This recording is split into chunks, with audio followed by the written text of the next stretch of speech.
Chapter 271. Beast Tide.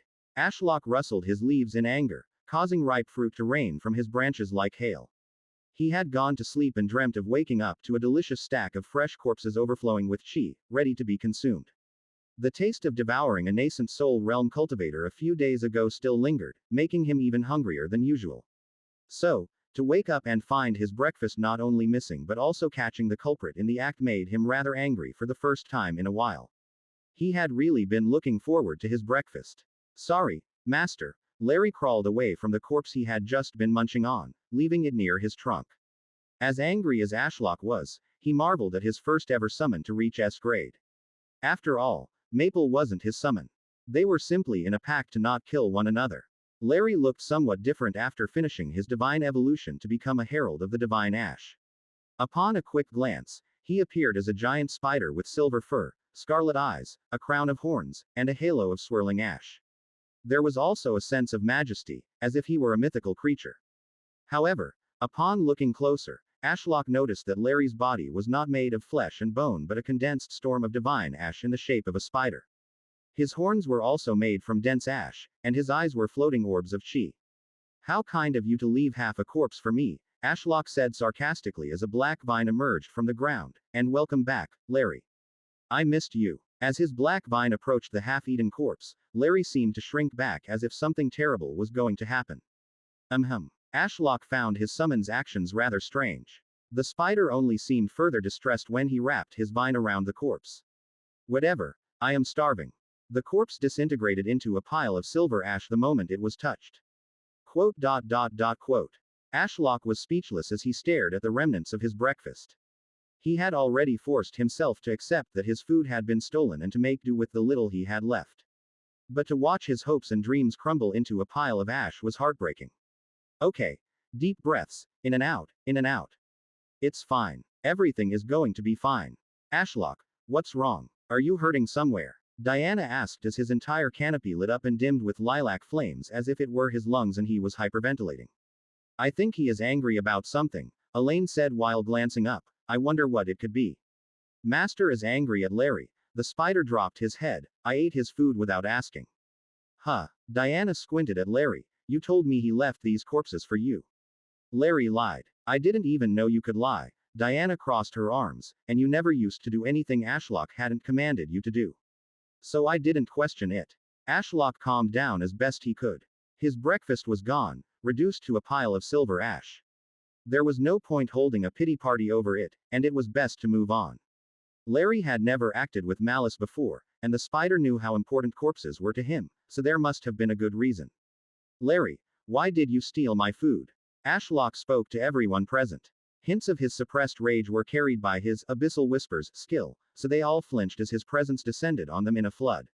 When I finished my evolution last night, everyone was asleep. Even Stella? Ashlock asked. Larry nodded. She was knocked out on the bench in a deep sleep. Ashlock glanced at Stella, and despite everything that had happened with fruit having rained down all around, she was still fast asleep. Either someone had cast a sleeping technique on her, or she was so exhausted from teaching Jasmine yesterday it had put her in a coma. Knowing her, it's far more likely that too much socializing put her in a coma than for her to lose to a sleeping technique, Ashlock sighed. He had entrusted her to watch over the monster farm, but unlike his aunts, who mindlessly followed his orders until they ran out of chi, Stella was still human, even as a cultivator. Sometimes, the mind's need for rest could not be ignored. Okay. Stella aside, what happened next? It's hard to describe, but I was not myself when I left the cocoon. I had become a small swirling ball of divine ash, almost like a storm. I had the vague shape of my past self, but moving felt entirely different. I floated more than walked and was so small that I threatened to blow away in the wind. You were small? Ashlock asked. Larry was definitely a tad smaller than his past self, but he was still massive for a spider at around 2 meters tall. Larry nodded, about the size of Diana's head. So, how did you get so big? Larry answered by crawling over to the pile of ash formed from the half-eaten monster's corpse. Because he was a storm of ash rather than an actual spider, he crawled as if floating slightly above the ground, which furthered his mythical nature. Standing over the pile of ash, like metal attracted to a magnet, the ash flew off the floor and into Larry's body, becoming part of the ever-swirling ashen storm in the shape of a spider. If I will it, anything within my realm of influence will be decayed into ash. Larry said gruffly. Since I was so small and weak coming out of my cocoon and I saw a pile of corpses nearby, I decayed them all to ash and absorbed the ash to reform my body and regain my strength despite knowing these were for Master. So it was for a good reason then. All is forgiven, Ashlock said, and Larry raised his head. Really, Master? Are you sure I should not be punished for 1,000 years in hell for eating your breakfast? 1,000 years in hell? Forget it. There's no need for punishment over something so reasonable. I can always find more corpses for breakfast, but what am I to do if you blow away in the wind, never to be seen again? Larry's eyes widened in shock. That would be terrible. If not for me keeping you and Stella safe, you would surely perish from laziness. What? When did you get so silver-tongued? Ashlock was baffled. Since when did Larry speak back to him like that? Was it something to do with his evolution? Curious, Ashlock glanced through his system screens and navigated to the section about his summons. Herald of the Divine Ash. Larry S. Having consumed the flesh of a divine being from an upper realm, Larry has unlocked a new path to power. As a herald of the Divine Ash, he will begin his path to become a deity. Alongside unlimited cultivation potential, Larry now has divine authority over ash and decay. He can decay any matter at will within his realm of influence. Also, as a divine being with governance over an affinity, Larry's body has been reformed entirely from divine ash, allowing him to reincarnate from ash and gain immortality. Nothing here says anything about talking back to his summoner, Ashlock grumbled to himself. If it wasn't anything to do with the evolution option he picked, perhaps it was because Larry had reached S grade. He had started being capable of speech at a grade, so maybe it had upgraded. Larry, be honest with me, Ashlock said, how do you view me after your evolution? Are you as loyal as before? What do you feel about being a summon? Since I have outgrown Master in cultivation, I find my mind less restrained than before, Larry said thoughtfully, but I am still devoted to Master and wouldn't have it any other way even. If I was free, that's good. I would be sad if you grew to hate me. Master, I would never. Ashlock gave his past self a big thumbs up for treating his summons well. To think Larry ascending to the equivalent of S grade would cause the system's leash on him to weaken to the point he could make decisions by himself, such as eating a pile of corpses without being given permission. A sudden feeling of something moving below ground alerted Ashlock to a monster coming through his roots. Something's coming. Sure enough, a wolf-like creature with two curved horns sprouting from its head and rotting skin appeared a moment later with a confused growl. Nobody even had time to react as chaos executed the wolf on the spot. Its death had been so swift and silent that it was almost unbelievable that it had died until its headless body slumped forward in a pool of rancid blood. This is even better than food delivery back on Earth, Ashlock chuckled as he wrapped his black vine around the meal and moved it far away from Larry so it didn't disintegrate into ash. I didn't even have to order anything, and I had food appear. It was even free too. This is the ultimate way of life. If you come across this story on Amazon, it's taken without permission from the author. Report it. If you don't mind me asking, where are these monsters coming from? Diana asked as the corpse was crushed and dissolved. I also wanted to ask about that. Elaine pushed up her glasses. I have never seen something like this. Diana and Elaine had been there from the start, watching from the sidelines in interest. They had likely been drawn here by the mountain trembling as Titus pulverized monsters like a game of whack-a-mole. My ethereal roots allow me to connect two places with a tunnel of compressed space, almost like a portal, but you still have to walk a few steps to travel the distance. Ashlock explained, the monsters are coming from a demonic mist grove far out in the wilderness that I made for you, Diana. You already grew it, and they just crawled down through your roots by their own free will. Diana seemed baffled. Yeah, Stella theorized that it had to do with my roots appearing as ley lines to the monsters. That does seem to be the case, Elaine said as she crouched down beside one of the holes and squinted into the darkness. However, you must have an insane amount of chi running through your roots for that to be the case since we are built upon one of the realm's largest ley lines. We are. Elaine nodded. It's a few hundred miles in width and spans from one end of the realm to the other. It also connects a few of the largest known spiritual springs, so it's a common pathway for beast tides. Ashlock had forgotten to investigate or ask more questions about the beast tides since becoming a powerhouse of the region. The level of threat he associated with it had vastly reduced since he grew in power and unlocked his Skyborn Bastion SSS skill. The fact the sect had also grown, and he had more ents than ever, further reduced the severity of the beast tide in his mind, so he hadn't put much thought into it. Forgive my ignorance, but could you explain more about the beast tides, the ley lines, and these spiritual springs? Ashlock asked. Diana has mentioned a bit about it to me in the past, so I know the basics, but its widespread knowledge is it's the greatest threat to all demonic sects. Elaine's eyes widened. So I am surprised you don't know. Diana tapped her shoulder. He may look big and sound wise, but Ashlock isn't even a decade old, you know. He was a tiny sapling back when Stella was a child. So, he had never seen or experienced a beast tide. Which makes sense. Most trees don't survive in the path of those beasts. Not even a decade old. Elaine glanced up at his vast canopy and awkwardly coughed. Ahem. Well, I am always here to answer any questions you have. Let's see. Where should I start? I suppose explaining what an actual beast tide consists of would be a good starting place. Simply put, a beast tide is a large gathering of monsters racing along a ley line to the next spiritual spring. It includes monsters of all types and cultivation levels. At Nobleman at. Even flying monsters. Absolutely. They are the biggest nightmare to deal with. Elaine nodded. There are also ones that travel underground, such as giant worms. It's why remaining if the sect isn't strong enough to fight the beasts off is nonsense, as you cannot simply wait for it to pass by hiding underground. How long do beast tides typically last? Depends. Some can last a few weeks, while others could take months. They typically come in waves with the weakest at the start and then the strongest at the end. Why is that? Ashlock always wondered. Elaine grinned as a translucent white flame flickered to life around her hand that shifted between various colors like a rainbow. She tapped the ground beneath her with her hand wreathed in illusion chi. Let me show you. The ground shimmered and changed color as if it were covered in a thin layer of water with dyes poured into it. Elaine clicked her fingers, and the colors gathered into a sparse web of glowing blue lines. Some were very thick, while others were thin. On occasion, they were intersecting each other, causing crossroads.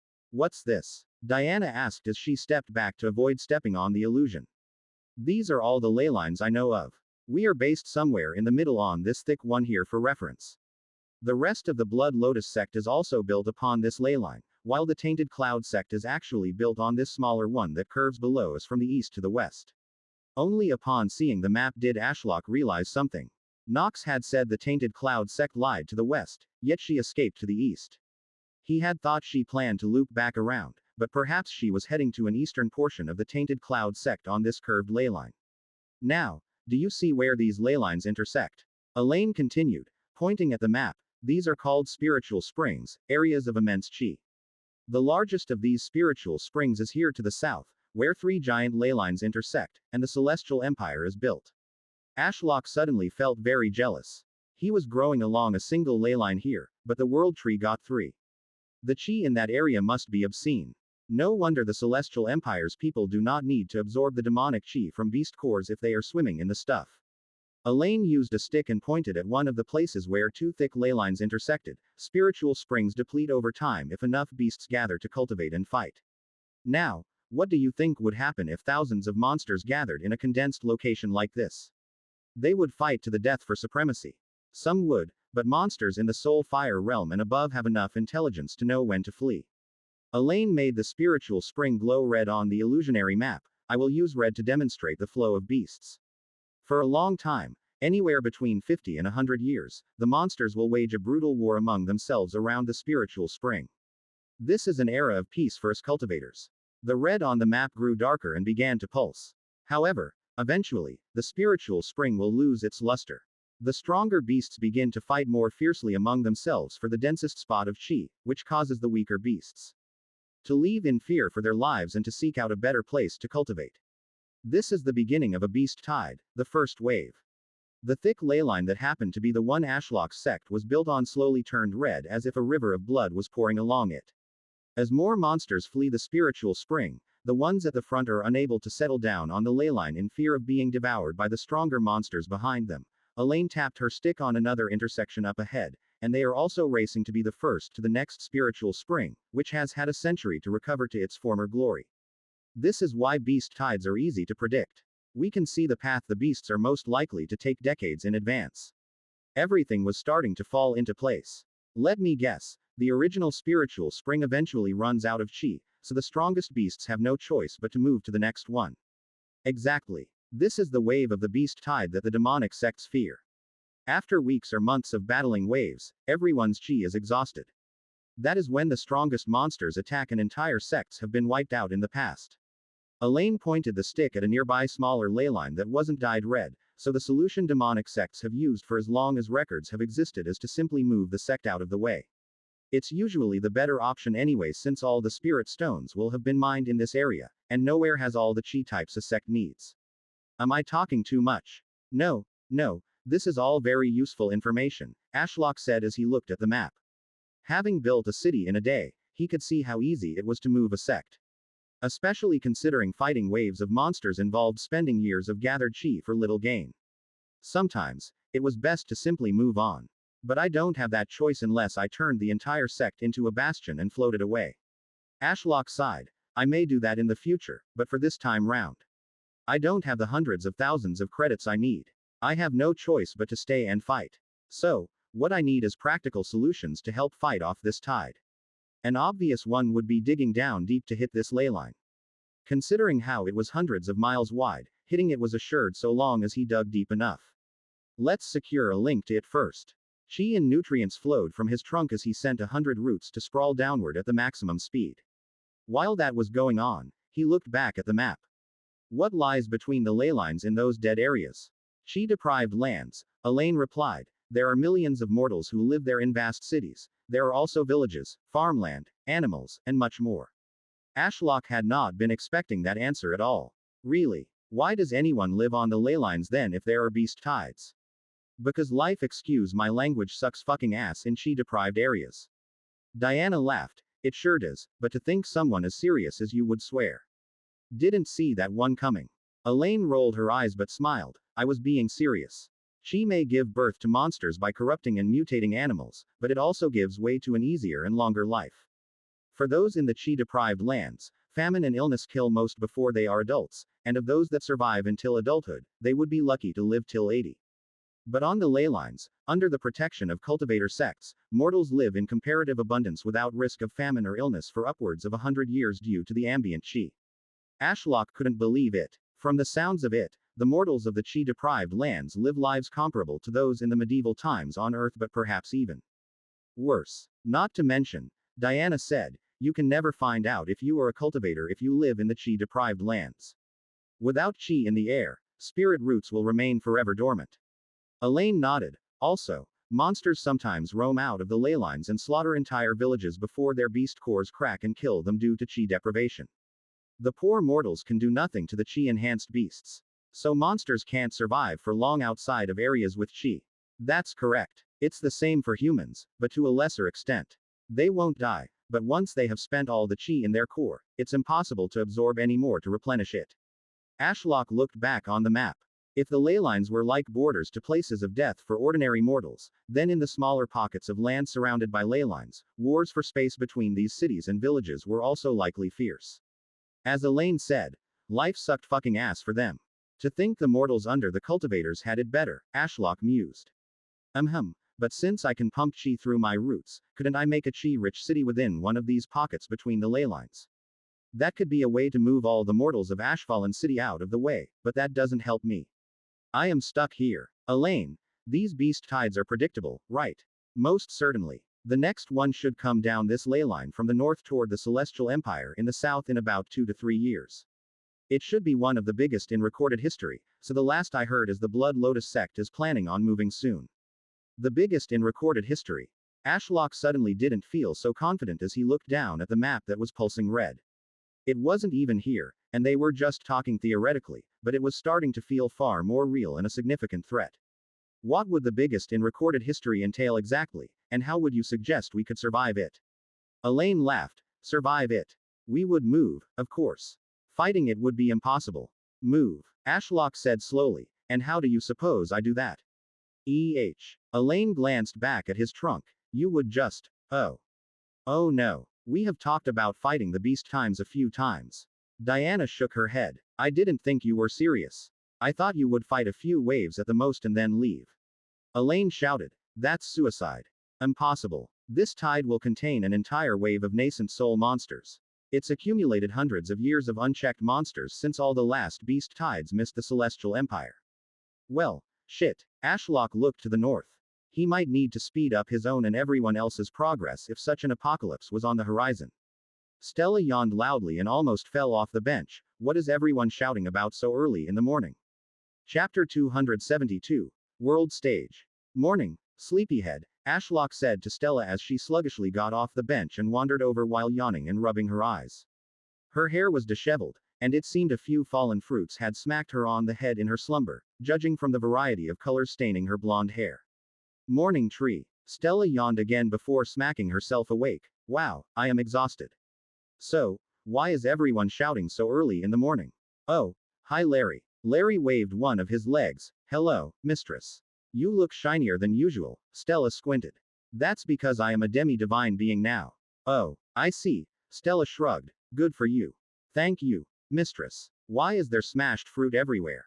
Stella grumbled as she reached up to comb her hair out of her face with her fingers. It's even in my hair. Ashlock got a little angry that Larry ate his breakfast. Let me help you. Diana summoned a ball of swirling water to her hand. What are you talking abootig? Stella spluttered as Diana hurled the water in her face, drenching her head to toe. Diana, what the hell? Relax. Diana drew back the water alongside all the fruit juice and dirt, leaving Stella dry and clean. Discarding the water on the ground, Diana smiled. See, isn't that better? Stella blinked, clearly wide awake now after being splashed with cold water. Yes, though I disapprove of your methods. Diana shrugged as the water she had just discarded rose from the ground toward her hand. I can always give it back. Stella vanished and reappeared behind Diana with the blunt side of a dagger's blade pressed against her neck. Oh yeah. I forgot you could do that. Diana clicked her tongue and let the water drop back to the ground. Okay. Enough nonsense, you two. We were discussing the beast tide and potential countermeasures. Care to join us, Stella? Stella stepped back from Diana and spun the dagger in her fingers before it vanished in a flash of silvery light. Nah, that sounds like a headache and rather pointless. She frowned. Wouldn't Ash just win against a wave of monsters? Sounds more like a feast than a threat to me. I appreciate your blind trust in me, but this is definitely something we need to plan and discuss. If you don't want to join in, what are you going to do today? Stella shrugged. Train my disciple, I suppose. Ashlock could tell Stella was in a bad mood just by how she spoke and acted. She was likely still exhausted from yesterday and was now annoyed because their shouting interrupted her sleep, and water was thrown in her face. Sorry to ask this of you, but could you grab a heavenly contract from Kata and deliver it to the Silver Spires while on the way to pick up your disciple? That's the only task that needed completing today. Oh, and you can return here via a route near Nox. Stella huffed the freshly dried hair out of her face. Fine. But no more meetings. I'm done with those for a lifetime. Sure, I promise, Ashlock said as Stella vanished from where she stood and reappeared at the entrance to the Ink Bastion, where Kata resided. Now that she was gone, Ashlock glanced back at the illusionary map cast over the stone pulsing red. The beast tide was most certainly a threat, but with 2 years to go, that gave him dozens of Mystic Realm visits to power up, and he already had some solutions at his disposal to help him survive. You really plan to fight this thing? Elaine asked seriously. What other choice do I have? Ashlock laughed. Worst case, I can teleport all of you to another leyline and face the tide alone. Elaine shook her head. Stella would kill me if I even suggested leaving you behind. If you are staying, so is she. And therefore, so am I. Whether I like it or not, it seems like fighting this thing is our only option. It may be 2 years away, but laying down the groundwork for a defense would need to begin today. That was true. Some things couldn't be rushed, even with Ashlock's powers and the system. Examples included making bastions and enses he needed to farm the credits and find the necessary corpses. The cultivators of the Ashfallen sect would also need time to cultivate up to nascent soul realm. Be honest with me, Elaine looked up into his canopy. What are your strengths? Since you will be the focal point of our defense, Ashlock, we must work to your strengths and cover your weaknesses. Ashlock had no intention of sharing anything to do with the system with anyone except Stella and maybe Diana, but he could still give Elaine some clues.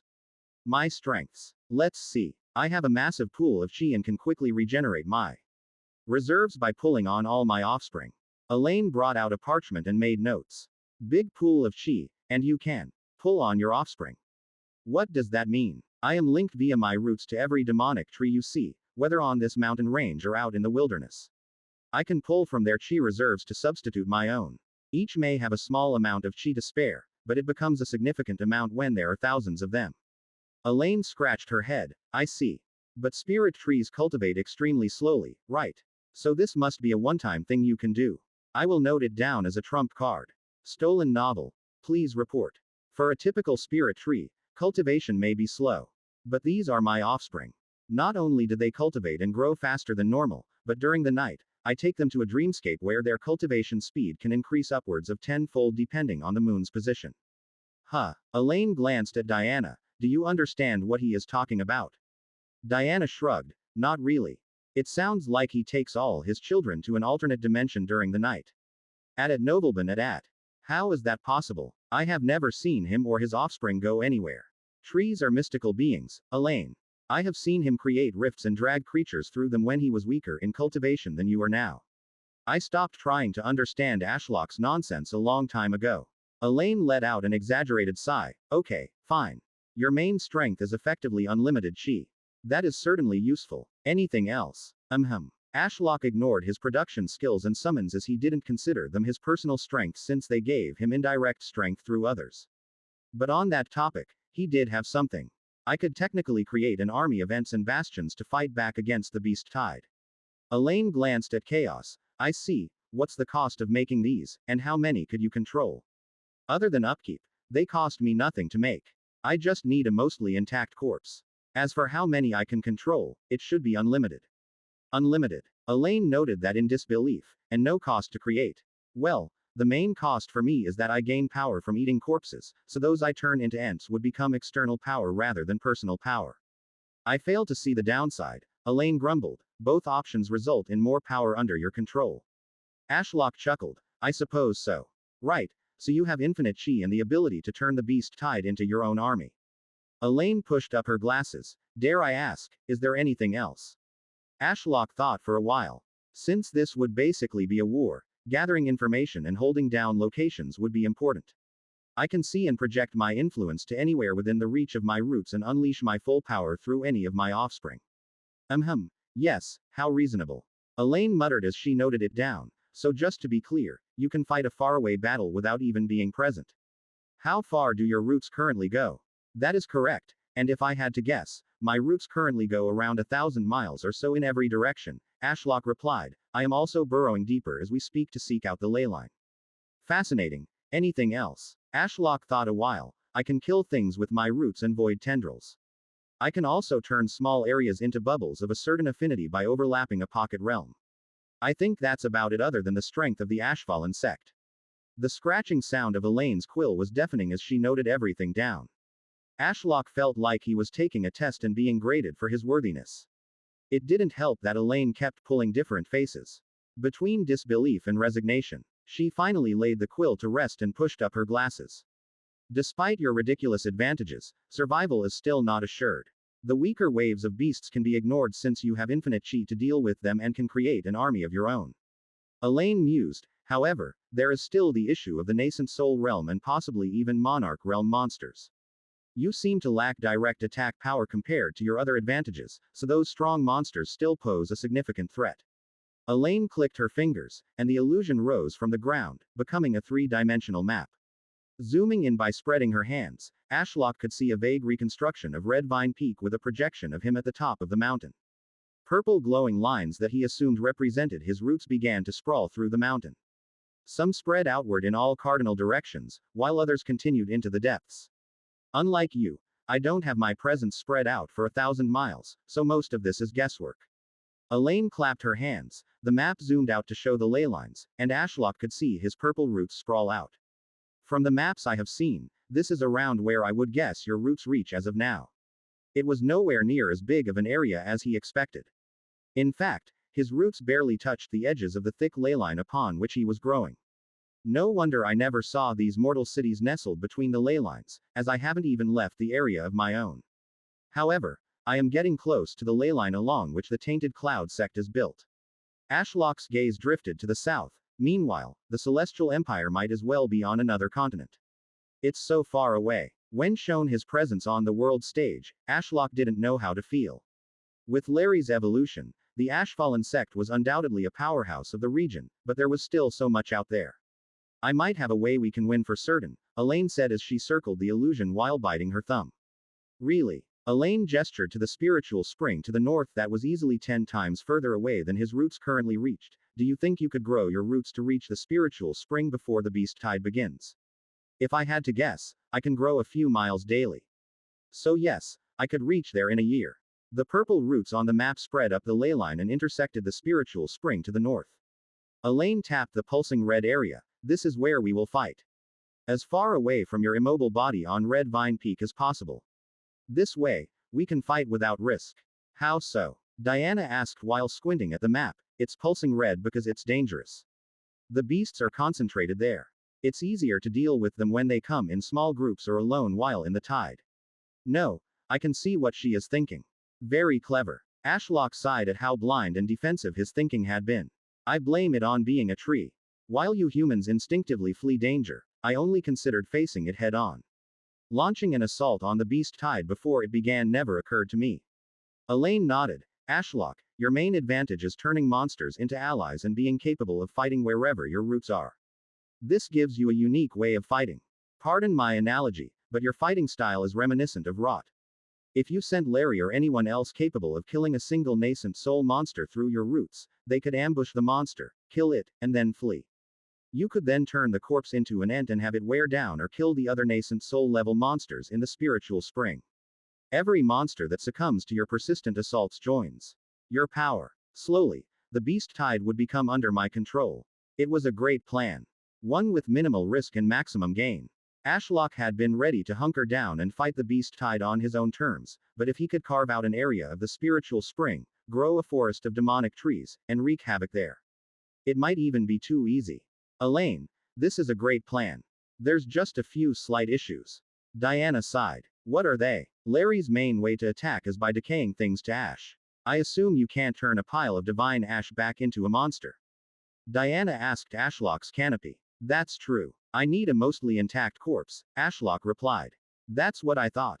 And although you can fight anywhere your roots are, would you be capable of killing a nascent soul realm monster away from your offspring? No. Over my roots, the best I can do is make portals, lock monsters in place with spatial lock, and attack them with spatial chi. Even if I am in the nascent soul realm, I doubt I could defeat such a monster with these methods alone in the spiritual spring, which will be overflowing with other chi types. Diana crossed her arms. So we need someone that isn't Larry or Ashlock in the nascent soul realm that can go and hunt monsters far away. A few come to mind, such as Maple, the Silverspire Grand Elder, or perhaps one of us if we get that powerful within the next year, but I propose we kill 2 birds with 1 stone and make an ant out of a certain someone. You can't mean. Elaine muttered. Diana grinned, showing her fans, wouldn't turning the Blood Lotus Patriarch, Vincent Nitros, into an ant solve all our issues? Chapter 273. Perfect Foundation. Stella placed 2 parchments written in heavenly ink on the table, and the 2 Silverspires reached to take them. The terms of our agreement are written crystal clear on this parchment, so there's no room for you to interpret the meaning and continue to share sensitive information with others, Stella said as she made no move to sit down, instead opting to stand there with her arms crossed and looking down at them. Sebastian's eyes glided over the agreement before setting the parchment down with a resigned sigh. If the benefits are as great as I believe them to be, agreeing to this would be a no-brainer. But as it stands, this is asking too much and giving too little. As that's so, Stella summoned 2 root improvement truffles to her hand. What I have here is a mythical truffle that will permanently improve the quality of your spirit root. It's what turned Jasmine from a mortal to someone capable of becoming my disciple. Stella placed them on her side of the table, signed the oath as we agreed upon, and it is yours. Consider it a signing bonus. At nobleman at. You really are ruthless. Sebastian shook his head in resignation. Fine, I had no intentions of backing out anyway, and you just sweetened the deal. Stella knew she had played into Sebastian's little scheme, but she just wanted them to hurry up. Every moment she spent in this room made her nervous that a meeting would spring out of nowhere and sink its claws of misery and drama into her shoulders, forcing her to sit down and argue over things she had no care for. Sebastian and Riker both inserted chi into the contracts.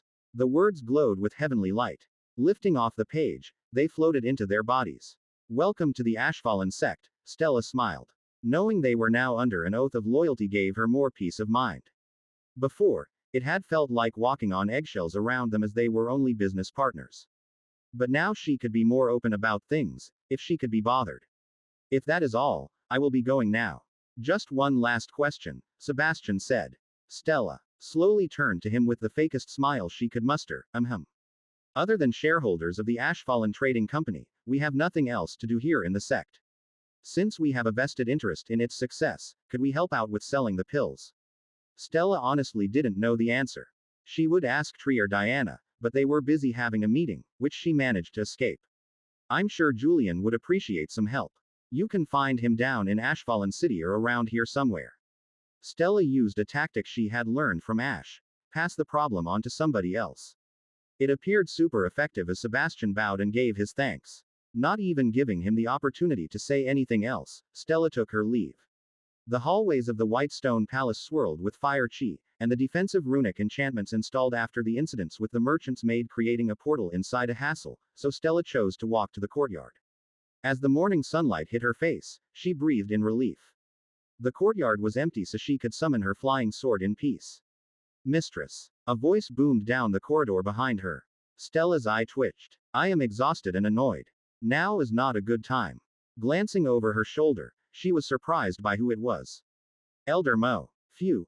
I heard you were visiting, but to think you would scurry away so soon. Elder Mo grinned. Don't worry, we are both busy people, so I won't take too much of your time. I wanted to give you this. His spatial ring flashed, and a short sword appeared in his hand. It looked rather basic, with a simple steel blade and a cloth-wrapped handle. The only noticeable features were that the cloth handle was dyed green and the word, Jasmine, had been etched into the hilt. As Stella took the short sword, she could feel something tickling at the back of her consciousness, compelling her to swing the sword in a certain way. I heard you got a new disciple from the Grand Elder and wanted to gift her this. I used spirit fire to imbue my teaching spirit into the sword. As I'm sure you can feel, it compels the user to practice and guides them on proper form.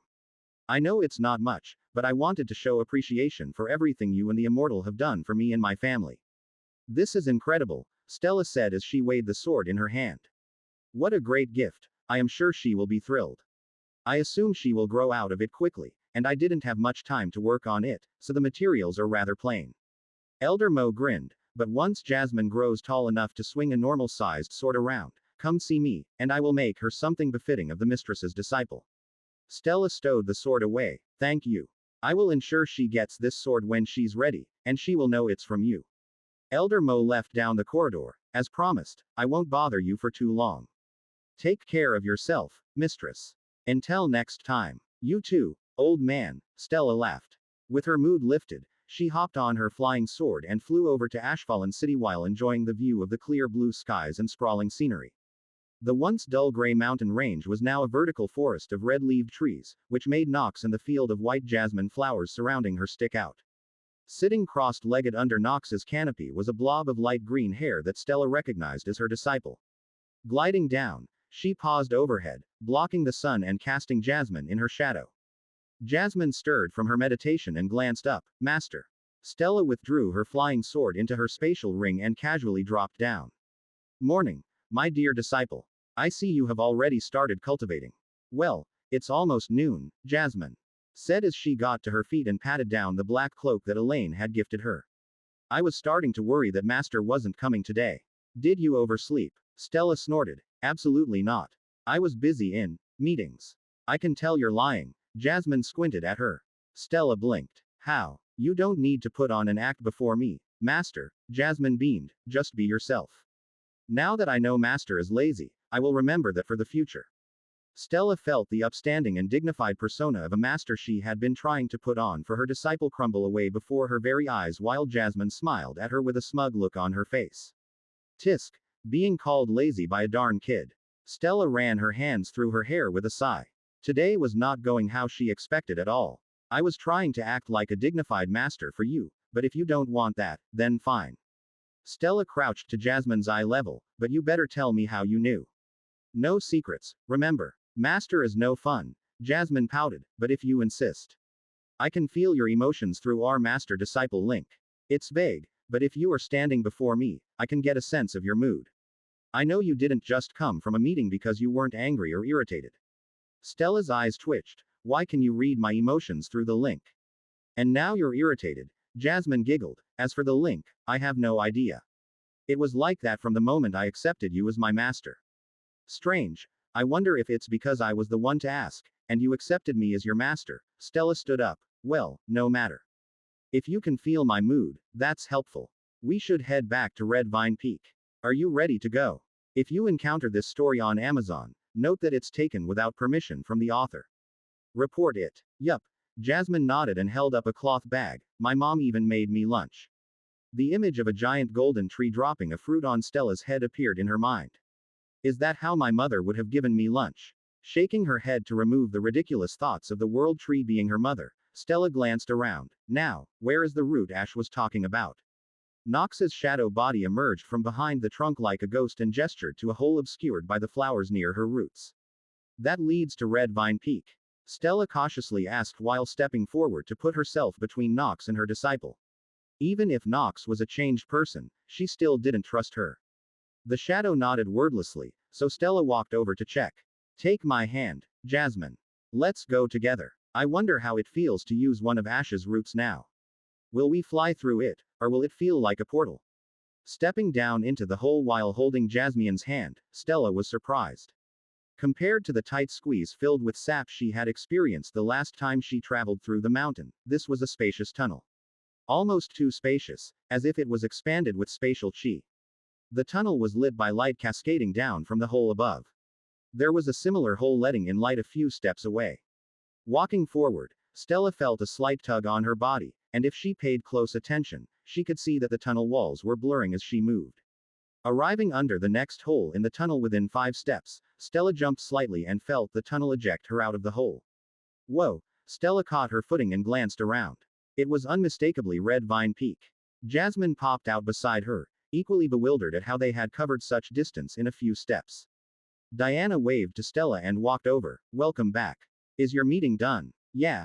Diana glanced back at the illusionary map that Elaine was still walking circles around. You were right, by the way. Oh. Stella raised a brow. About what? The beast tide is looking to be more of a feast than a threat. Diana chuckled. How ridiculous of a statement is that? Of course, there are still some things to work out and do, but Elaine is far more on board about fighting it out than trying to run. Good. I wouldn't have let her flee anyway, Stella smirked. She knows. Diana glanced at Jasmine. I see you're here again today. I heard from Elaine that you have the potential to pick a second affinity. Have you chosen one yet? Jasmine shook her head. No, Mistress Diana, I have not. I only just started learning about the truths of nature chi from Heaven's Whispers yesterday. So I am not sure what I should even pick. Diana nodded thoughtfully. It's indeed a hard choice, and there's no shame in learning more and establishing your base in the nature affinity first, as it may give you an idea for a fitting affinity in the future. Jasmine nodded and fell into thought. Talking of establishing her base, Stella patted Jasmine's head. Would you be able to help me give her truffles? There will likely be a heart demon to kill and some impurities to wash away. Diana shrugged and gestured to the hut. Sure, I don't have much going on until Julian finalizes the plans for the mortal branch of the Ashfallen Trading Company, so I could help. Stella decided to stay quiet about how she suggested Sebastian Silverspire get involved. I'm sure it will work out fine.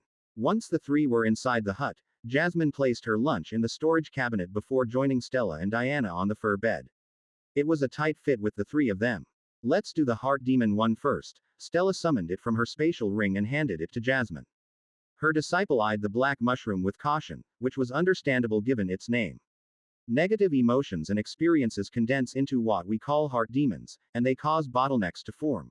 Diana explained, eating this truffle will force the heart demon out, leaving you with a serene mind perfect for cultivation and accepting heaven's will for change. Jasmine frowned with concern. How does the heart demon get out? It will crawl its way up your throat and emerge out of your mouth, Stella replied bluntly, but don't worry, we are here to kill it and take care of you. Just trust us and let the process happen. Don't fight it. Oh okay. Jasmine hesitantly ate the truffle. The three sat there in silence. Stella and Diana stared at her mouth, and Jasmine shifted uncomfortably under their gaze. I feel something coming. What do I do? Jasmine's eyes shook with fear as she looked between Stella and Diana. Relax. Stella patted her hand. Just let it out. Jasmine tried her best to relax, and a moment later, she opened her mouth. A tiny black phantom the size of a thumb climbed out, and Diana swiftly grabbed it. It's so tiny, Which I guess makes sense since Jasmine hasn't lived long enough to have many negative experiences. That thing was inside me. Jasmine shuddered. Diana threw the phantom into her mouth and gulped it down. They aren't so bad. Diana licked her lips, quite tasty actually. All the color had left Jasmine's face as she stared at Diana in horror. Diana seemed to find the reaction amusing as she leaned forward and rested her chin in the palm of her hand. Her nails extended into claws, and her long black hair, tinted with streaks of blue, covered half her face. If you found something as tiny as that phantom terrifying, you should have seen the one Elder Mo housed, which was the size of you. Knock it off. Stella flicked Diana's forehead. Stop trying to intimidate my disciple. It's perfectly normal to be scared of the horrors that mortal bodies house. What could be worse than that? Jasmine asked as she hugged her legs.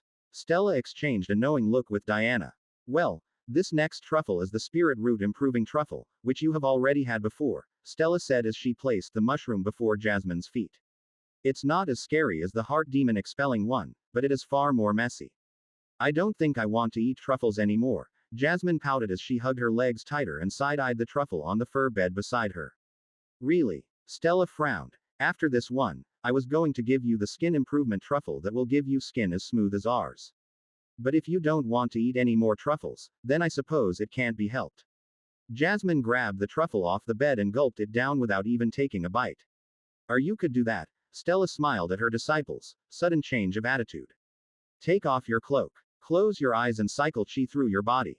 Jasmine followed her instructions, and soon, a pungent smell filled the hut as her impurities were pushed out through the pores in her skin. Her clothes darkened as they absorbed the impurities, causing Jasmine to gag. Ugh, I smell awful. Jasmine scrunched up her nose. What is this stuff? Stella coughed and waved a hand before her face. Impurities, and there will be a lot. Your spirit roots are of poor quality, so I will have you keep eating these truffles until you have as good or even better spirit roots as me. It's almost unfair how good of a foundation you are receiving, Jasmine. Diana hurled water at the girl, causing her to cry in shock. Diana then pulled the water back into a murky ball that floated above her palm. I am very curious to see how fast you will grow under Stella's guidance and resources. So am I. Stella snapped her fingers to create a portal letting outside where Diana could dump the impurity-filled water. But there's a lot of work to be done. Splashing Jasmine with water and then pulling it off continued for the next hour. I think the process is finished, Diana said. Jasmine, try to push your chi to your fist. Okay. Jasmine said absent-mindedly. Being drenched and then dried over and over had taken a toll on her. Jasmine's hand became wreathed in untamed chi. It burned brighter than before and held its shape. How does it feel? Stella asked. Amazing. Jasmine grinned as she woke from her daze. It's so much easier than before. Great. Let's continue truffle eating tomorrow. Stella stood up and stretched. Sitting in such a small hut for so long was tiresome. But my skin improvement truffle. Jasmine grumbled. Come on, get up. You can eat that tomorrow. What are we doing now, Master? Stella glanced outside. While the sun is still out, it's a perfect time to practice sword fighting. You still have that tournament to fight in a month, remember?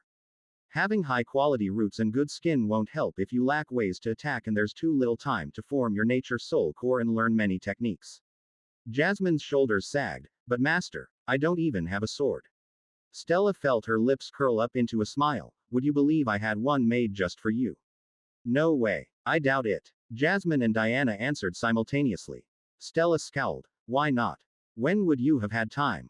You are far too lazy. Diana shrugged. You were with Jasmine all of yesterday and then slept so deeply last night. Ha. Jasmine grinned. I knew Master slept in. Stella crossed her arms and frowned. I don't even want to give you the sword anymore. You actually have one. Diana seemed surprised. Well, Elder Mo gave it to me as a present for Jasmine. Stella smirked. But disciples that are rude to their master don't deserve gifts. Take this wooden sword instead. Jasmine stared down at the tiny wooden sword that was basically a stick in her hands. Master, I'm sorry. Apologize to me by running a lap around the peak and doing 500 sword swings before evening, Stella instructed. Maybe then I will reconsider. Yes, Master. Jasmine walked out of the hut and sprinted off. Isn't that a little cruel? Diana asked. The sword Elder Mo gifted me will make learning the sword too easy as it was imbued with his will via spirit fire, Stella replied as she leaned on the hut's doorframe with her arms crossed and watched Jasmine sprinting into the distance.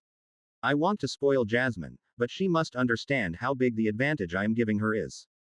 It's why I had her practice cultivation before feeding her the truffles and will now swing a practice sword around for a few days before earning Elder Mo's gift.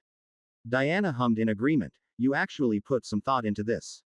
Of course I did, Stella smiled. I plan to turn Jasmine into the greatest cultivator that ever lived. That way, I can laze around knowing tree is safe. There it is. Diana walked past her with a sigh. I wonder how she would react if she knew that was the reason. Anyway, remember she is still just a child. Exactly. Children are more malleable and are good learners. Stella waved her off. I will train her personally in sword fighting over the next few days until she meets my standards. That's not what I. Never mind. Diana wandered off while shaking her head. She is your disciple. I can only pray for her. Why would she be praying for my disciple? Stella tilted her head in confusion. Chapter 274. Unwavering Confidence. Ashlock watched as Jasmine stood under his canopy, swinging her wooden sword and dodging the attacks of an enemy he couldn't see.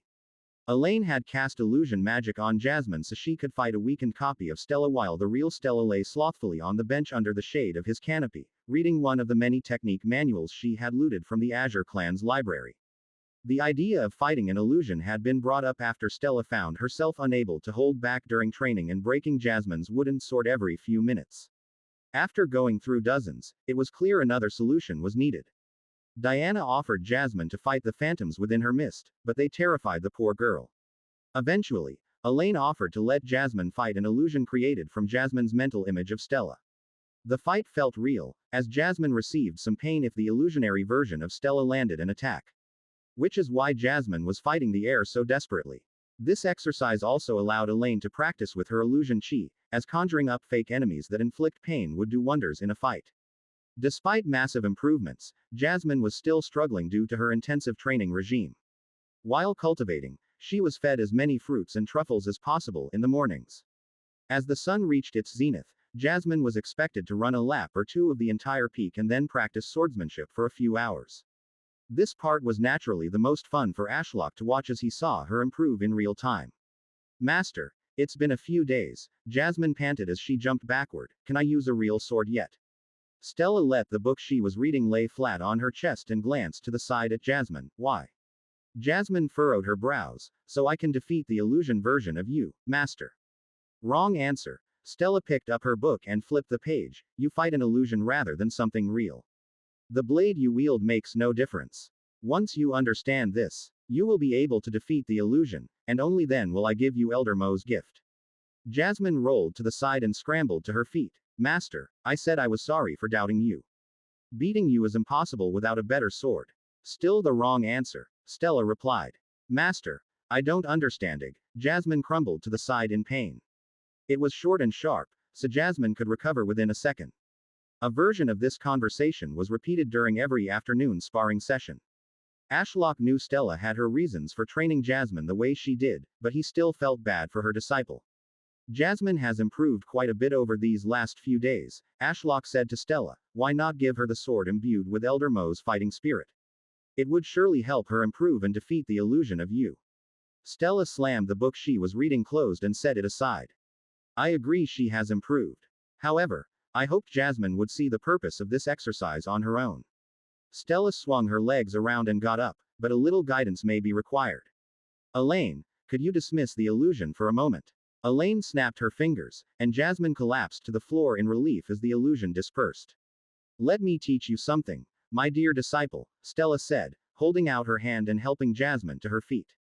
The number one rule to fighting as a cultivator is not your abilities with the sword, your cultivation level, or even the plethora of techniques at your disposal, because these things can be outmatched or overcome by an opponent. Jasmine's eyes widened. What is the most important thing, Master? To have unwavering confidence, Stella answered simply. Unwavering confidence. Jasmine tilted her head. Stella nodded. Cultivators have many ways to fight and win. Victory or defeat is never assured for either side, no matter the difference in realms. Certain affinities counter each other. A life-saving artifact could turn the tide of battle or even a lucky hit. There is so much out of your control, so it's important to steal the most important thing you have absolute control over at all times. Stella tapped Jasmine's forehead. Your mind. My mind. Jasmine frowned as she stared up at Stella's finger. Think about it. You have been fighting an illusion crafted from the mental image you have of me. The only thing holding you back from victory isn't this sword, but rather your own mind, Stella explained. You believe that if you had a real sword, you would win, and you likely would. However, your triumph would not result from changing sword but because you believed in victory. Stella withdrew her finger. I will give you the sword when you have earned it by conquering your mind and forming unwavering confidence. Until then, defeating my illusion will be impossible, and you are undeserving of Elder Mo's gift. I can really win against you with this flimsy wooden sword? Jasmine asked. You could even win without it, Stella winked as she returned to the bench in her reading. After settling into her slothful pose, Elaine, could you restart the illusion and turn up the difficulty? Elaine shot her a confused look. Really? You know I can't do that. The illusion is based on Jasmine's mental image. I just feed it chi. Stella hid her face with the technique manual she had been pretending to read all day and used her spatial chi to carry her voice to Elaine's ear, and Ashlock listened in. Just make her believe you did, and the illusion will naturally grow stronger. It's all in her head, after all. Until she learns this truth, she is not worthy of wielding a real sword as she will become too dependent on it. Our mind and bodies are our greatest weapons, not the piece of steel we hold in our hands. Elaine smiled and turned to Jasmine. On second thought, increasing the difficulty is a great idea. Ashlock still felt bad for Jasmine, but he had to agree with Stella's teachings. I have fought a plethora of cultivators over the years, and the ones that kept a poker face right up until their death were the toughest to deal with. For example, even as Nox was turning into a tree and had Stella's sword rammed through her chest, she stayed calm and even grinned. Stella has also bluffed her way through many situations with misplaced confidence. Master. Jasmine protested in horror. Every inch of her body was in pain, not from the stabs and slashes inflicted by the illusionary version of Stella as those quickly faded but from aching muscles overwhelmed with fatigue. If Master hadn't made me run 2 whole laps around this place before sword fighting, I could have won easily. But I am so tired I can hardly react to the illusion's movements. Not to mention, I have this flimsy wooden sword while she has a black blade wreathed in spatial flames that burn my skin. This isn't a fair fight, and she wants Mistress Elaine to turn up the difficulty. I will die. The author's narrative has been misappropriated. Report any instances of this story on Amazon. Elaine smiled as she walked over. Let's turn up the difficulty, shall we? Don't come any closer, you demon posing as a teacher. Jasmine cursed in her mind as she didn't dare say her thoughts aloud. Nothing good will come of it if I protest. Stella finds anyone who questions her annoying, and my life becomes far worse when she is in a bad mood. Jasmine felt like she was going through literal hell. Who knew becoming a cultivator was so intense? But the results did speak for themselves. On the first day, a single lap of the mountain peak had taken the wind out of her, but now she could do 2 laps without fainting. She could also control the untamed chi in her body and focus it around her fist for an hour now. Elaine placed her hand on Jasmine's forehead. It felt ice cold to the touch, as if it weren't even a human hand, and then Jasmine felt the coldness penetrate her skull while something wormed its way into her consciousness. Out of the corner of her eye, she saw a person materialize from the ground. It was Stella with a haughty expression and her sword casually resting on her shoulder. The illusion did not speak as it stared her down, and Jasmine felt her blood run cold. If she hadn't seen this version of Stella materialize out of illusion chi, she would have believed it was the real deal. Elaine patted her shoulder and gave a supportive smile. Remember Jasmine, it's all an illusion born from your consciousness. She is crafted from your memories and experiences. The more you fear her, the stronger she becomes. Have some confidence, okay? Again, with the confidence. Jasmine wanted to scream, but instead, she nodded and tightened her grip on her wooden sword.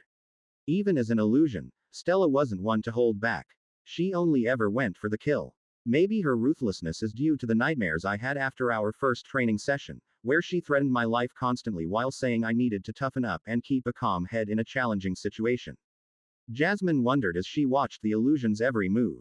Ah, here she comes. The second Stella lowered her sword, she vanished. Jasmine spun around and tried to meet the blade with her flimsy wooden sword that felt so weak and pathetic in her hand, and as expected, the illusionary blade passed right through and struck her shoulder. Immense pain greater than before sprawled through her entire body, making her yelp and seize up. This had happened before, and it would happen again.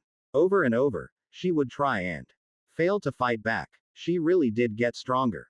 Jasmine thought as the pain faded as quickly as it came. Her sword remained intact, but it was basically useless. Master really is scary. She is nothing but an illusion and a weakened version, yet she can kill me in an instant. The illusion smirked as if it knew her thoughts and vanished again. This time, the pain came before Jasmine even had time to react. The wooden sword in her hands went flying as she crumbled forward in pain from being stabbed in the back.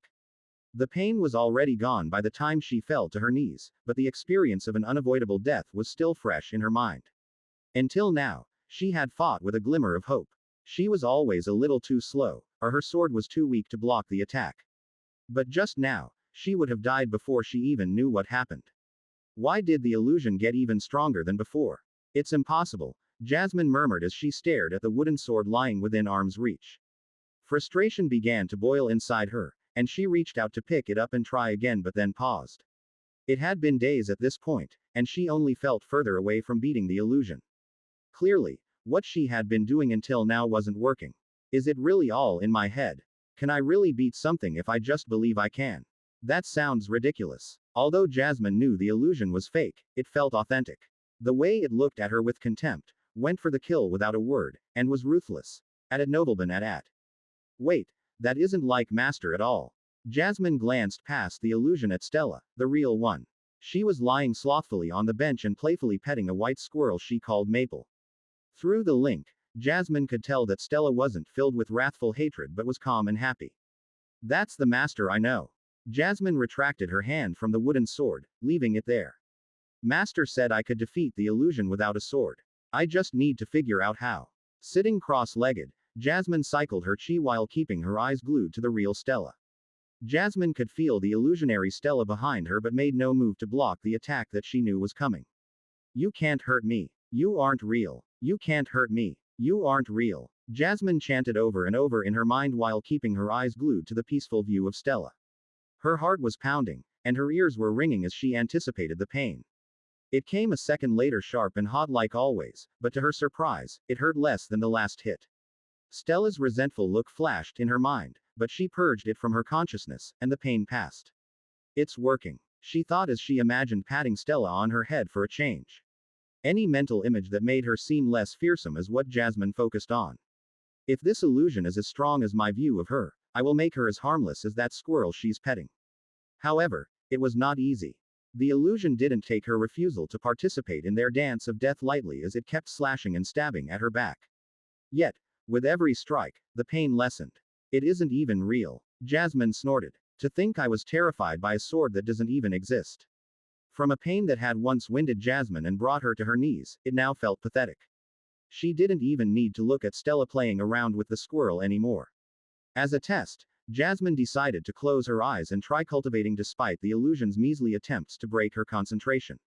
Oddly, the pain helped her focus. Perhaps it was because her body felt it was a life or death situation, so the heaven's whispers were more vivid than usual, and the chi flowed through her spiritual roots with ease. An hour or so passed, and something more threatening than the illusion broke Jasmine's concentration. Her stomach was rumbling. In fact, she was so hungry she feared her stomach would emerge out of her throat and be the one to kill the illusion rather than her. I guess it's time to finally end this. Jasmine opened her eyes and saw the real Stella watching her from the bench with interest. Giving her master a smile, Jasmine rose to her feet and rolled her shoulders. The slight pinpricks of pain from the illusion's attacks drilling into her back hardly fazed her. Jasmine's gaze landed on the wooden sword lying on the ground. I can't believe I was so foolish to think I needed such a thing. Swords really are worthless when I have all I need. Untamed chi gathered in her fist, and with as much force as she could muster from her chi-enhanced body, she spun around and delivered the most vicious uppercut she could muster to the illusion of her master. Surprisingly, the illusion did not fly through the air like she had envisioned. She had pulverized the illusion out of existence as it faded into nothingness. Jasmine looked down at her fist with awe. She stood there for a moment, relishing in the victory, and felt a tear streak down her face. Days of pain and fear had been conquered in a single confidence-filled punch. Master, I did it. Jasmine turned to the bench and was almost thrown off her feet as Stella ran over and embraced her in a tight hug. Bewildered, Jasmine didn't know what to say. Master, my disciple is so cool. Stella released her and was grinning. I knew when you opened your eyes that you had conquered your fear of my illusion, but to think you would turn around and deliver such a vicious punch right into what I guess was my face. Honestly, you were a bit hopeless with the sword, and I was growing worried that you lacked what it would take to fight in the tournament so soon. But that punch was excellent, Stella continued rambling. I know talent when I see it, and to think you were hiding that inside you. Forget the sword. You should just punch people in the face. Wait, what? Jasmine was shocked out of her daze as her goals crumbled. She had dreamed of becoming one of those dignified cultivators cruising through the skies on flying swords and engaging in fierce duels. There was nothing dignified about punching people in the face. Master, what about Elder Mo's gift? I beat the illusion. So I should get the sword now, right? Jasmine asked desperately. She heard it would help her train. Even if I lack the talent with the sword, Elder Mo should be able to save me, right? I don't want to only punch people. Stella shrugged. Sure, you can have it. Swords are a cultivator's best friend, as even if you don't use them in combat, they are useful for flying around. But as your master, I am telling you this is not where your talent lies. As a cultivator that defies the heavens, sometimes it's important to understand and lean into your strengths to get ahead of others. There's no shame in doing so. Jasmine felt like crying. Why did her master say such reasonable things that made it hard to refute? Stella's spatial ring flashed with a silvery light, and a sword that looked comically short appeared in her hands. Here you go. A gift from Elder Mo. You earned it. Thank you, Master. Jasmine accepted the sword with her best manners. It felt heavy in her hand, but it didn't fill her with the confidence she had anticipated. Something buzzed at the edge of her consciousness, compelling her to swing it. However, with a sigh, she ignored it and sheathed the blade. Master is right. My fists are better. Chapter 275. Rapid Expansion. A few more days passed since Jasmine rejected the sword and embraced the path of the fist. She was here again at sunrise, fighting an illusion Ashlock couldn't see. Stella intently watched Jasmine's punching form while sitting on the bench and shouting pointers every few tries. Lift your hands a bit higher, yeah, there we go. Keep your head straight. Only twist your upper body here. Yes. Idolatry daily sign in system. Day 3605. Daily credit 42. Sacrifice credit 3288. Sign in. Ashlock shrugged off his sleep with a yawn. The sun rose later, and the winter winds made him sleepier than usual. Days seemed so short now, and as fun as watching Jasmine's progress was, he had work to do. It wasn't easy keeping tabs on the area within his domain when he rapidly expanded in all directions, especially overnight when he had faster growth under the 9 moons. I should reach the Tainted Cloud sect later today, Ashlock mused as his consciousness spread throughout his trunk and roots that sprawled out for 1,000 miles. Briefly glancing to the east, he confirmed it would still be a few hours, so he checked up on the rest. Down below, he was yet to encounter a ley line. Still, the chi density was increasing the further he delved, which boosted his system-given cultivation technique, transpiration of heaven and chaos, as he had to draw chi up his roots to expel it out of his leaves. There were also sizable spirit stone deposits down here, so he had hollowed out some of his ethereal roots so mudcloaks could reach these deposits and mine them for the Ashfallen sect. I'm starting to wonder if the ley line is even a physical thing like a power line or if it's closer to an ocean in how the pressure increases the closer you get to the bottom, but it never solidifies. Ashlock would keep delving deeper until he broke through to hell to find out. He also intended to verify if the realms were round or flat. Most things pointed to the layers of creation being flat by how they were described to him by Diana, which raised some questions and concerns. Structure of the realms aside, digging down was overall the least exciting of his expansions. It was just a lot of rocks and dirt. However, he encountered the odd worm-type monster, which he killed and then consumed. The more exciting direction to expand was into the Blood Lotus sect. Previously, he had avoided growing toward the west, where he suspected the other mountain peaks of the Blood Lotus sect resided for the simple reason of wishing to remain hidden. Sprawling roots that emitted a large amount of spatial chi were bound to attract the attention of cultivators, and following his roots to their source would be easy. Exploring was great, and he wanted to see what the other peaks looked like, but he also liked living. However, with his sect's explosive growth in power and Larry's recent ascension to nascent soul realm, he finally began expanding into the Blood Lotus sect. His days of hiding away on Red Vine Peak were drawing to a close with the involvement of the Eternal Pursuit Pavilion, whether he liked it or not, so it would be best to grow under his future enemies. Ashlock cast his vision westward to the newest area he had discovered. Floating above the land with Eye of the Tree God, he saw the shadow of the grandest mountain he had ever seen dominate the skyline. It seems the peaks are sprawled out in a sort of banana shape curving upwards to the northwest. When I went straight west, there wasn't much there except more endless forests. Ashlock suspected the strange layout was so that all the cities of the Blood Lotus sect were built within the width of the giant ley line that ran from the spiritual spring to the north all the way to the celestial empire in the south. So far, of the 9 cities under the control of the Blood Lotus sect, Ashlock had encountered 3 of them. Darklight City, which he now ruled, and Sleemere, which was very nearby, were the closest. The mountain in the distance was his latest discovery. It was around 5 times the distance as Sleemere was to Red Vine Peak, and from some snooping around and listening into the locals, he suspected this place was Thunderhold Peak, the home of the Skyrend family. At Nobleman at. Thunderhold Peak was a place that inspired awe, even in Ashlock. The mountain was relatively flat but kept ascending until it reached the clouds. A vast city built from marble and gold encircled the summit, and every street led to paved squares that were lorded over by towering statues of the Skyrend family members. Egotistical bastards, Ashlock muttered at the insanity of how many statues littered the city. It was an obscene personification of pride. Ashlock had a relatively low opinion of the Skyrend family after his run-in with the now-dead Scions Cassandra and Theron during the alchemy tournament. But he now understood where the arrogance had stemmed from if this was the absurdity of wealth their family could put on display, having settled in this area for less than a century. I suppose being able to guarantee the survival of an elder as they attempt to ascend realms is a lucrative business, Ashlock mused as he floated just below the clouds overhead. He didn't have his roots grow too close to the peak where a palace that might as well be its own city resided, as it was decked out in enough defensive runic arrays that he feared they could summon the heavens itself to smite him out of existence if he even looked in their direction. This made the fact Maple had apparently wiped out enough Skyrend family members here that they felt justified in a war with the Voidman family even more impressive. Just how powerful was that darn squirrel? If only Maple was my summon and as obedient as Larry, Ashlock sighed. They were in a mutual pact that stopped them from killing each other so they could coexist peacefully, but that was it. Maple was not obligated to help Ashlock or do as he asked, and he was free to attack families if he so wished. Ashlock's gaze went down the sloping mountain of Thunderhold. Like the much smaller Sleemere, the architecture became more crude and dense further down the slope until the industrial sector resided at the bottom. I wonder which city I will hit next. I know Darklight City is the easternmost city. I remember there being 12 noble families and only 9 cities. Since the Ravenborn, Winterwrath, and Evergreen families are gone from the Blood Lotus sect, that leaves the remaining 9 families. I assume Nitro's city, home of the Patriarch, will be closer to the middle of the sect, so maybe I will hit the cities controlled by the Silverspire, Azurcrest, or even Starweaver families next. If you stumble upon this narrative on Amazon, it's taken without the author's consent. Report it. Either way, expansion into the Blood Lotus sect was progressing smoothly.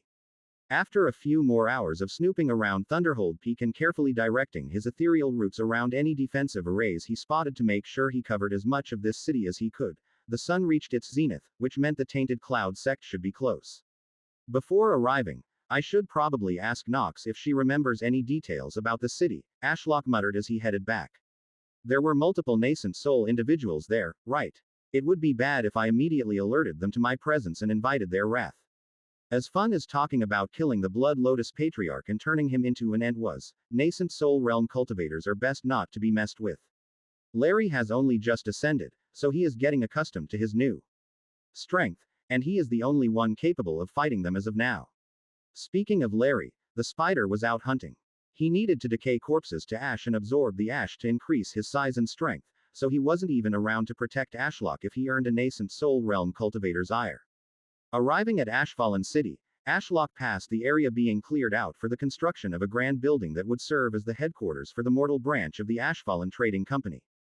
Progress on it had been slow thus far, as Sebastian wanted to make a structure a tad more complex than the simple buildings Douglas and the Mudcloaks used to make. A little further up the mountain, he found Nox growing in her field of white flowers. She had grown in size, now looming over the surroundings, and her canopy of black leaves rustled in the breeze. Last time, Ashlock had used Progeny Dominion to restrain and communicate with Nox because of a misunderstanding. This time, he wanted to go with a gentler approach and try to speak without forcing their souls to merge. Nox, can you hear me? Ashlock had to use abyssal whispers, as Nox had split her soul with her family's shadow soul technique to create a dryad out of shadows. This way, he could speak to both halves of her soul at the same time. Ah, yes, Nox replied as the shadow dryad looked toward Red Vine Peak. How can I assist the great tree? Just call me Ashlock, and I have some questions for you. Are you free? Yes, I have all the time in the world. Few mortals visit here besides that one family, Knox said with a hint of loneliness. Whenever someone comes close, I try to offer them a fruit, but they run in fear instead. Catherine doesn't seem keen on cultivating, Julian is too busy with work, and Jasmine says hello to me in the morning before using the ethereal route to go to Red Vine Peak. She doesn't even show interest in my fruit or cultivating here. Ashlock saw the shadow dryad's shoulders sag and felt bad. But who could blame mortals for being scared of a shadow spirit appearing from behind a tree and trying to offer them suspicious fruit while being incapable of speaking? Huh, I just realized how crazy Stella is to have trusted me so much, Ashlock muttered to himself in disbelief. At least he had Stella to keep him company, but Nox seemed alone in her field of white flowers. Sorry, Ashlock, you didn't come here to listen to me ramble on. I will try to answer anything you ask. Thank you. How much do you remember about the Tainted Cloud sect and the Eternal Pursuit Pavilion? Ashlock hadn't interrogated her regarding this yet, as Nox had seemed somewhat disorientated since becoming a tree, and he hadn't reached the Tainted Cloud sect yet. But now he needed information. I spent most of my life before becoming a merchant living in the Tainted Cloud sect, so it's a significant part of who I am, Nox replied, so I do remember quite a lot, especially from my younger years. Okay. Good. What can you tell me about Tainted Cloud sect east of here? Is that your home? Yes. The Tainted Cloud sect consists of 5 very spread out cities, and the city to the east of here is called Nightshade, my home. All cities have a branch of the Eternal Pursuit Pavilion, but Nightshade's claim to fame is that it's home to the Celestial Warden who governs it. Oh, another fun fact is that the city's name, Nightshade, came from combining the names of the 2 most powerful families, Duskwalker and Lunarshade. Duskwalker is your family name, right? How powerful are you in comparison to the Lunarshade family, and how strong is the Celestial Warden? The Shadow Dryad looked down at the ground. The Celestial Warden is at the 6th layer of the nascent soul realm. But he is far more powerful than his cultivation suggests, having lived a long life of battle rather than sitting in a cave for centuries. As for my family, I believe we used to be equal to the Lunarshades, but that seems to have changed recently. How so? Ashlock asked and vowed in his mind to avoid earning the Celestial Warden's attention. He sounded dangerous beyond his comprehension. Nox let out a long sigh. I fucked it up. I ran away for selfish reasons, and my father was killed in an ambush, leaving my mother, sister, and cousins to run the family. The last time I spoke to my sister Evelyn, she said the family had absorbed a few smaller families to stay afloat. However, if she stops being the Lunarshade scion plaything, the Duskwalker family could be eradicated overnight. That's terrible. Did you like your sister? Noel. Yes. It's complicated. There was a time when we were close siblings, but once our father started assigning us roles and as the more talented one, I was told to marry into the Lunarshade family like some sort of sacrifice to keep the peace between the families made me resent her. I then ran away and forced that role onto her, so she now resents me. What about the rest of your family? I don't remember much about them, to be honest. Once my father died, my mother was hardly seen. Which is about as present as she was throughout my childhood. A few of my cousins were cool, such as the one you likely killed. I heard he was an up-and-coming talent supposed to revive my family. Oh, sorry about that. Nox laughed. Don't be. I am the one who sent him to his death to buy time for my escape. As I said, I was the one who brought the downfall to my family. A sin I will bear, I suppose, for eternity now. Though becoming a tree and losing half my memories does lessen it. Doesn't that defeat the point of bearing a sin? Nox fell silent for a while. Maybe. I do feel bad for Evelyn. I really do. She didn't really deserve the life I forced on her. Nox's shadow looked to the sky as if reminiscing, and another silence drew between them as they both got lost in thought. After a while, Ashlock decided to switch topics. I had Diana register for the Eternal Pursuit Pavilion. You did? No way. What's with that reaction? I overheard a Jade informant registering someone called Diana, which I found strange at the time but passed off as a coincidence. Anyway, sorry, continue. Right. I want her and possibly Stella to sell pills and take on bounties through the pavilion. Since the Celestial Warden is present there, would you advise against that? He doesn't usually get involved in matters, but he knows Stella's name because of me. Though the Lotus informants are secretive, they wouldn't hide anything from the Celestial Warden if he asked. So, I would advise against Stella doing anything that would earn attention. I see. Maybe I should have Stella work in a different city to avoid issues. You could do that, but the Celestial Warden oversees all cities. If it's an issue in one city, then it will be in another, Knox explained. A better solution is using proxies to sell pills. Even if Diana sells your pills, she will earn unwanted attention, you know. It's why I didn't want to sell pills for you guys in the first place and went after Stella's earrings instead. A proxy. I heard about those before. But we don't know anyone we could use as one. Just use my sister. She is ranked as a Crimson Tracker within the Pavilion and from a powerful house. Nobody would raise a brow if she started selling pills, including the Celestial Warden. Knox, in case you forgot, we have never met your sister, and you are stuck here as a tree. There's no way she would trust or work with us. Don't be so sure, Knox replied as her shadow pulled off one of its fingers. It then bent the finger into the shape of a ring. Show this ring made from my chi to Evelyn, and she is bound to at least hear you out. Once you get her attention, offer her a cut of the sales to the Pavilion, and she would be more than happy to comply. I think. Ashlock took the ring with telekinesis. Doesn't your sister hate you? Surely if Stella or Diana showed up to the Duskwalker residence with this ring, they would be killed on sight. That's a good point. Knox replied and fell into thought. Oh. Take that big spider. Evelyn is terrified of spiders. Ashlock sighed. How the hell did that solve anything? Chapter 276. Tainted Cloud Sect. Stella had a headache as she stared at the strange-looking ring of shadow in her palm.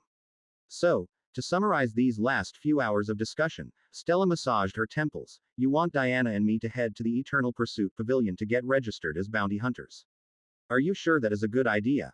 Diana has already been registered as an Iron Seeker but needs to appear in person to be promoted to a Crimson Tracker. You, on the other hand, are yet to be registered. Knox is confident you should have no problems as the Lotus informants are quite professional. Is there no way the Silverspires can register me like they did for Diana? I asked, but apparently, doing it once was already straining their connection. It's a big deal to get a letter of recommendation from such a person. Don't worry, you will be fine. Climbing the ranks should be a breeze for you. What about registering in another city? You can, but it will take me a while to reach another city, and apparently, the Pavilion in Nightshade is the largest and offers the most missions that you will need to advance up the ranks. Stella bit her lip. Diana is already ahead of me with the help of the Silverspires. If I wait around any longer, I will be stuck as an Iron Seeker while she is a Jade Sentinel. Not that I am jealous, but I will be left behind. Fine, Stella side-eyed Knox's shadow, so after I register, I then use this shadow ring to have a meeting with your sister, who will likely try to kill us on sight, so we should bring Larry because she is scared of spiders. The Shadow Dryad slowly nodded her head. Larry will remain here for now, Ashlock said. I will portal him over when he is needed. Remember, we want to avoid too much attention until we can use Knox's family as a proxy. Okay. Stella fastened the jade mask to her face. Don't worry, I can remain low-key if I want to. Good. My presence over there is limited as my coverage of the city is still quite low, and I have no offspring to magnify my presence through, so you will be on your own for the most part. Do not attract the attention of the Celestial Warden. Now go quickly. I found a quiet place to make the portal. Stella felt her ears pop as she stepped through the portal Ash had conjured for her to the Tainted Cloud Sect. Not only did the pressure change, the temperature was a few degrees colder. Has the sun moved further through the sky as well? Stella mumbled as she shielded her eyes with her hand and glanced up. It had been afternoon a moment ago, but it was now evening. After a few hours of discussion and preparation with Knox and Tree, it felt weird to finally be here. This is my first time being so far from Tree. Ashlock did say that Nightshade City was over 1,000 miles away, Diana said in a distorted voice as she stepped through the portal, which snapped closed. What does that have to do with anything? Stella asked as she looked over her shoulder at Diana. Like herself, the demoness was wearing one of the jade masks they had looted from the bounty hunters. The masks were inlaid with a runic circuit that distorted one's voice and helped hide one's face. The sun appears in different parts of the sky as it travels across the realm. Since we covered such a vast distance, it's as if we went forward in time, Diana said as she walked past and flipped up the large hood of her black cloak. Anyway, that's not important right now. We should be near the entrance to the Eternal Pursuit Pavilion. Stella scrunched up her nose as a rat ran past. They were standing near the bins behind a restaurant, and it was filthy. I'm so glad Ash forced me to change my clothing and even wear shoes. Stella thought as she looked down at the simple black slip-on that matched the dark cloak she was bundled up in. If only these darn masks blocked smells, that would be helpful right now. This area has a chi gathering formation in a nearby building, so it was easier to mask the presence of my portal. Ashlock's voice rang in Stella's mind. Walk down that alley to your right and then follow the street to the foot of the mountain that dominates the city's center. It's impossible to miss. Stella flipped up her hood and nodded to Diana. Let's go. The two moved in silence down the alleyway, and sure enough, once they were on a main street with a more open view of the sky, the mountain was indeed hard to miss. Not because of its size, as it was nothing compared to Red Vine Peak, but because it was covered in hundreds of ornate pavilions adorned in shades of jade, and even from here, Stella could feel the power emanating from the place. The air shuddered, especially around the top third. Those are some impressive defensive formations, Stella thought as they shuffled closer through the busy streets. Dodging city folk going about their chaotic and short lives. I see why Ashlock dropped us off nearby. Wanting to avoid attention aside, it was likely impossible for him. My spiritual sense dissipates when it comes near the mountain, so there's no way I could make a portal from here to the entrance. Before she knew it, they were at the gate. It towered over the guards standing before it, processing the many people passing in and out. The bounty hunters of the pavilion were easy to spot due to how they dressed and moved about compared to the more casually dressed merchants and other mortals who wished to enter. We don't need to wait in line. I can get us in, Diana said as she flashed the gold and black pendant with a phoenix symbol in her palm. Stella pouted. Why does Diana get a recommendation letter and a pendant, but I must remain low-key? Stupid Nox. If only she had removed the 6,000 Yingxi coin bounty on me before turning into a tree. Though I would still need to watch out for the Celestial Warden. He knows I was the last person Nox went to see, so as time passes, he will grow suspicious of why Nox is missing. What a pain. Weirdly, she still felt a tinge of excitement. Here she was at the gates of an organization filled to the brim with people who would kill her the moment they learned of her true identity, and as fun as teaching Jasmine was, Stella felt herself getting rusty and impatient. Cultivation progress had slowed to a crawl, and instead of learning techniques, she had been teaching Jasmine the basics. Stella grinned behind her mask as she passed a line of merchants and stood before a guard. Business with the pavilion, the man wearing shining armor asked in a dull tone. He wasn't even focusing on them as his gaze lingered on the clipboard in his hand. Diana released the slightest hint of pressure from her star core, startling the man enough to almost drop his clipboard. The guard threw himself into a deep bow, not daring to look up. Esteemed elder, I apologize for my manners. Diana's distorted laughter rang through the mask. At ease, guard. I am no elder. The guard hesitantly straightened up and seemed nervous to say the wrong thing. Stella glanced between the two and found the situation amusing. I wonder how the guard would react if he learned that Diana was in her early 20s and not some hidden elder of a noble family. The mask and the cloak made it impossible to tell anything about Diana's identity. The guard's only clue was her general body shape and strands of black hair that snuck out the hood of her cloak. May I pass? Diana was holding out the pendant of a bounty hunter. The guard glanced at the pendant before nodding. Such power yet only an iron seeker. My apologies, that's none of my business. Step on through. The pendant vanished into Diana's spatial ring, and she strode past the guard. Stella went to follow, but an arm stopped her. Business with the pavilion? The guard asked with a grin. His previous humble demeanor before Diana was gone in an instant, and it felt as if he was trying to pass on his humiliation to her. If you encounter this narrative on Amazon, note that it's taken without the author's consent. Report it. Stella felt her eye twitch. You know I am stronger than that woman you just waved through with your tail tucked between your legs. Should I flatten him to the ground with my pressure?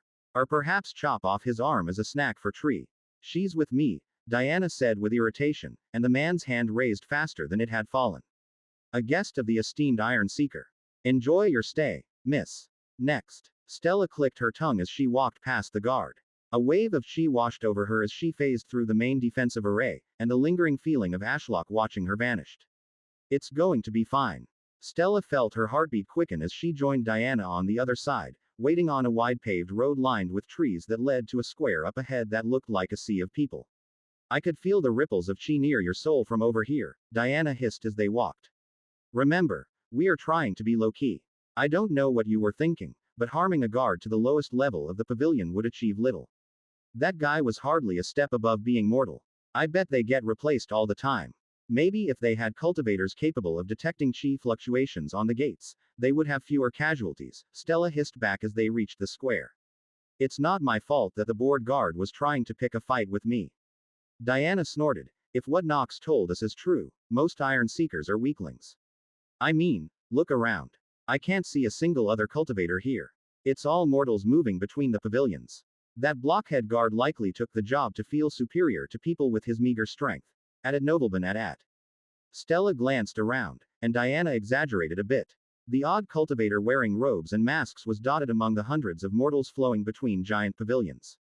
It seems all pavilions in the lower third of the mountain are made of wood and stone, with decorations of white jade. Stella noted as they walked around the square's edge toward one of the smaller pavilions with an iron phoenix hanging over the door. I wonder why the bounty hunter's pavilion is smaller than the rest.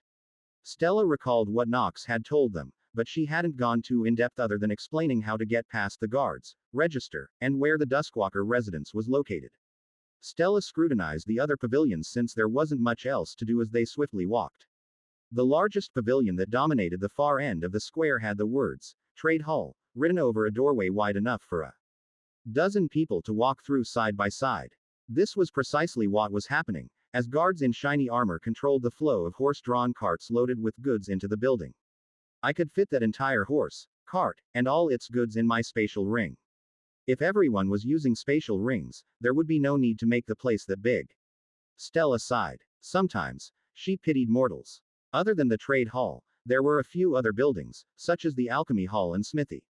I should check out the alchemy hall later. I want to know the standard of our competition and their pricing. There also seems to be a place to sell fruits. I wonder what price trees would fetch. Are you sure about using your real name to register? Diana asked, using her chi to mask her voice. The area near the Iron Seekers pavilion was quieter, and far more bounty hunters were standing around, so that was a smart move. Using a persona would help you go unnoticed by the Celestial Warden. Yes, I am sure, Stella replied, using her chi to portal her words straight to Diana's ears so nobody could hear them. Other than Nox, nobody knows that the Celestial Warden is interested in me. So long as I avoid my name being brought to his attention, I will be fine. I could even lie to the man if our paths crossed and tell him that Nox is recovering from the curse. Diana seemed skeptical. Will that really work? I don't see why not, Stella replied. Any artifacts he uses to verify if she's still alive will show that her soul is still present in this realm, and I doubt he can leave here to verify. That's true. Such a powerhouse wouldn't leave this place unattended just to verify your words. At least until the Celestial Warden grows very suspicious. Stella nodded. Exactly. I will admit using my real name is risky, but I would argue using a fake name is even riskier. If someone found out, they could use it as blackmail against me because if they reported it, I would be exiled from the pavilion no matter how high ranking I get. I did suggest using a fake name earlier, but Nox's shadow had shaken her head and told me through Ashlock that so much in the pavilion is tied to the reputation of a name. So, joining under a fake identity is one of the most severe crimes. Even if I became a Jade Sentinel, I would be exiled should I be discovered, which would be terrible as this is one of the best places for cultivators to sell their skills and make money.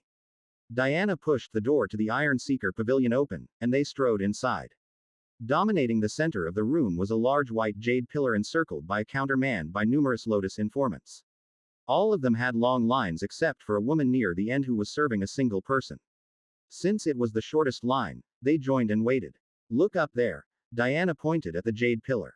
Following her finger, Stella saw a long list of active bounties in golden letters. Searching down the list that went from high to low with Vincent Nitros and the Silver Spire Grand Elder at 100,000 Yingxi coins alongside a few others in that range at the top. Further down, her gaze paused. Dead or alive? Nox Duskwalker. Target's estimated threat level. Star Core 9. Affiliation with Duskwalker family. Nascent Soul Realm 6 pending re-evaluation. Bounty. 30,000 Yingxi coins. The bounty is placed by the Lunarshade family. For more information, consult a Lotus informant. Stella noticed that the Duskwalker family was listed as a nascent soul realm powerhouse yet was pending a re-evaluation. Nox did mention something about her family's downfall since her father died. I wonder what the new evaluation would be. There was also a surprising number of high star core elders in the 10,000 Yingxi coin range, and then there was a slight drop. Death of Stella Crestfallen. Target's estimated threat level. Star Core 1 unverified. Affiliation with Ashfallen Trading Company. Star Core 9 unverified. Bounty. 6,000 Yinxi coins. The bounty is placed by Nox Duskwalker, and the target is at the marked location. For more information, consult a Lotus informant.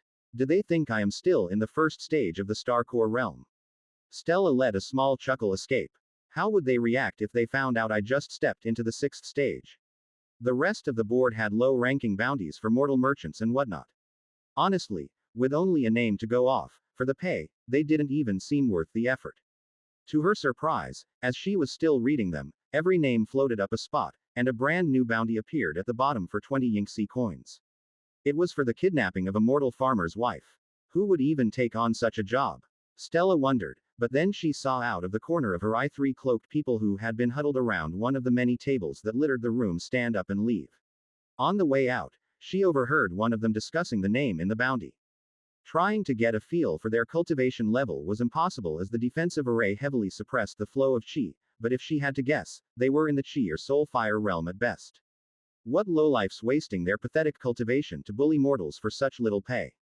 Next, please. The Lotus informant rang a little bell to draw their attention. Diana stepped forward and placed her gold and black pendant on the counter. I wish to be promoted to the rank of a crimson tracker. Have you completed the requirements? The brown-haired woman asked with a strained smile. What are they? The Lotus informant's face fell, and she let out a long sigh, another upstart who thinks they are important. Listen here, cultivator. Very few ever make it to the crimson tracker rank, you hear me? Your cultivation stage is irrelevant, as we only want talented people. If you want to advance, you must complete 10 missions and pass a combat test. Well, I haven't completed any missions. The Lotus informant gave a deadpan look, then we are done here. She rang her bell and called out, next. Why is this woman so unprofessional? Stella frowned behind her mask. It was clear that the pavilion thought little of the Iron Seekers by how cramped and lackluster this pavilion was, but this was ridiculous. The sage advisor told me that I would need to come in person to be promoted to the Crimson Trackers, Diana said calmly. Does this mean an honorable sage advisor lied to me? Much like the guard, the Lotus informant's demeanor did a 180 as her eyes widened. May I ask for your honorable name? Diana Ravenborn. One moment, please. The woman crouched down and dug through a pile of jade slips before finding the one she was looking for. Getting to her feet and inserting some chi, she read the words on the slip. An honorable sage advisor did indeed put in a recommendation for you. Diana Ravenborn, you are approved to skip the necessary missions and can advance after completing the combat test, which will be held in the arena behind this pavilion tonight. Thank you, Diana replied simply and stepped aside. A few nearby tables began whispering among themselves, and because of their low cultivation, Stella could easily hear that they were displeased by Diana's usage of connections to cheat. I see the need for a proxy now. The Lotus informants for the Iron Seekers are terrible at keeping their voices down in this busy room. How can I help you today? The woman asked as Stella stepped forward. I wish to register as an Iron Seeker, Stella tried to use chi to mask her voice, but an even denser defensive formation protected the Lotus informants. I bet it's to prevent mind control techniques. Okay, the woman said, bringing out a jade slip and infusing some chi into her fingertip. I will need to know your name. Please note that if you use a fake name and it's discovered, you will be exiled and possibly even hunted down. Her eyes raised, and she stared straight at her mask. And we wouldn't want that now, would we? Stella's spatial ring flashed, and a slip of parchment with the name, Stella Crestfallen, written on it appeared. She passed it to the Lotus informant in hopes that it would allow for a quiet registration. The woman read the note, paused to look at something at the corner of the room, and then gave a sly smile. Not every day I get a mute cultivator. Just nod if the name Stella Crestfallen works for you. Mute. What is she on about? I spoke to her a moment ago. Stella didn't need to be a cultivator to notice how the room suddenly became quieter, and far more heads stared into her back. A few groups even stood from their tables, and someone from the far end strode straight toward her. What the hell is up with this loudmouth Lotus informant? Weren't they supposed to be secretive? Nox told me they would keep the mention of names to a minimum, and I even prepared this parchment slip just in case. A sigh escaped her lips as she gave the stupid Lotus informant a nod. Things just got tricky. Chapter 277. Kill Zone. The registration fee can be paid with high-grade spirit stones, dragon crowns, or Yinxi coins. The Lotus Informat listed off as she placed the jade slip with her name on it under the table. What will it be? Stella hardly registered the woman's words as she felt blind. The defensive formations in this place were suffocating. Her spiritual senses were suppressed to just a meter, and even cycling chi through her spirit roots was a chore. So, for the first time in years, she relied on her eyes and ears to feel the shifting and murmuring of people around her. Hello, are you listening? The Lotus Informat said in a dull tone. Stella turned to her while trying to keep track of everything going on. To say she was stressed was an understatement. This was never part of the plan. I was supposed to register and then use proxies for everything else quietly. Where did it go wrong? Knox had insisted that Lotus Informats were usually professional and secretive. Had that changed since she was a bounty hunter? The other Lotus Informats nearby seemed composed and respectful to their lines of iron seekers, whereas this bitch was incompetent to the point of being malicious. No wonder nobody was lining up to see her. We should have gone and joined the longest line. If you can't even afford the fee, you shouldn't have come here. Stella threw a few high-grade spirit stones onto the counter. Here. Thank you. The woman gave the fakest smile. Stella was starting to think there was something off about this Lotus Informat. She didn't mention a price, but I definitely overpaid. Now, to see if you reveal your true colors while I turn away. Weirdly, the people gathering behind her stayed at a respectful distance, and other than talking among themselves and hearing a few mentions of her name, they made no move to attack her. They aren't going to kill me. At Novelban at. The Lotus Informat took all of the high-grade spirit stones, and Stella caught a flash of golden light out of the corner of her eye as the Lotus Informat bent down to get something from under the counter. Here is your pendant, the woman said, placing a black and cold coin-shaped object on the counter. Stella noticed a golden spatial ring on the woman's hand. She actually stole my money. I can't believe it. Hey, random question. Stella leaned in closer, resting her elbow on the counter, and kept her distorted voice low. What is the punishment for an Iron Seeker if they kill a Lotus Informat? Punishment. The woman tilted her head. I suppose there isn't one for killing a Lotus Informat specifically. That was not the answer Stella had been expecting. This woman was being blatant to the point of robbing her, yet there was no punishment if she retaliated by executing her on the spot.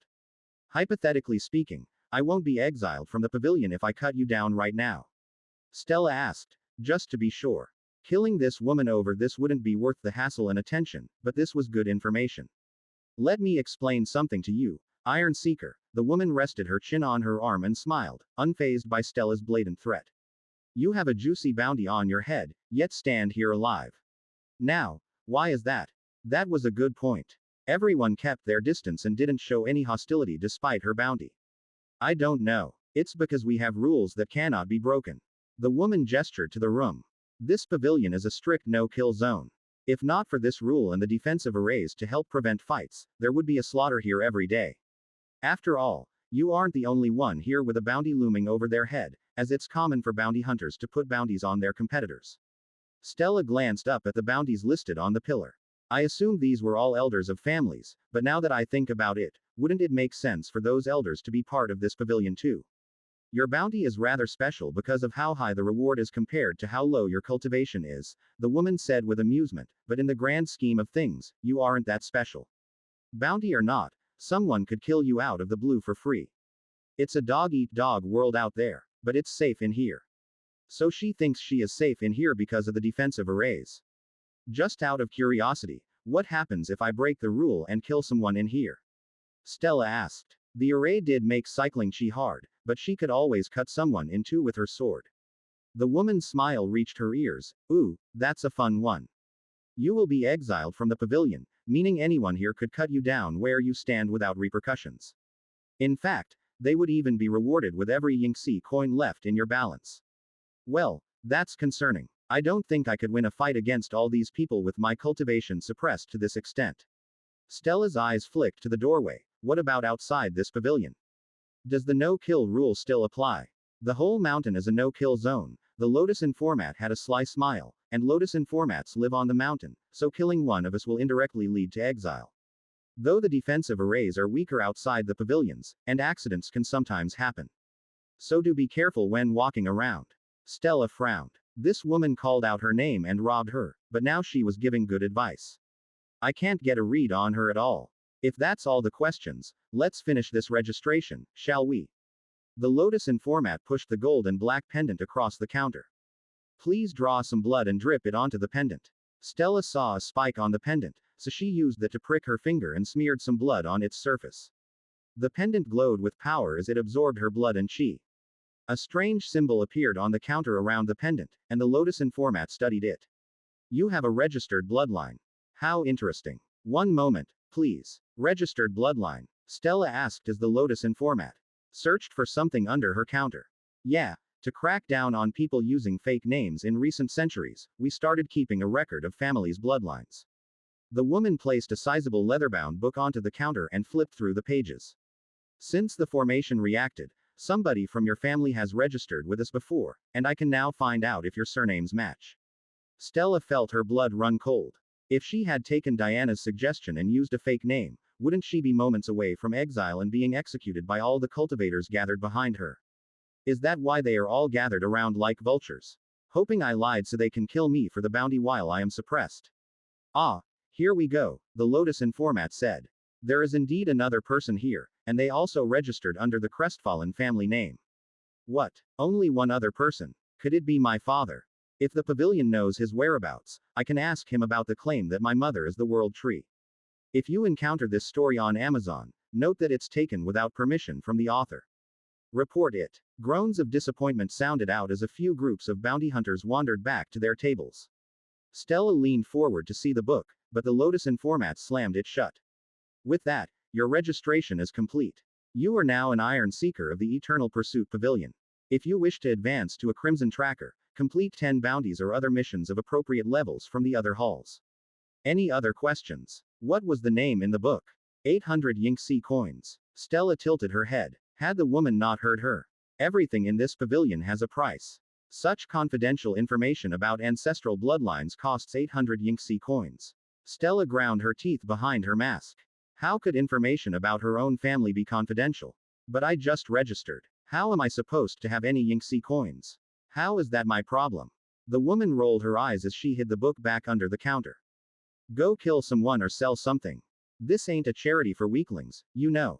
Stella found this woman insufferable, but she really wanted to know the name in the book. I could sell some pills.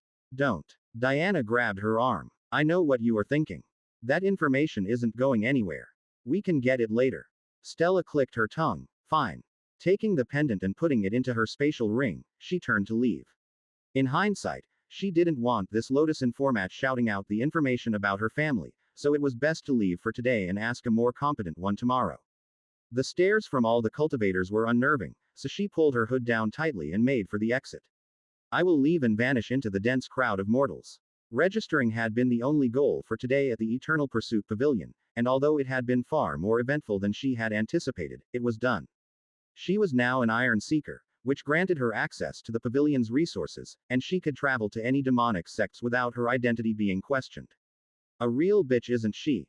Stella paused and turned to the person who had called out from the shadows. Who are you? A person was leaning against the wall near the doorway with their arms crossed. The thick black robes and full-face jade mask made determining anything about them challenging. If they hadn't called out and turned their head, I might have missed them by thinking they were part of the wall. I feel so blind without my spiritual sense. By that question, I can tell you are new. The person looked straight at Stella, their features hidden behind a jade mask.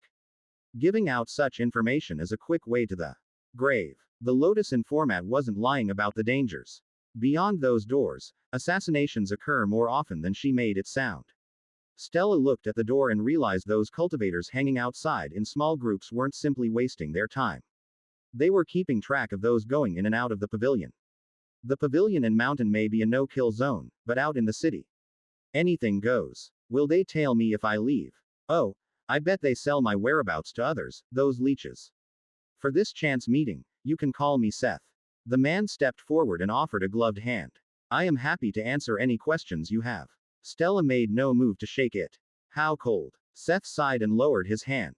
Why did you call that Lotus informant a bitch? Stella asked bluntly. Seth laughed. Is she not?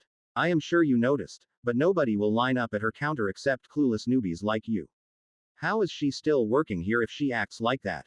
Diana asked. Seth shrugged. She has connections with the Lunarshade family, so nobody dares to touch her. and other than being a bitch and committing some petty crimes, she mostly stays within the rules. Though between you and me, Seth stepped closer and lowered his voice, she is one of the few Lotus informats that will take bribes. It's already hard enough to advance to the rank of a Crimson Seeker, so nobody here wants to get rid of someone who could give them an advantage. So much for staying within the rules. Stella glanced at the brown-haired woman standing alone behind her counter with contempt. She is rotten to the core. I bet she gets a share of the death of those exiled for using fake names, which is why she shouts them out. Is becoming a Crimson Tracker really so hard? Diana asked. 10 missions and a combat test seem simple enough. With his chin, Seth gestured to a nearby table. How about we discuss over there? What's the catch? Stella didn't trust this shifty person one bit. It may be safe here, but there were ways around everything. If she was poisoned in here and died outside, would that exile the killer, or would it be written off as another unfortunate accident? Catch. What do you gain from sharing this information? Do you want something from us? Diana insisted. Her voice dripped with suspicion. Seth raised his gloved hands. Okay, you caught me. I was going to ask you a favor, but you are under no obligation to accept it. I will answer your questions regardless.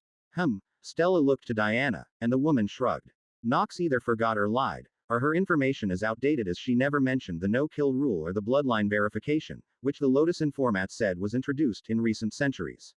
So, getting some information and comparing notes would be helpful, but can I trust anything this guy says?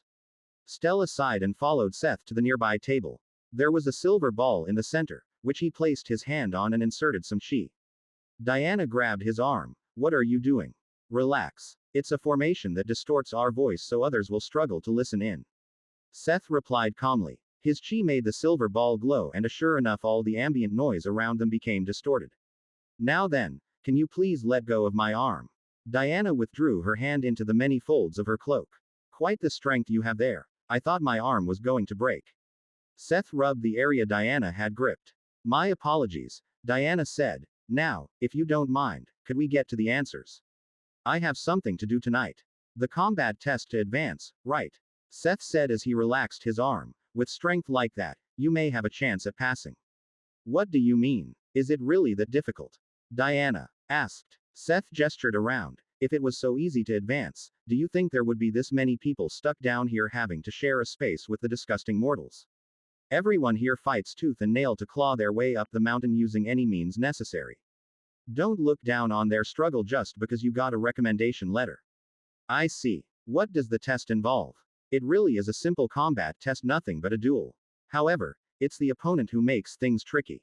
Since the Pavilion wants to keep the prestige of the ranks intact, they make us fight and have to win against someone from the Crimson Tracker rank. You have heard the term mission thrown around, right? Stella and Diana nodded. Defending the honor of the Crimson Trackers is one such mission available to them.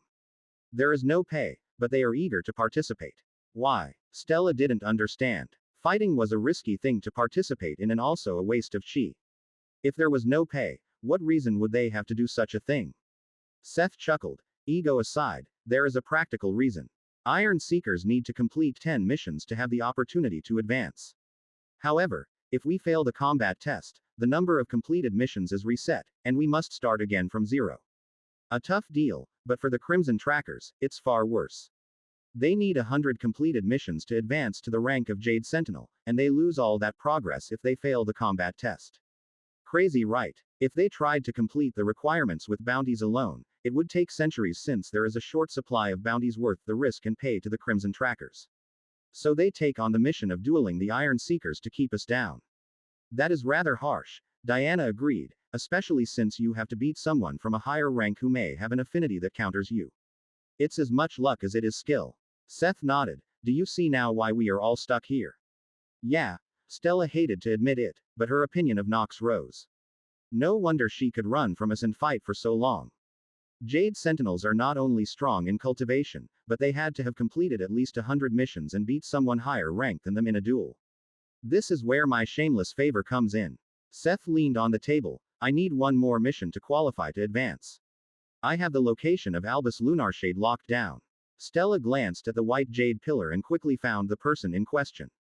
Death of Albus Lunarshade. Target's estimated threat level. Star Core 2. Affiliation with the Lunarshade family. Nascent Soul 6.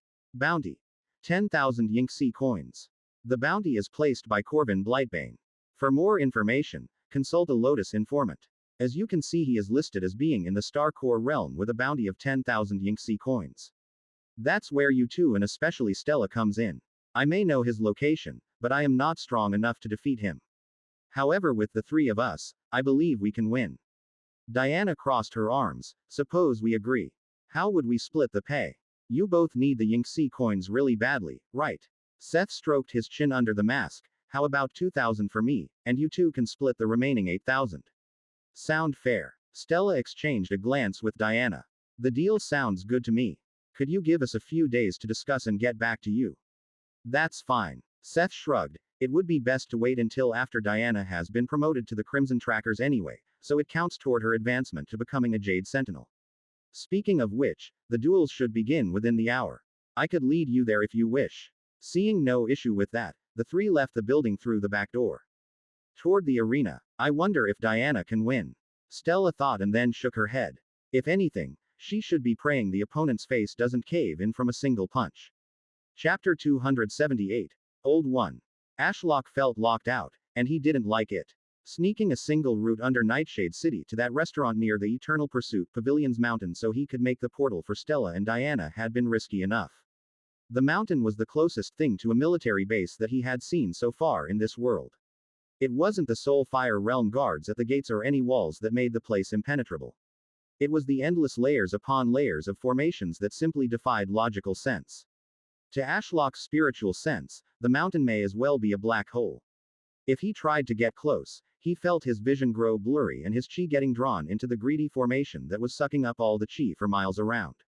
It was why he had felt comfortable with creating a portal so nearby, as it was masked by the rivers of chi being drawn to the mountain. No wonder the Duskwalker and Lunarshade families built their homes a few mountains away. There would be no point in cultivating within the center of Nightshade City.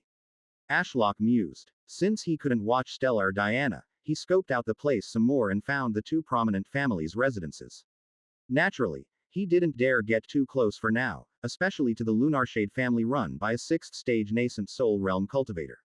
Ashlock watched the sun descend behind the Eternal Pursuit Pavilion's mountain from the city's outskirts. The evening was turning to dusk. Now that I think about it some more, I bet that drawing in all the chi for miles around is a feature of the defensive formation. Since it sucks in all the nearby chi to power itself, trying to launch a siege would be impossible, as the attackers would have the chi forcefully sucked out of their long-range attacks. Ashlock hummed to himself in thought. Even with the amount of chi it's drawing in, it still shouldn't be enough to power so many layers of formations that cover an entire mountain. Are they consuming piles of spirit stones every day? Or perhaps they found a way to tap directly into the leyline.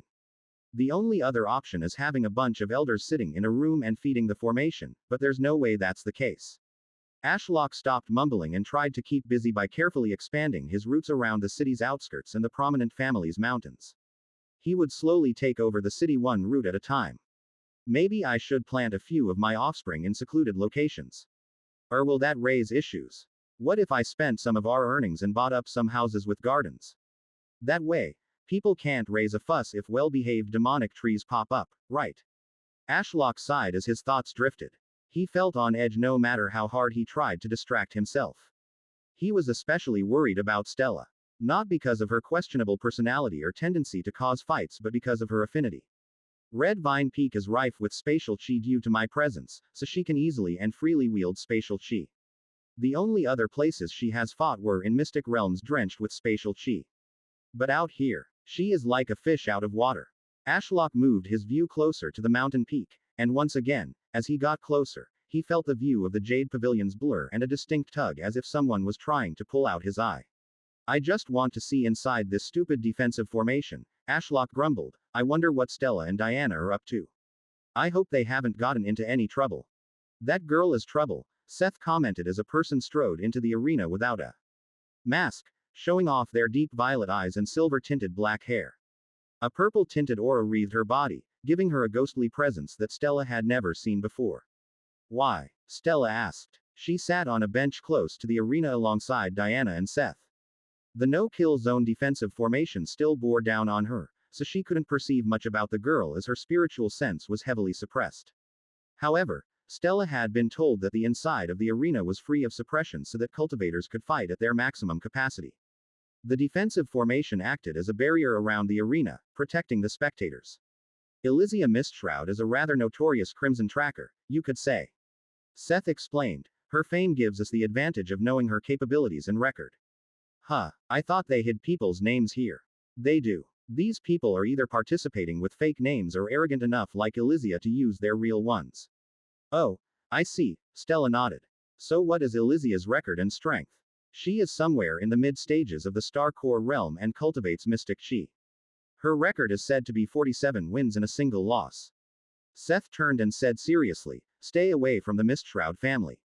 They are a bunch of lunatics and operate more like a cult. Stella took the warning to heart, but she had never heard of such a chi type before. What even is mystic chi? It's one of the more obscure chi types that leans heavily into Tao comprehensions and visualizations. Mystic chi is only created when a person believes in something so strongly that they can manifest it into reality. Seth explained. You will see in a moment, but the easiest way to describe it is calling them summoners of their imagination and belief. Mystic cultivators. Summons grow stronger as more people believe in their power, hence the whole cult thing and their eagerness to show off in public settings like this. Honorable Iron Seekers of the Eternal Pursuit Pavilion, a voice thundered through the arena, carried through the formations. Elysia Mistshroud of the Crimson Trackers, sitting at a record of 47 wins and a single loss, is now open to challenge. For every victory achieved today, she will ascend closer to the rank of a Jade Sentinel. However, anyone capable of adding a loss to her record will be promoted to the Crimson Trackers with immediate effect. Elysia looked around with a smirk hanging at the edges of her lips as if inviting the challenge. So what if her power is a little strange? Diana tilted her head to Seth. I don't see how that makes her troublesome. Is her high cultivation stage the main issue? I can imagine someone of that strength being far above most Iron Seekers. That's part of it, but in her specific case, the record of nearly 50 wins in a row is the main driver of her power, Seth said.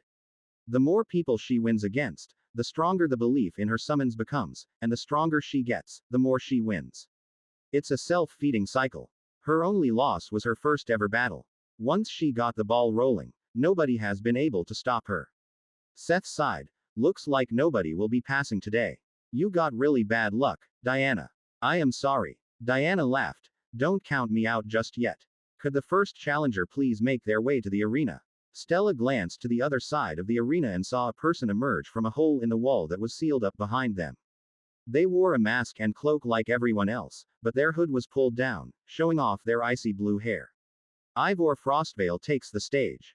With 0 wins and 3 losses, this will be his 4th attempt at rising the ranks. Please wait while the arena is adjusted to facilitate fair competition. The arena trembled as the ground below the 2 contestants rose a few meters. The bare arena that looked like a sand pit began flooding with water. Once the water reached the 2 mounds that the cultivators stood on, the water flash froze, turning the arena into a frozen wasteland. How is this fair? Stella squinted at the area as her spiritual senses were blocked. Where is the mystic chi for Elysia? It's something that cannot be created on a whim, Seth said. The pavilion attempts to make the fights as fair as possible, but they are not gods. The battle will now begin. Remember, the intentional killing of the other contestant will count as a loss. Elysia, today will be the day I finally. Ivor was cut off as he was forced to kneel. Star core pressure. Stella's eyes widened. How is she strong enough to force him to kneel so easily? Is Ivor really weak? No. Seth replied. Ivor should be a freshly ascended star core. The gap between the two shouldn't be this vast, but this is Elysia we are talking about. Her presence carries the weight of her god. Elysia rose up into the air via a column of purple smoke. Her eyes glowed with power as a giant ritual circle that took up half the arena manifested into existence below her, and she began chanting. If you stumble upon this narrative on Amazon, it's taken without the author's consent. Report it. O creature that dwells beyond the veil of our reality. Heed my call and traverse the endless blight. Through the swirling chaos of time's untold decay. Emerge from my consciousness, manifest and devour. The ritual circle began spinning and pulsing faster and faster as a strange, chilling dread overtook the arena. Ivor Frostvale slowly pushed himself to his feet under the pressure as blood trickled from the corner of his lips. His face was also red as his blood vessels tried to break free from his forehead. Crazy bitch, Ivor cursed as he raised his hand, and with a flick, a giant ice spike surged toward the defenseless Elysia, who was busy chanting and pouring power into the ritual. Elysia sneered and casually slapped the attack away with the back of her hand with such force that the whole spike shattered downward as if it were made of glass, and the ground around Ivor exploded, sending him flying into the wall. The ritual circle stopped spinning and slowly grew as if trying to consume the entire space. By the sigils of the ancients, I continue my bloodline's legacy. To serve the ones who came before. In the name of the lost, the forbidden, and the unseen. I command you break the seal, come forth, and intervene. Whispers and screams that twisted the mind reverberated like a chorus of misery from the ritual circle. Within the darkness, something began to emerge. There is only one way to beat a ritualist. Seth leaned forward and rested his chin on the back of his hands. Stop them before the ritual completes, or run away. Unfortunately for Ivor, the ritual is complete, and he has nowhere to run. He's already dead. Stella looked at the arena. Ivor was slumped against the far wall as the eerie purple smoke filled with harrowing screams crept closer. His eyes widened with fear, and he was trying to stand back up, but his leg was likely broken alongside many of his ribs as he howled in pain. Even without spiritual sense, I can tell the power stored in that ritual circle should far surpass anything Ivor can conjure up in that condition. Diana sat back and crossed her arms. It's over. Ivor, unaware of their thoughts, seemed determined to keep going. Poor guy. He will have to do 10 missions all over again. Stella could see the determination in his refusal to surrender, but this match was heavily one-sided. I serve and worship the old one with my entire mind and being. So come forth, show your power, and crush the foolish mortal who rejects your existence. Elysia said coldly as her eyes dimmed. Something not of this realm slowly hauled itself out from the ritual circle. It seemed to defy the laws imposed by the realm on how things should appear as its body of shifting shadows and tentacles constantly moved and changed as if not entirely present in this dimension. It's an ugly thing. Stella had a slight headache as her mind tried and failed to comprehend what she was looking at. The tentacles that comprised most of its massive body were covered in crazed eyes and mouths filled with rows of serrated teeth dripping with a viscous dark fluid. At Nobleman at. Stay back. Ivor shouted as the ice around him cracked and surged up. He tried to create multiple walls, but the summon monster's tentacles smashed through them effortlessly. Don't look if you want to keep your sanity. Seth trembled as he looked straight at his feet. Stella exchanged a glance with Diana over Seth's lowered head. Compared to Neptune, don't you think it's kinda cute? Diana asked with a laugh. Stella glanced back at the monster. Now that she got a second look, it was like a cute puppy compared to the cosmic horrors that made up Maple's family. If Neptune and Mars were planet eaters, this thing was nothing but a chained pet to a little girl. Yeah, I almost feel bad for it. Stella leaned back in her chair and listened to the sound of smashing ice as Ivor desperately tried to prevent the monster's advance. Take his limbs, Elysia commanded from atop her column of smoke behind the looming monster, so he may do nothing but stay put and revere you. No. Please. Ivor shouted. Stop, stop. His cries came a moment too late. 4 tentacles smashed through his final layer of ice and pinned him to the wall. I give up. I concede. Ivor cried out. The winner has been decided. Elysia Mistshroud has achieved her 48th consecutive victory against Ivor Frostvale. Stella felt a massive flow of chi, followed by an ear-ringing howl from the monster as immense pressure descended on the arena. Did they activate the defensive formation? Stella wondered as she saw the monster helplessly pushed back to where it had come from, and Elysia was forced to the ground from her purple smoke pillar. Relax, I wasn't going to kill him. Elysia curled her hair behind her ear, but her sickening smile told a different story. Ivor fell to the ground face first in a pool of blood with nothing to hold him up. All of his limbs were gone, so he was helpless to even kneel. Elysia strode over and planted her foot on the back of his head, driving his bloodied face into the sand. This is the position you should have assumed when you gazed upon the glory of the Old One. Do you understand, weakling? Ivor tilted his head to the side and spat out blood. Fuck you and your stupid Old One, you crazy bitch. A shame. Elysia reached down and gripped Ivor by the hair. He screamed as she held him up with one hand and wrapped her fingers around his neck with her other. The Old One accepts the worship of all. Even foul-mouthed bastards like you. I took away your limbs so you would know your place, but it seems you have no need for a voice either. Ivor gasped out as Elysia tightened her grip. As the duel has concluded, the arena is currently a no-kill zone. If you kill Ivor Frostvale, you will be exiled, Elysia Mistshroud. Elysia clicked her tongue and threw Ivor into the wall as if he were a sack of rotten potatoes. Fine. Bring on the next Iron Seeker weakling. I must get through at least 10 today to satisfy my god. She returned to her starting position, and Ivor was dragged away by an arena representative, leaving a thick trail of scarlet in the frozen sand. Diana stood up. You're up next, Stella asked. I think so. Diana shrugged. Don't go, Seth insisted. Elysia is worse than a demon. Even if leaving here will void the advantage of your recommendation letter, at least you will keep your perfect record, your dignity, and all your limbs. Worse than a demon, huh? Diana snorted. I'll be the judge of that. Diana stood at the opposite end of the arena and stared down Elysia. Without the defensive formation suppressing her, she felt she could finally breathe. I never realized how much I relied on my spiritual sense until it was robbed from me. Diana cracked her knuckles and rolled her shoulders. This was not going to be an easy fight.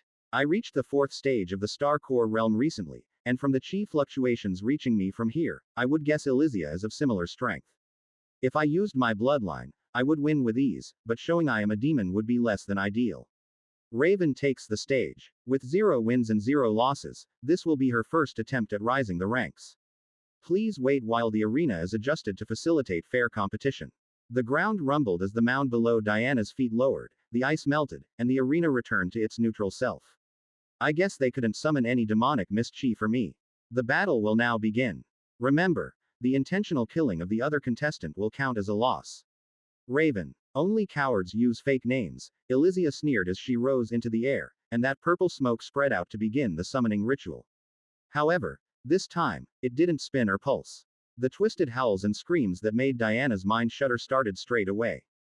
Does resummoning that monster not take as long the second time? Diana wondered but didn't wish to find out. As Seth had advised, she planned to end this fast. Crouching down, Diana poured chi into her artifact boots, causing them to become ethereal. O creature that dwells beyond the veil of our reality. Blurring forward, Diana arrived before Elysia and enjoyed how her constant smirk was replaced with an expression of surprise and fear. Don't bite your tongue, Diana said as she reeled back and planted her fist straight into Elysia's face, sending her plummeting to the ground in a shower of sand. Unwilling to reveal her wings, Diana dropped to the ground nearby and walked toward Elysia. As expected, the girl hadn't suffered much. If I had used my claws, I could have pierced her brain, but then I would have been disqualified for killing. Tisk, it's such a pain holding back. Elysia stood up and brushed the sand off her cloak, a sneak attack befitting of an Iron Seeker. I thought you were a newbie, so I went easy, but it seems I underestimated you. Elysia's eyes glowed with power, and with a sneer, she pointed at Diana. Now, kneel. What the? Diana felt a mountain of pressure press down on her shoulders, almost on Ashlock's level, when he was slightly annoyed. Was this really enough to make Ivor kneel? Diana wondered as the ground beneath her cracked. Elysia raised a brow. You can still stand. There are few I would kneel before, Diana said casually as her nails elongated into claws within the folds of her cloak, and she felt her fangs grow behind her mask as she tapped into her strength as a demon to walk forward. And you are certainly not one of them. You dare stand before a servant of the Old One. The insolence, Elysia clapped her hands, and her hair began floating as power flowed out of her and into the ritual circle. The otherworldly screams from behind grew louder as the creature began to emerge. I need to finish this up quickly. Diana blurred toward Elysia with the help of her boots, and before the crazy cultist could even react, Diana had her hand gripping her neck and tackled her to the ground. Surrender, or I will strangle you until the life leaves your eyes, Diana hissed, and for the first time, Elysia looked genuinely scared as she was strangled against the sand. But even after the roles were reversed, the crazy girl refused. The Old One will save me even if I die, Elysia gasped as Diana's claws drew blood. The worst part is that her words were half correct. The monster had finished emerging from the ritual and loomed over them. Call it off, Diana insisted. I can snap your neck faster than it can impale me. Elysia grinned with crazed eyes. We both know you won't do that. Life as an exile is one of certain death. Diana's eyes widened as she realized the fatal flaw with this arena. No matter how fair they tried to make it, the rules and environment would benefit some more than others. As a summoner who relied on a ritual, Elysia benefited greatly from the rules. She was like a god here since she couldn't die while her guard was down during the summoning, and the opponent couldn't run away or group up on her. It seems you understand now. Elysia laughed despite her situation. Once the ritual is complete, there is only one way to win. You have to kill the Old One. Diana reeled back her other hand and delivered the most brutal slap of her life, almost knocking the daylights out of Elysia. With her incapacitated, Diana stood up and turned to the monster from another plane of existence. It looks like I will have to reveal that I am a demon to win. Diana sighed as she cycled her demonic chi and felt the power flow through her body. Diana. What? Diana paused. That hadn't been the announcer's voice. It had echoed straight into her mind, which she only experienced when talking to Ashlock and the Worldwalkers. Glancing up, she noticed the monster wasn't attacking. Its tentacles shifted to the side, revealing a giant green eye. Your name is Diana, right? The monster was speaking to her, and it somehow knew her name. Chapter 279. Illusion of Control. Diana met the gaze of the monster's glowing green eye that was like a contained star hidden within a mass of shifting tentacles. Yes, Diana is my name. She replied within her mind and was glad the monster seemed to understand her inner thoughts, as she didn't want to be seen speaking to the monster while in view of the many Pavilion members. I thought I smelt the blood of a Ravina, but I wasn't so sure until just now when you leaked your presence. So it knows about my bloodline. Is this another one of Maple's family? How do you know my name? I watched you training in hell alongside Neptune. That is the name you realm dwellers gave, right? Neptune. It sounds weird to say. The mass of wiggling tentacles opened up more as the giant green eye drew closer, as if trying to get a better look at her. Anyway, I see you have grown in power since then. I assume that is the work of that spirit tree. Diana nodded. Ashlock's generosity and Neptune's training have helped my cultivation improve by leaps and bounds. I have also grown in understanding of my bloodline, as I am sure you can tell. But to think you watched me suffer through hell alongside Neptune. Watching is all we Worldwalkers do, as there's not much else going on in the void. It's terribly boring, so even overlooking someone's struggles in hell keeps the mind ticking. Without stimuli, time doesn't pass for us, and we don't progress as beings. Is that why you listen to Elysia's orders and fight for her? Out of boredom. Well, I was also hungry. The eye shifted to glance at the blood-stained sand behind it before returning to stare at her. There's nothing to eat out in the void, so a few limbs or a tasty snack can help to progress my cultivation. The monster let out an otherworldly sigh that made Diana's consciousness quiver. I am terribly jealous of Maple, who gets to run around in this realm due to making a pact with that spirit tree. How unfair. Diana frowned behind her mask. If you know Maple, why didn't I see you in the last mystic realm alongside Neptune and Mars? Oh, that's because I am what you could consider Maple's little sibling. I am a few decades younger, so he finds me annoying and dislikes including me in things. The monster's tentacles seemed to sag a little as if it were depressed. Maple is mean, right? Diana wasn't sure how to comfort a void monster being bullied by its realm-eating siblings. I cannot comment on sibling relationships, but I do have to ask. Are we going to fight? Having looked up in the stands, Diana had noticed that some people were tilting their heads in confusion at how they weren't fighting. The monster laughed in her mind. I fear Maple would eat me if I hurt one of Stella's friends, so no, I would rather not fight. What about the mystic chi that summoned you? Does it not force you to follow Elysia's orders to attack me? Oh, you are talking about this stuff. The monster slammed down a few tentacles into the summoning circle, throwing up a cloud of sand. Yes. Another cultivator told me that mystic chi allows a cultivator to bring a creature from their imagination into reality. Yet you seem to exist outside of Elysia's mind, so how does that work? I have no idea. One day, I was floating in the void when I saw a suspicious-looking portal. Neptune and Mars have told me to avoid such cracks in reality as they lead to trouble, but I was really bored, so I stuck my head through. Diana felt like she had heard this before. Wasn't Maple going through a portal how he ended up in a pact with Ashlock? Something like that. Anyways, as I was saying, I stuck my head through the crack and found myself in what I can only describe as a bubble. It forced me to take on a certain shape and heavily limited my powers, but I was in the lowest realm, facing that Elysia girl surrounded by a ritual circle. I thought about eating her but luckily realized that she was the reason I could appear in this realm. Elysia summoned you. I was not obligated to heed her call, so saying I was summoned is wrong. I prefer the term invited. Okay, so she invited you here. Then what? Well, the mystic chi she used to create the opening severely limited my powers by crushing me into a vessel of Elysia's design. The eye shifted to look at Elysia lying on the ground and groaning, so I figured if I wanted to exert more power in this realm and feel less suffocated, I needed to open her mind, so I started visiting her dreams. She welcomed my presence, and as I slowly broke and twisted her mind, she created better vessels for me to occupy. Diana raised a brow at how the monster had said something so horrifying in such a casual way. Does the mystic chi make you follow her orders?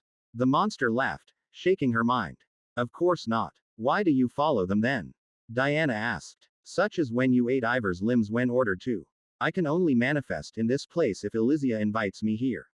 If I give her the illusion of control, she will call upon me more often and feed me more cultivators in the long run. You're like a well-trained dog. Diana snorted. I am not. Whatever. Diana sighed. I don't know if you understand, but I am currently in a duel with Elysia. I can't kill her as that will disqualify me, and she won't surrender until I defeat you. But I can't defeat you, and you won't kill me in fear of Maple. The monster shifted to loom over her. Why don't you surrender then? I refuse to lose. Then I suppose we are at a stalemate. Not quite. Diana summoned her sword and pointed the tip at Elysia's neck as the girl slowly stirred awake after being slapped. The red handprint was still visible on her swollen cheek. I can chop Elysia up and carve fear of me into her mind so deep that she won't be able to summon you again. The monster's eye narrowed. Are you really capable of such a thing?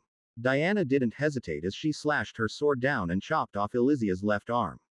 The girl's eyes shot open as she was shocked out of her confused state, and she screamed out in pain.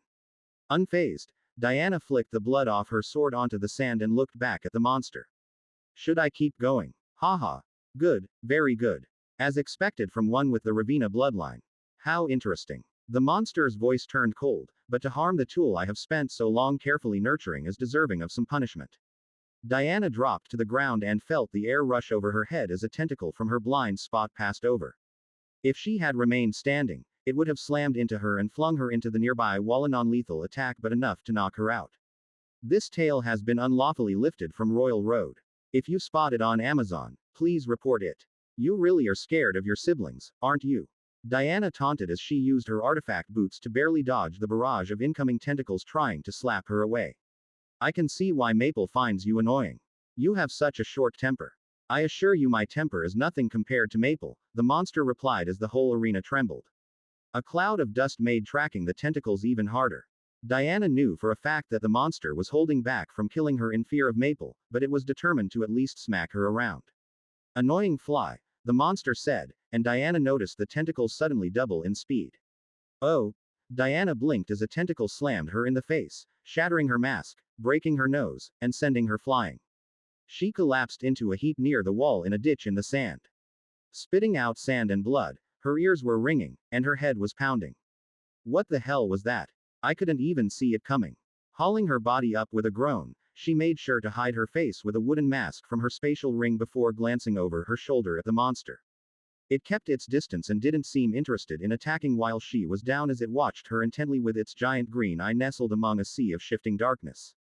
Diana straightened her back. You're just toying with me, aren't you? No. Wait. Diana looked to Elysia, whom it had called a tool and wasn't even trying to protect. You're not even really angry, are you? You're treating this whole thing as nothing but a game.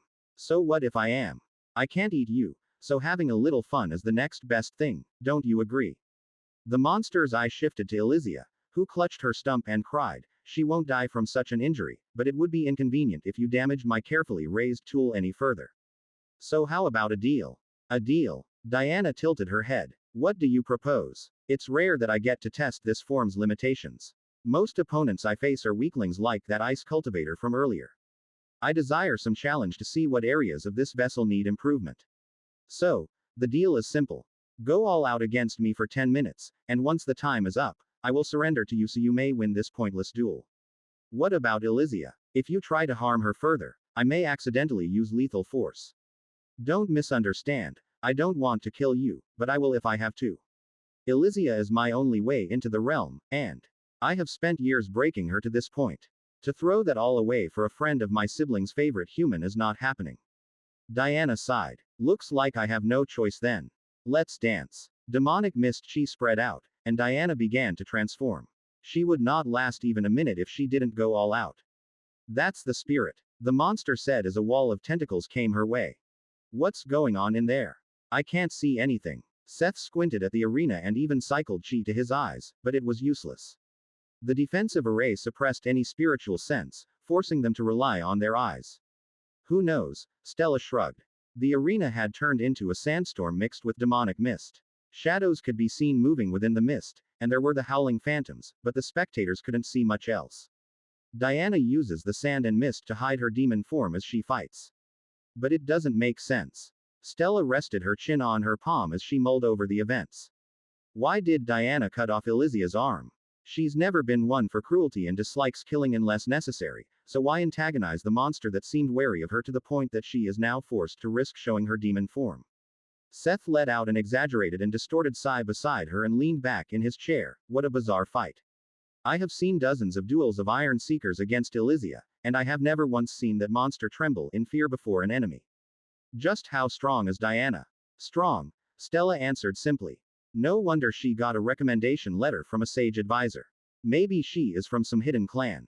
Her family name was Reborn, right? Do you know anything about it? Stella tilted her head to Seth. You seem awfully concerned with the origins of her strength. Is there a reason? I was just curious, is all. We might be working together soon to hunt down Albus Lunarshade.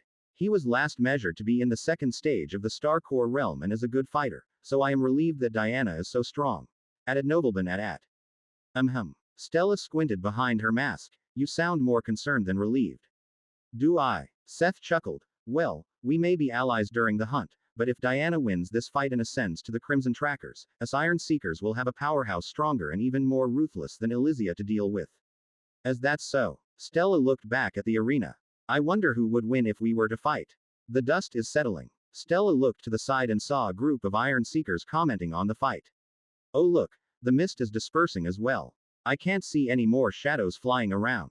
Did the monster lose? Don't be ridiculous. Elysia has a single loss and nearly 50 wins.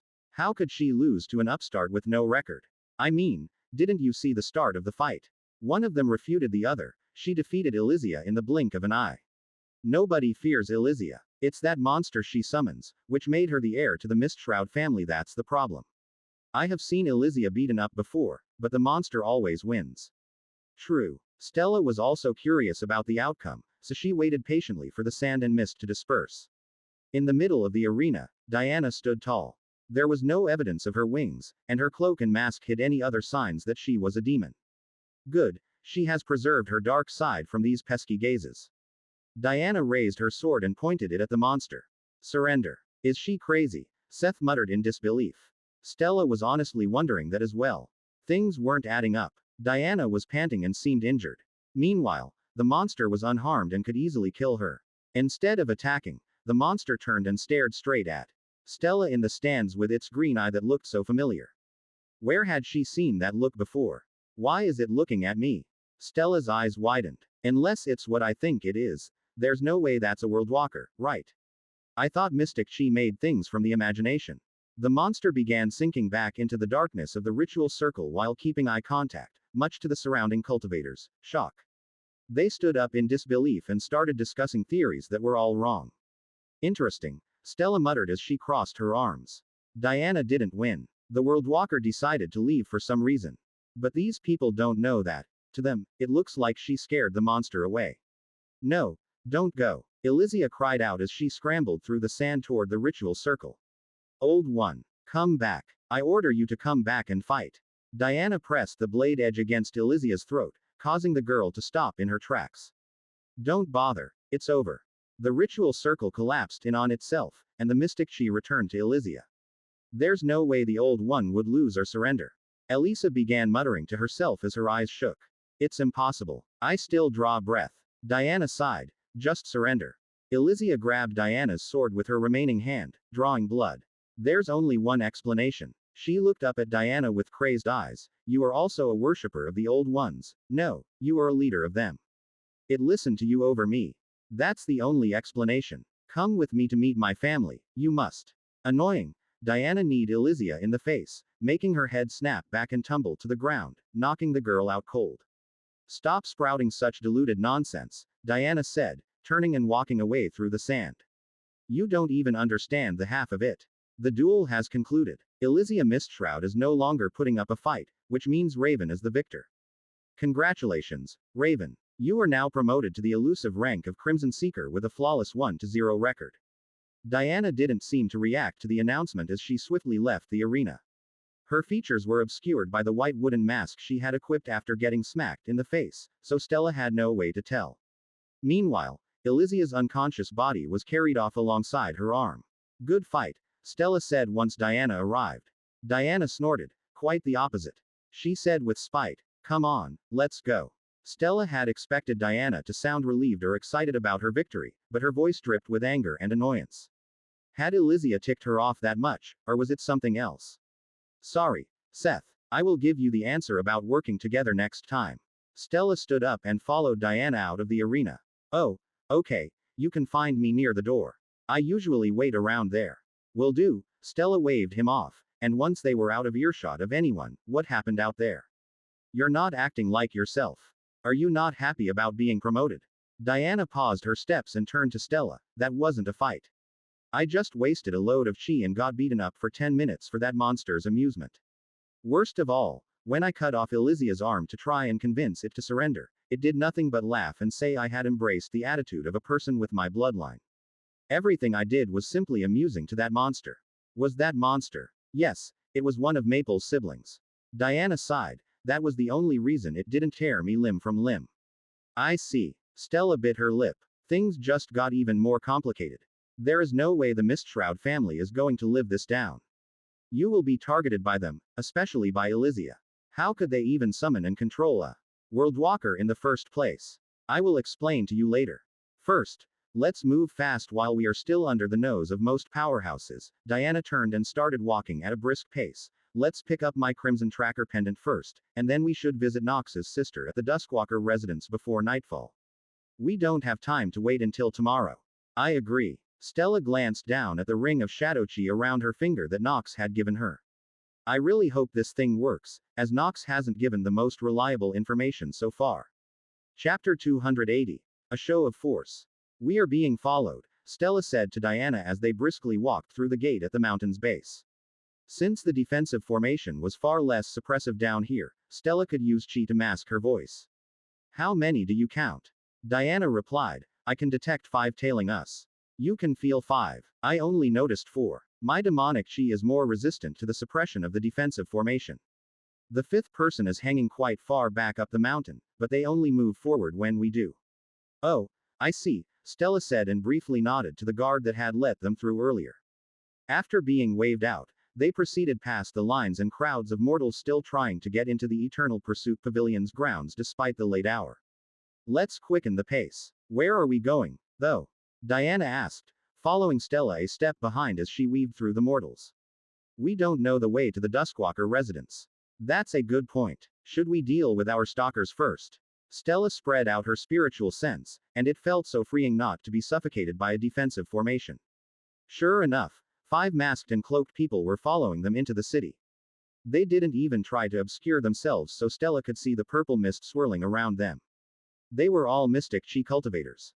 Did you notice that these bastards are mystic affinity cultivators?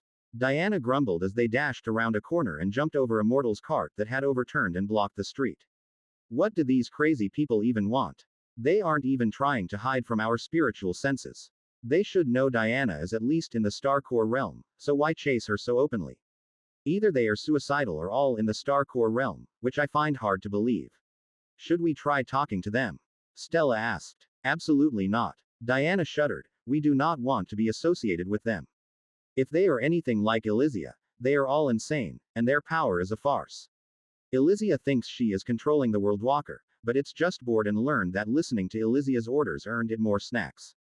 Why does that sound like Maple? So that's a no to talking then. Stella summoned a dagger to her hand and hid it in the folds of her cloak with a reverse grip. Killing in the pavilion isn't allowed, but there's no risk of exile if we kill out here. Let's wait and dispose of them. We can't make our way to the Duskwalker residence with them tailing us, added Nobleman at. I'm glad to see you two are alive, Ashlock's voice echoed in her mind. Did something bad happen? Why are there people chasing you? We might have attracted too much attention, Stella sighed as she looked up at the darkening sky. A little help. These people are lunatics. Head to the restaurant from before.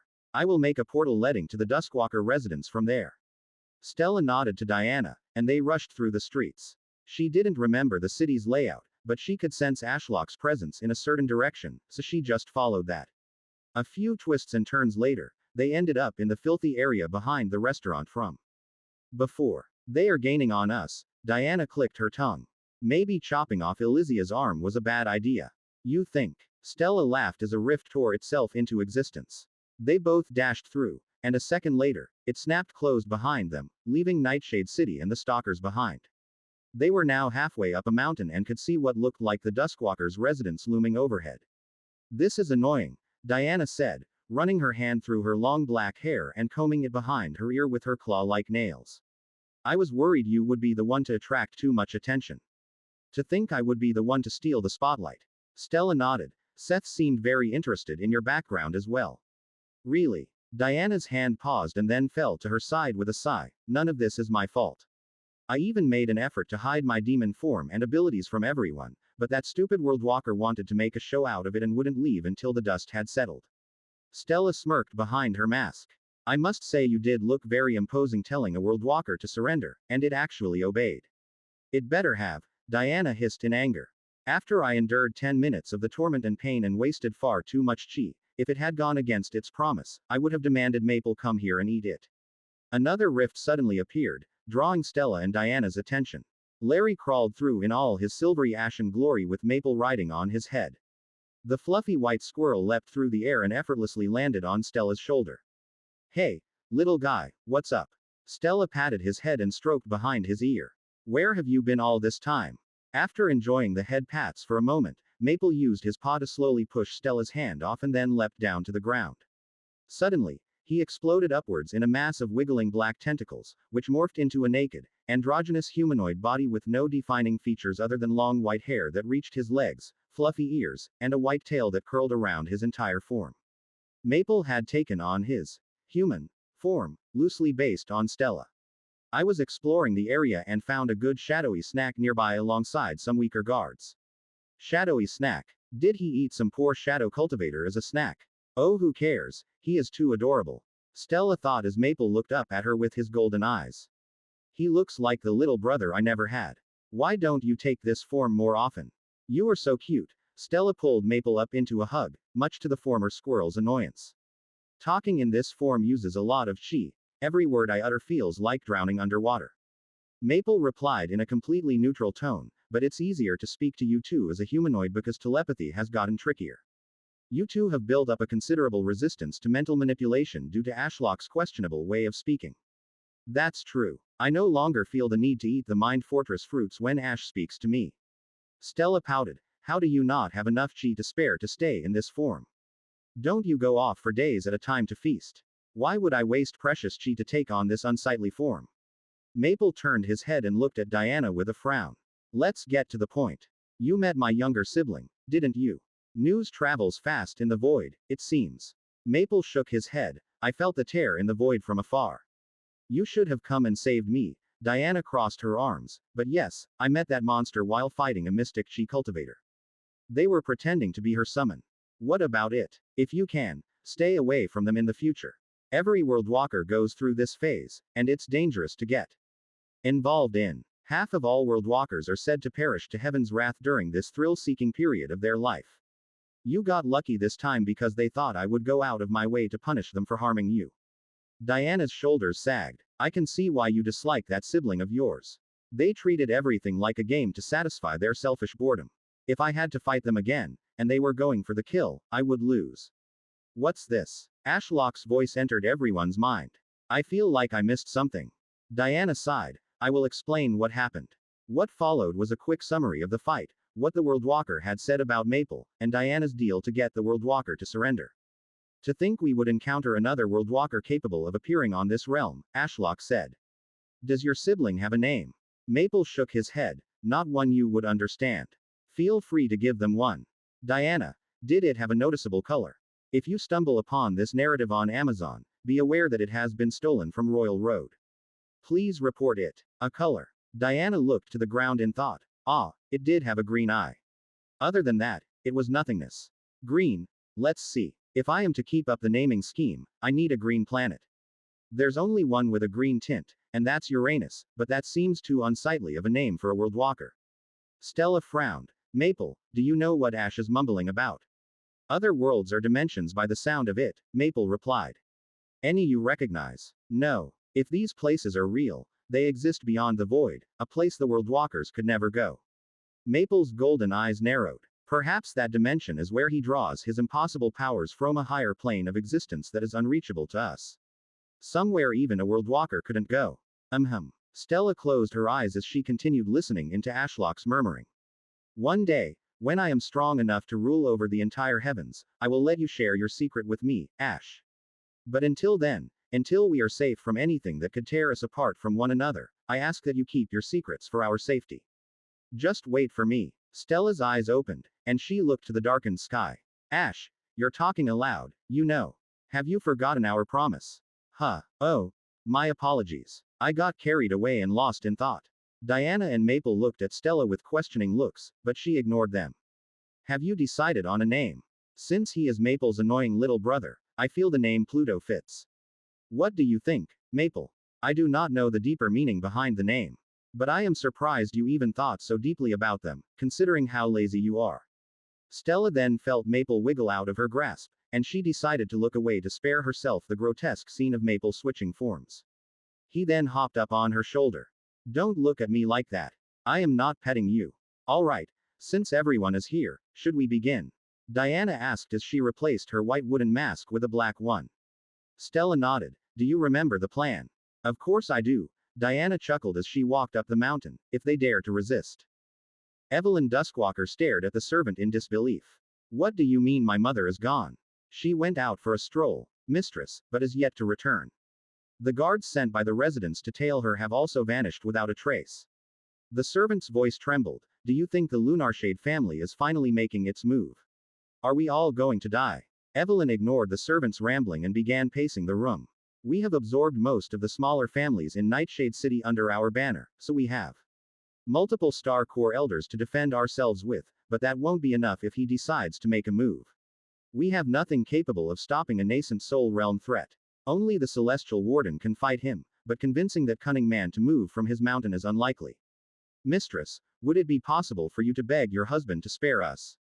Evelyn paused, glared at the servant, and barely held back her wrath from pulverizing him.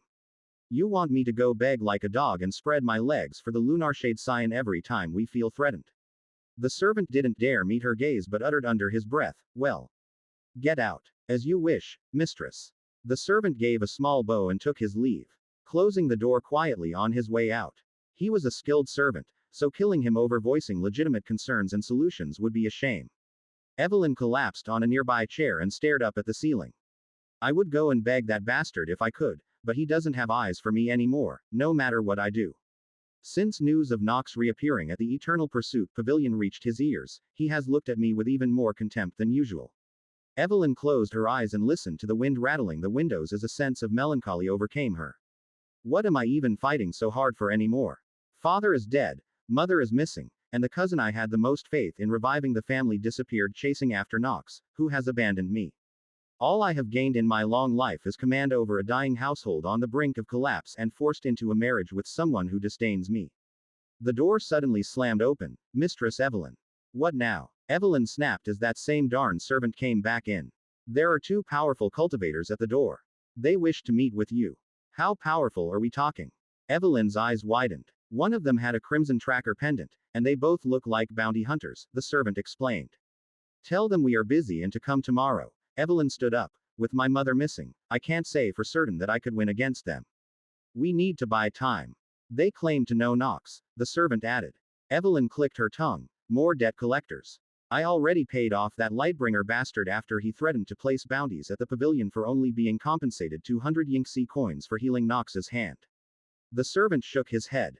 The blonde-haired one showed a ring made of shadow chi and claimed it was from Nox. They are more likely to be acquaintances of the mistress's sister.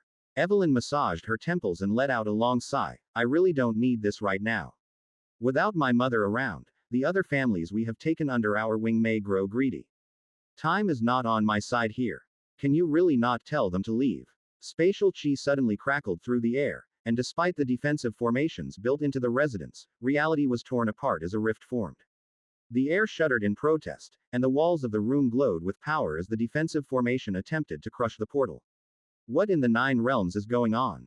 The amount of chi needed to forcefully open a portal like that is unfathomable. A gong began to echo through the residence, alerting everyone to the situation. I just need to hold on until the other Grand Elders get here. Evelyn's star core pulsed in her chest as shadow chi wreathed her body and condensed into armor. She also summoned a sword to her hand and got ready to summon fiends. From the distorted portal, 2 silhouettes emerged. Both wore the typical attire of bounty hunters, such as thick black cloaks with many folds and big hoods to hide their features. They also wore masks, but they differed. The blonde-haired woman wore a jade mask, while the black-haired woman wore a simpler black wooden mask. Pardon the intrusion, the blonde-haired one spoke, her voice distorted by the mask as she looked around the room. The portal snapped closed behind her, sending a wave of wind that rustled the intruder's hair and cloaks. The woman then focused on her. Are you Evelyn? Evelyn gulped. Depends on who's asking. The 2 intruders exchanged a quick glance. We are acquaintances of Nox Duskwalker. The blonde-haired woman showed her finger with a ring of shadow chi. We came to make a deal. Oh, would you mind if I verified that ring? Evelyn stepped closer with a smile and lowered her sword. It's been so long since I heard from my dear sister. It would sadden me if people pretending to be her acquaintances used her name to take advantage of us. Sure. The woman offered her hand. One more step. She is the dangerous one. I will get rid of her first. Evelyn didn't show her inner thoughts on her face as she leaned over and pretended to care about the ring.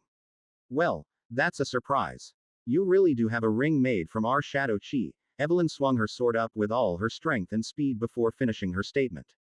First, I will cut off this outstretched hand of yours and then finish with your head. There was a loud clang and shower of sparks as a dagger hidden in the woman's palm flipped out, met Evelyn's surprise attack, and redirected the momentum overhead. Evelyn felt her balance thrown off as her sword tip pointed to the ceiling, leaving her defenseless with both arms raised. How did she know? Evelyn's eyes widened. That reaction speed. She saw through my ruse somehow. What a cheap trick. I know you hate your sister. The woman's distorted voice answered her thoughts and was followed by a powerful punch to her gut, sending her flying backward. I wanted to give you a chance, but it seems a show of force is the only way to make you listen. Just like your sister. Evelyn pushed herself up from the pile of destroyed furniture she had crashed through and gritted her teeth. If you know how much I despise my sister, you shouldn't have come here. We have more in common than you would think, the blonde-haired woman replied as she twirled the dagger between her fingers.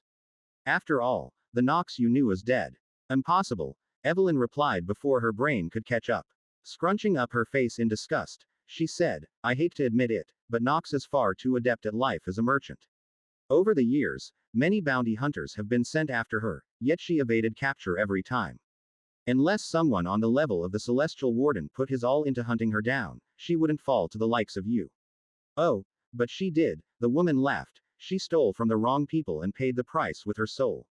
Evelyn narrowed her eyes. It was true they had forced their way in here with ease, and she couldn't find any falsehoods in their words. This woman's confidence exuded absolute authority, so maybe she really was telling the truth. If that's the case, these people have someone on the level of a nascent soul realm cultivator. Elder Evelyn. What's happening? The doors flung open again, and 3 Grand Elders ran inside. The one who had shouted her name was the Grand Elder of the Frostvale family. Close behind was the Grand Elder from the Blightbane family with hair as dark as rotting wood and eyes like fading embers. He looked as gloomy as the rest of his family, who cultivated death affinity. The third and final Grand Elder was from the Mistshroud family, which consisted of a bunch of lunatics who occupied the basement of the Duskwalker family residence alongside their cult. Despite the arrival of the 3 powerhouses and being outnumbered, the 2 intruders seemed unfazed. Evelyn raised her hand to silence the Frostvale Grand Elder. She then glared at the blonde woman and said, Tell me who you people are and what you want with me and my family.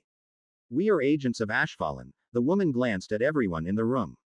We come with an offer of collaboration. The Duskwalker family will swear itself to Ashfallen and act as our proxy.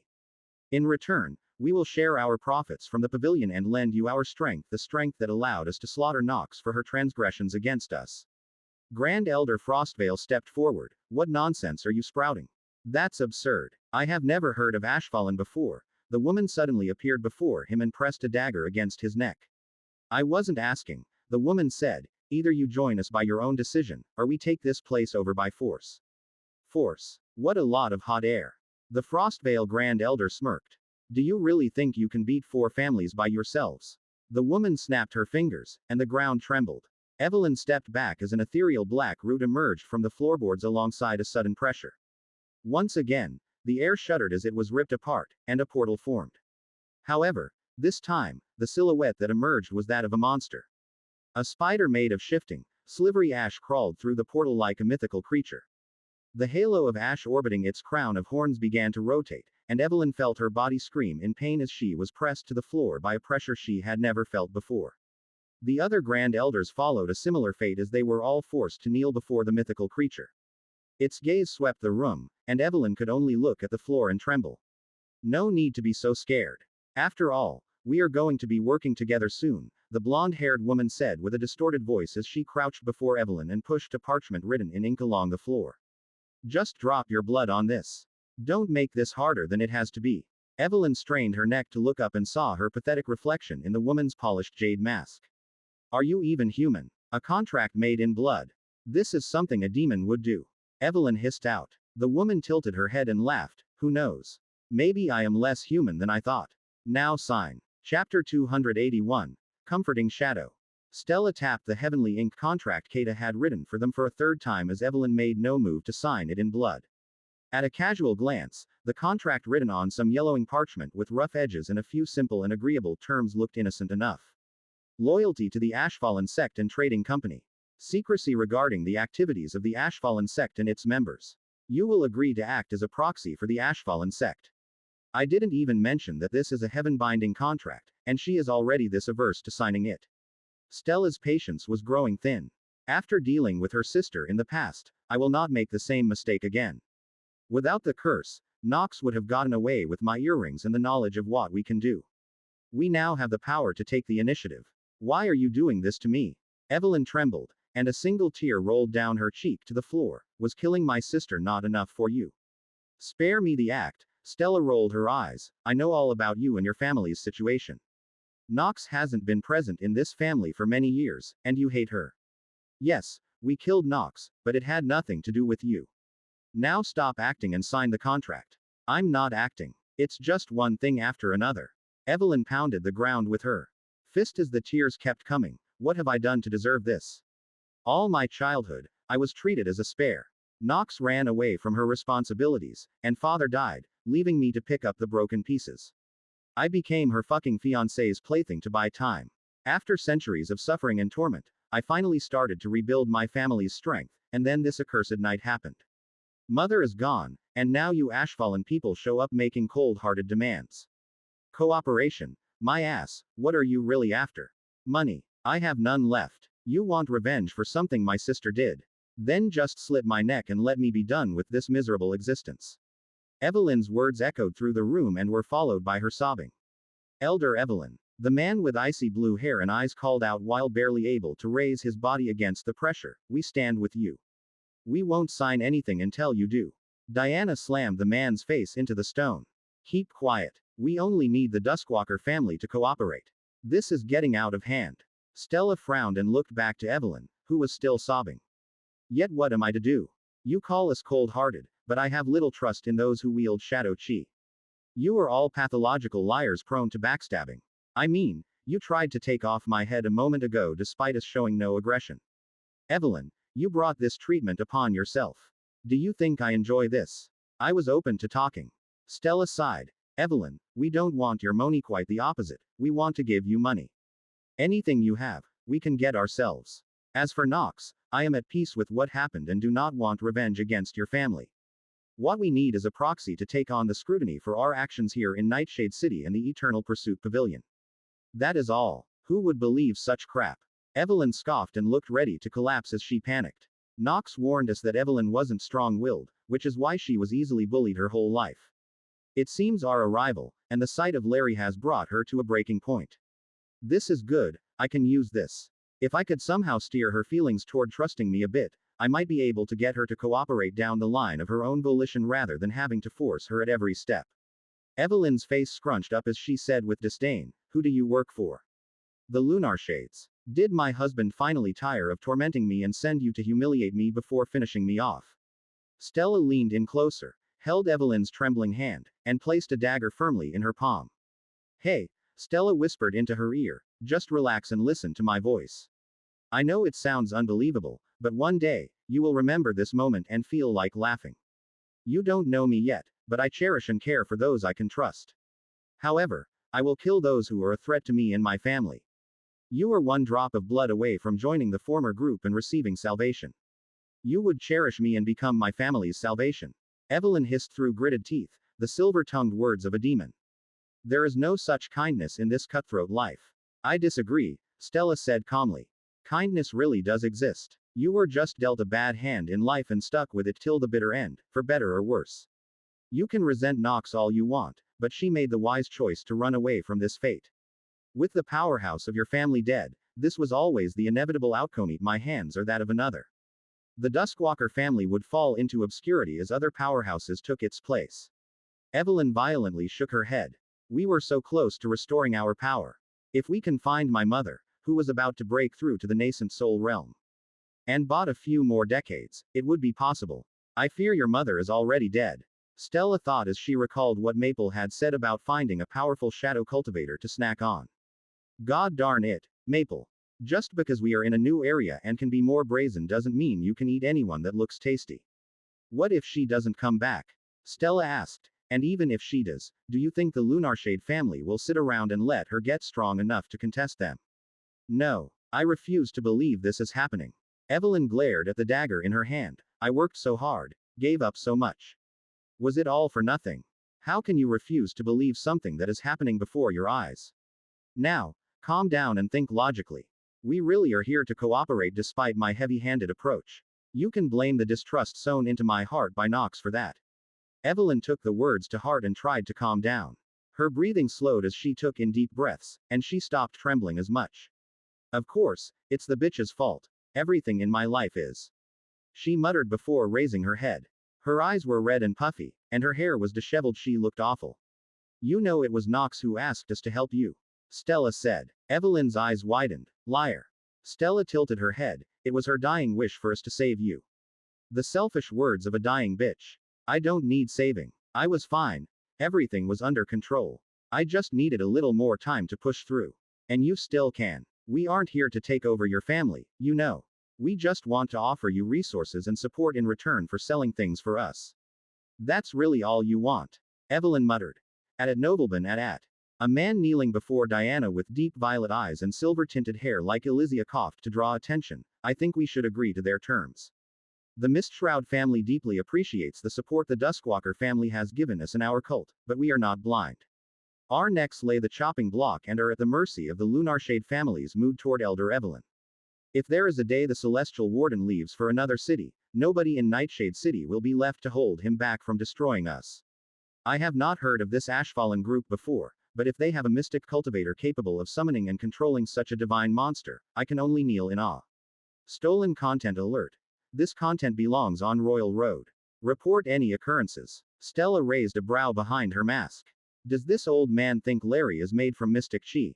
It's as you say, Grand Elder Mistshroud. Evelyn looked to the floor in despair. I did everything I could and still fell short like always. I am not as good a leader as my father, as talented as my sister, or capable of bringing all of you together under one banner like my mother. I can do nothing right. Elder Evelyn, sign the contract. The gloomy man with long black hair like rotting wood, which hid half his face, said in a deep voice, drawing everyone's attention. A person's dying wish is a legacy to be carried out by the living. To embrace their departing words is to give peace to the deceased soul, but to reject that legacy is to condemn that soul to endless suffering. Good, Evelyn hissed. That's what Nox deserves. The man slowly opened his eyes. Elder Evelyn, as someone who cultivates death and has spent my life listening to the regrets of the departed, I cannot follow someone who rejects a dying wish. Just because someone is a criminal does not make them a bad person. It's all about perspective and context, something the dead can no longer provide. But, I know what you are thinking, Evelyn. The man said slowly as his eyes flickered. Between Stella and Diana, the killing intent around these two is non-existent, so their aggression is manufactured out of distrust. They have come to honor a dying wish with good intentions. The man narrowed his eyes at Evelyn. Meanwhile, I can sense the aura of death hanging over you. If your imminent death isn't the result of anyone here, then there is only one possibility. The man's gaze turned serious. You are planning on killing yourself to escape this seemingly hopeless situation. Evelyn's head shot up, and her eyes widened. She tried to say something, but the words wouldn't come out. Am I wrong? Your eyes are hollow as if you have already made peace with your decision. Grand Elder Blightbane shook his head. Are you that desperate to meet your sister in the afterlife so soon? Meet my sister. Why does it always come back to her? Evelyn began to manically laugh as her eyes widened further. You compel me to live, but what do I have to live for, Grand Elder Blightbane?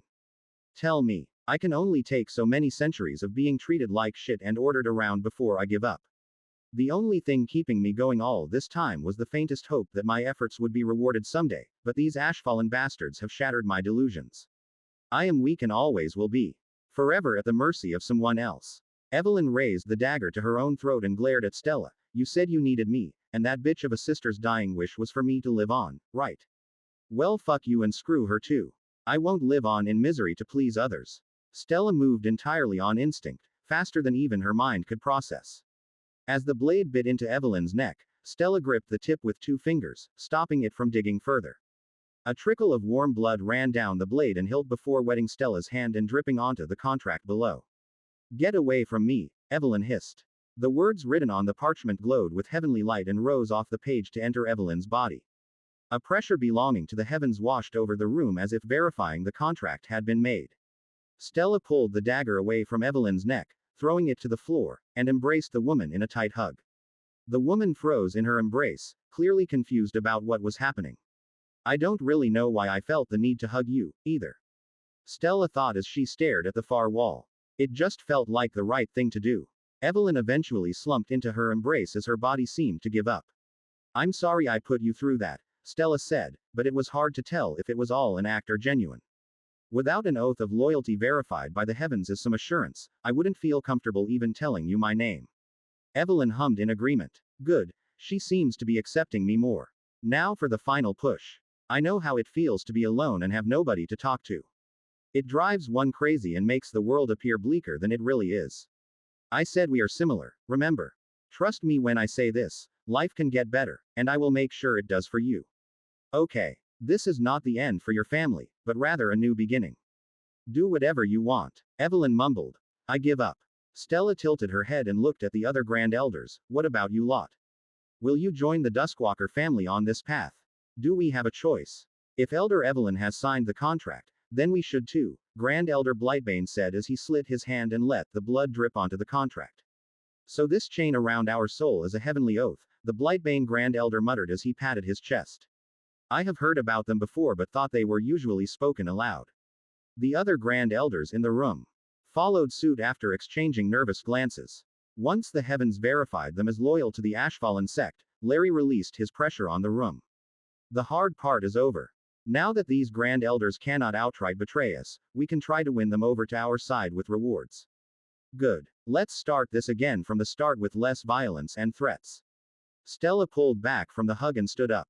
Taking off her mask, she smiled at Evelyn while outstretching her hand. My name is Stella. It's a pleasure to be working with you. You're younger than I expected, Evelyn sighed as she rubbed her eyes. Now I feel even more embarrassed for showing such a display to a junior. We all have our moments of weakness. There's no shame in it. I am just glad I managed to stop you in time. Stella clasped Evelyn's hand and hauled the woman to her feet. To continue introductions, this mythical beast is Larry. He is the pet of my father and is not a creature made from mystic chi. Sorry to disappoint you, Grand Elder Mistshroud. The spider waved one of its legs to Evelyn, making the woman smile slightly in amusement. Unbelievable, Grand Elder Mistshroud muttered as he circled Larry, stroking his chin. Your father was able to tame such a creature. He must be on the level of an immortal. Stella simply smiled and didn't give a straight answer. It was unlikely these people would interact much with the main sect back on Red Vine Peak, so the stronger they believed them to be, the better. Diana also removed her mask and gave everyone a fang-filled grin. My name is Diana, and as you can see, I am a part demon. I apologize for smashing your face into the stone, Grand Elder Frostvale. No hard feelings, I hope.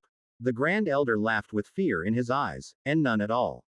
But if you don't mind me asking, what did you go through all this effort to achieve?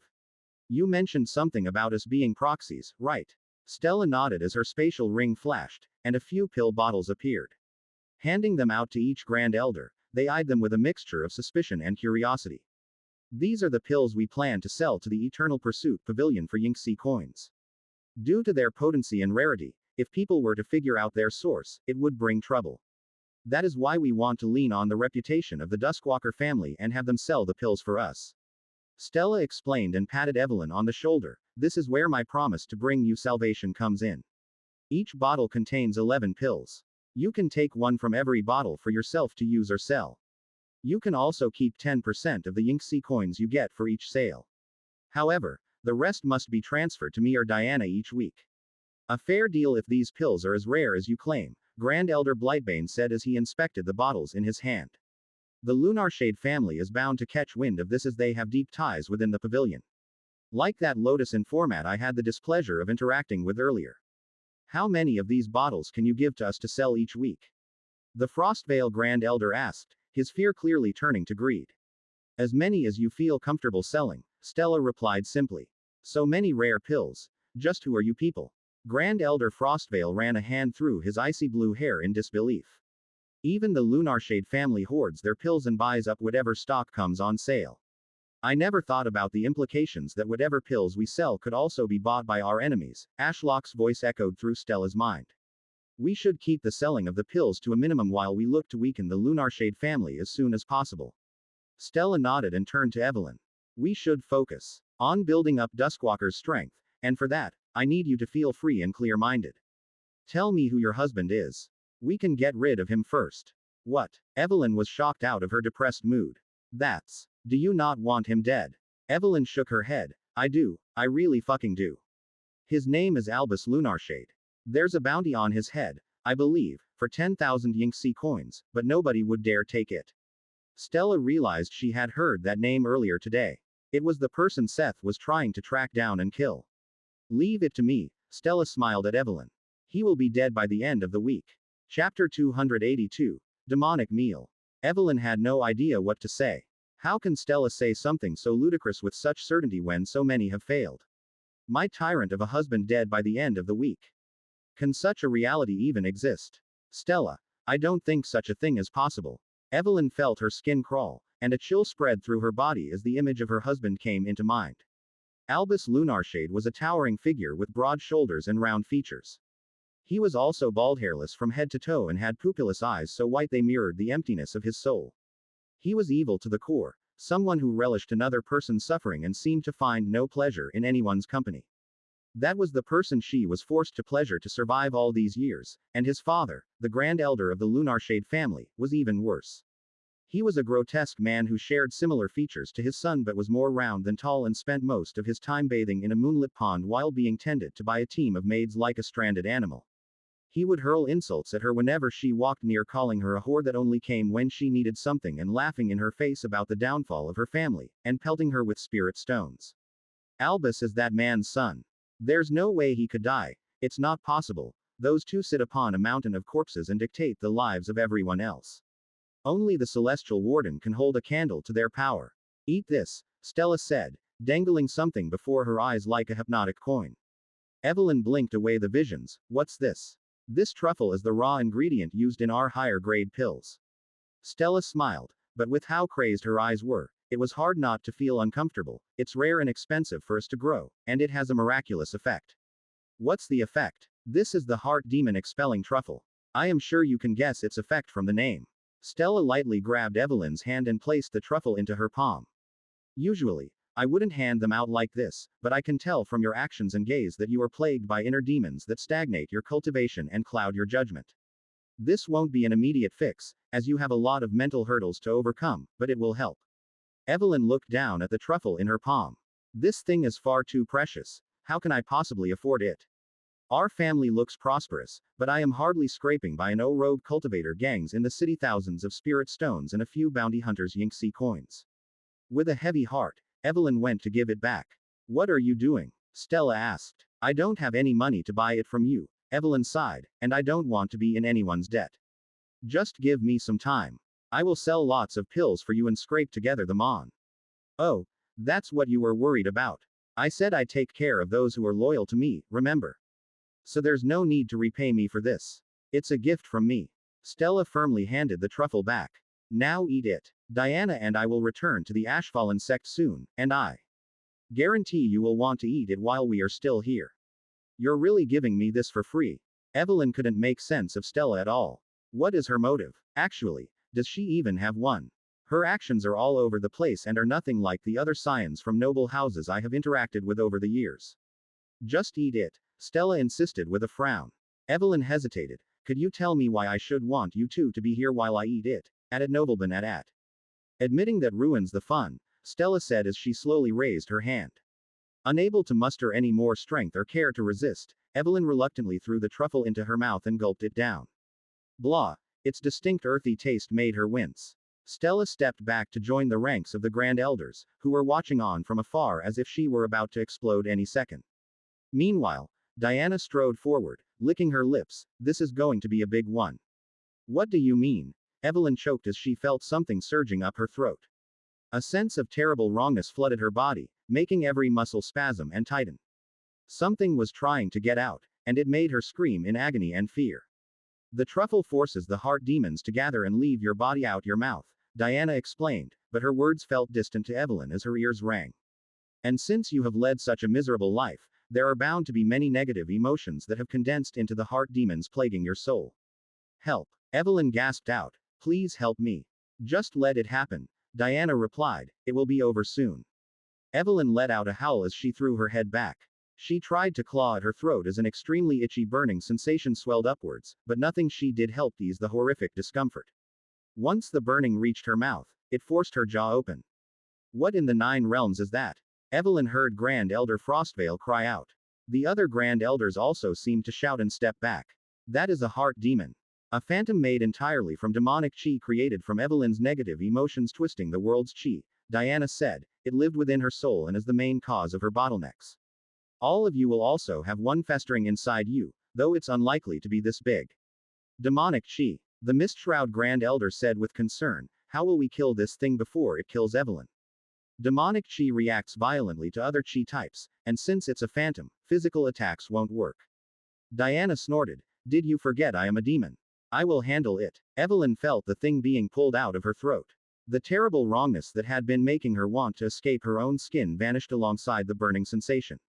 She blinked away the tears and glanced around.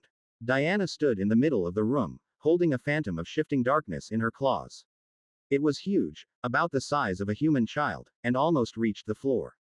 Gazing upon it made Evelyn want to throw up at the thought of that thing having been inside her. Thank you for the meal. Diana grinned as she raised the phantom over her head. A mist curled up her arm and engulfed the phantom, making it screech as it melted. Diana opened her mouth wider than should be possible, stuck out her pointed tongue, and savored the liquefied phantom that dripped down into her throat. If you stumble upon this tale on Amazon, it's taken without the author's consent.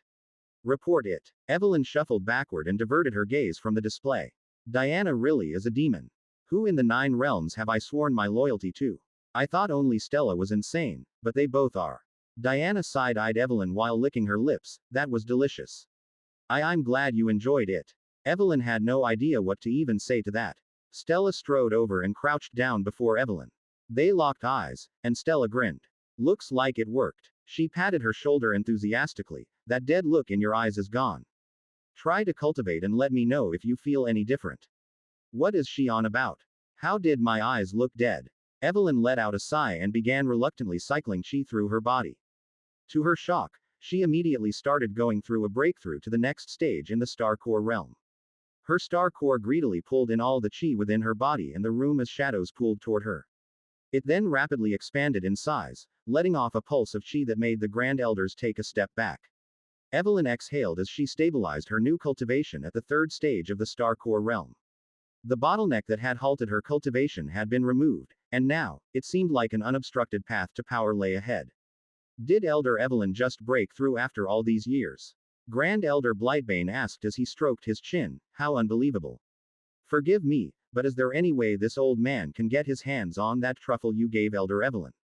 I have likely formed quite a few heart demons myself after years of listening to the dead and would love to have them purged and this bottleneck that had troubled me for years gone. Stella smirked as she stood up and faced the Grand Elder of the Death Affinity. I don't hand them out so freely. As the leader of the Duskwalker family and you lot, I felt it important that Evelyn had a clear head and less depressive thoughts. Hence, there was a need for such an extreme solution as consuming a heart demon expelling truffle. Ahem, as much as I respect Elder Evelyn, she is not our leader. Grand Elder Mistshroud said. We were brought together under Grand Elder Duskwalker, Evelyn's mother. She's dead. Stella casually replied, and so is Nox. Which makes Evelyn the next in line, right? So she should now be promoted to the Grand Elder of the Duskwalker family. Evelyn's eyes widened, and she felt her heart pound in her ears as she jumped to her feet. Dead. How can my mother be dead? Stella sighed as if explaining things annoyed her. Was she out on a stroll with guards when she went missing earlier today? Yes. Evelyn hesitantly nodded. How do you know that? Stella tapped her nose. The same way I know she's dead. Though don't be mistaken, I wasn't the one who killed her or had anything to do with her death. Nor is the Ashfallen sect. The killer won't cause us any trouble, though, we are in a mutual pact of sorts. It was an unfortunate accident. But don't worry, with our protection and resources, the Duskwalker family will soar to heights unreachable by relying on your mother to ascend. I guess that's true. Evelyn massaged her temples. This was all far too much to take in. How was she even supposed to feel about this? Mother has been distant my whole life and even more so since father's death. She locked herself away for years at a time in an endless pursuit of cultivation for a vain dream of revenge against the Lunarshade family. Whenever she did emerge from closed-door cultivation, she would demand more cultivation resources, even going so far as to empty my spatial rings and sell anything we had to the pavilion. I put up with it because she was the strongest in the family and our only hope at rising up again, but now that the Ashfallen sect is here. Evelyn briefly closed her eyes to offer a silent prayer for her mother. You may have been a terrible person and an even worse mother, but I hope your death wasn't too painful, and don't worry. I will continue your revenge in your place. Rest in peace, and don't bother. Grand Elder Blightbane with your nonsense, the poor guy has enough lunatics to listen to. Opening her eyes with a sigh, Evelyn glanced at the gathered Grand Elders. Assuming my mother and sister are dead, that makes me next in line. I may be inadequate compared to those who have led this family in the past, but I hope you can give me a chance. Evelyn gave a brief bow. Of course, if either return alive, I will relinquish this temporary position. Is that acceptable? The Grand Elders exchanged a glance. Fine with me, Grand Elder Frostvale said. Me too, Grand Elder Mistshroud added. Without your talentless mother around, we might have a chance to escape our terrible debts. The fear of your mother wouldn't keep those savage debt collectors at bay for much longer. They have already started putting bounties on our juniors' heads and torched the fields. It was only a matter of time until they came for us. Evelyn nodded. And what about you, Grand Elder Blightbane? Do you approve of me as a leader? The man briefly opened one of his eyes and studied her.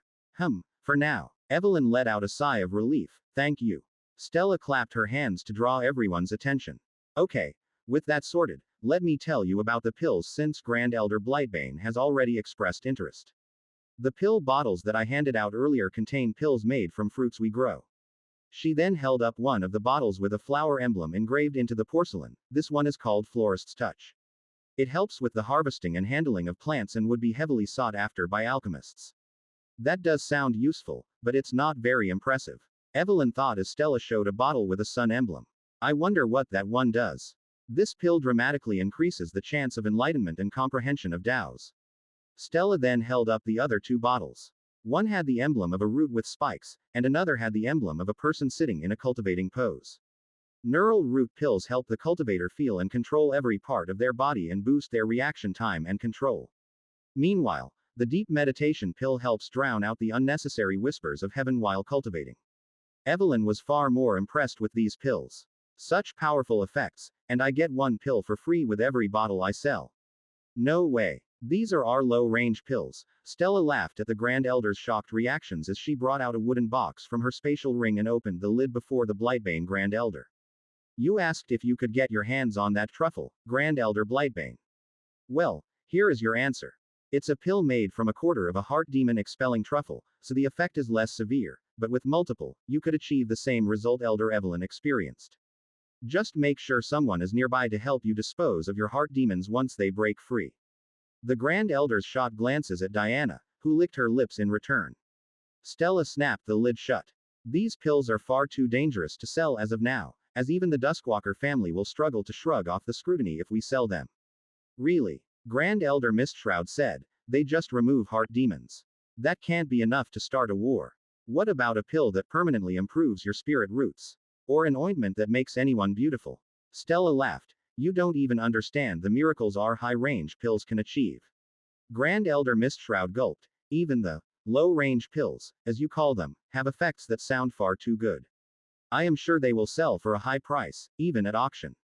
Auction. Stella tilted her head. The man nodded. Once verified, the pills are evaluated and sold in one of two ways. They can be sold through the trading hall or at an auction. Oh really? What's the difference? The trading hall is better for wholesale stuff, so if you plan to sell hundreds of cheap things, you will get the most eyes as it's where the merchants go to buy and sell. Meanwhile, an auction is better for selling one-off items or things with rarity. Interesting. Evelyn said, drawing Stella's attention. I could take you to get the pills verified at the pavilion tomorrow. I know a Lotus informant that is trustworthy. Stella smiled. Sure, that sounds good. The portal in the middle of the room began to flicker as if inviting attention. Stella chuckled. Well, I better get going. My father is getting a little impatient the longer I hang around here, as he hates staying up at night, and he's the one keeping this portal open, so enjoy the pills, I guess. See you tomorrow. With that, Stella strode through the portal with Diana and Larry, the mythical spider in tow. The portal snapped closed, sending a cloud of dust and rustling the robes of the Grand Elders. They exchanged a silent nod and dispersed toward their cultivation rooms to test the new pills. Meanwhile, Evelyn collapsed into a nearby chair, too tired to even think. Her body and mind were in shock, and her life had changed. Well, that was something. She muttered as she stared up at the ceiling. Chapter 283. Pill Evaluation. Stella pulled the hood of her cloak tighter over her masked face as she followed the group through the sea of mortals, shifting between the various halls of the pavilion open to them. They had flown over here from the Duskwalker residence first thing in the morning. Once they had reached the city's outskirts, the group walked the rest of the way down winding backstreets to avoid their origins being known once we reached the Eternal Pursuit Pavilion.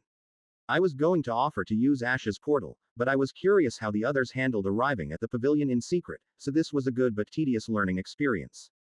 Elder Evelyn, the shortest of them, led the group. The other Grand Elders were also present, and they seemed to be in good spirits with a spring in their step. Diana, are you the one who was a Crimson Tracker? Evelyn's voice tickled Stella's ear without her looking back. The defensive arrays weren't as powerful outside the halls, so they could use chi to conceal their voices from others as they walked past thousands of mortals shouting at one another. Yes, I achieved the rank yesterday. Why do you ask? Diana's voice was carried by a faint mist that made the inside of Stella's hood a little damp. My trustworthy informant operates out of the Crimson Tracker area. All of us are of the Crimson Tracker rank, so it's no problem for us to get in, but Stella will need to follow in as someone else's guest if she wants to use this informant as an Iron Seeker. Stella clicked her tongue. I won't be an Iron Seeker for long. Oh, is that what you were scheming about last night with Ashlock? Diana asked as she slowed her pace to walk alongside Stella. I could hardly get any cultivation done with you chatting away on the bench. None of the Grand Elders reacted to Diana's words, so they were likely directed solely at her. Well, I apologize, but Ash had a lot of questions and wanted to be caught up on everything that had happened. Stella smiled as she recalled how he had reacted to her stories from the day at Nobleman at. So, what's the plan? You didn't have time to fill me in yet as you were busy giving a quick morning lesson to Jasmine before we headed over here to join the Grand Elders on this trip to get the pills evaluated. A few things, Stella replied. Ash wants me to scope out and accept as many bounties or missions as possible. He will then complete them on my behalf so I can meet the requirement to become a Crimson Tracker as soon as possible. Ashlock is going to do the missions for you. Diana said with surprise and turned to face her, though her expression was hidden behind a black wooden mask. Stella shrugged. He said he was bored, so it would give him something to do. Bored? Can trees even get bored? Diana chuckled, though I do wonder how he plans to complete the tasks on your behalf. What do you mean? Stella tilted her head. Ash can send chaos to hunt down bounties, and he can grow any herbs an alchemist wants. Funnily enough, he would make a very good bounty hunter despite being a spirit tree so far away. If not for needing to win a duel within all these defensive arrays that keep him out to advance, I'm sure he would reach the Jade Sentinel rank before any of us. Diana snorted. That feels like cheating.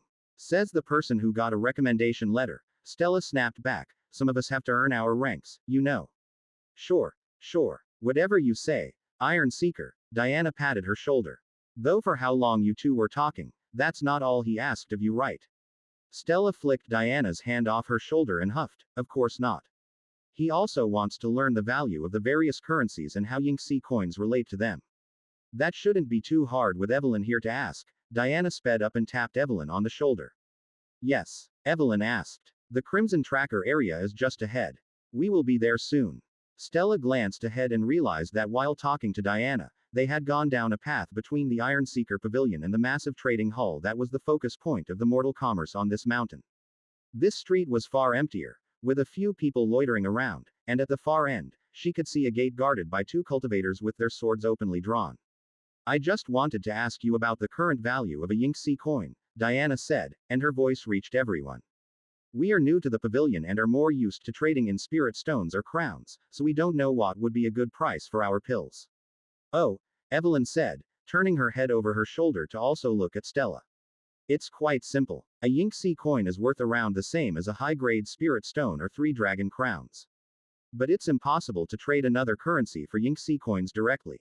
You can only acquire them by selling goods and services to the pavilion or completing bounties and missions, so they are sort of more valuable. So, 1 Yingxi coin equals a high-grade spirit stone. If I remember correctly, you can buy a full meal for a high-grade spirit stone, Stella mused.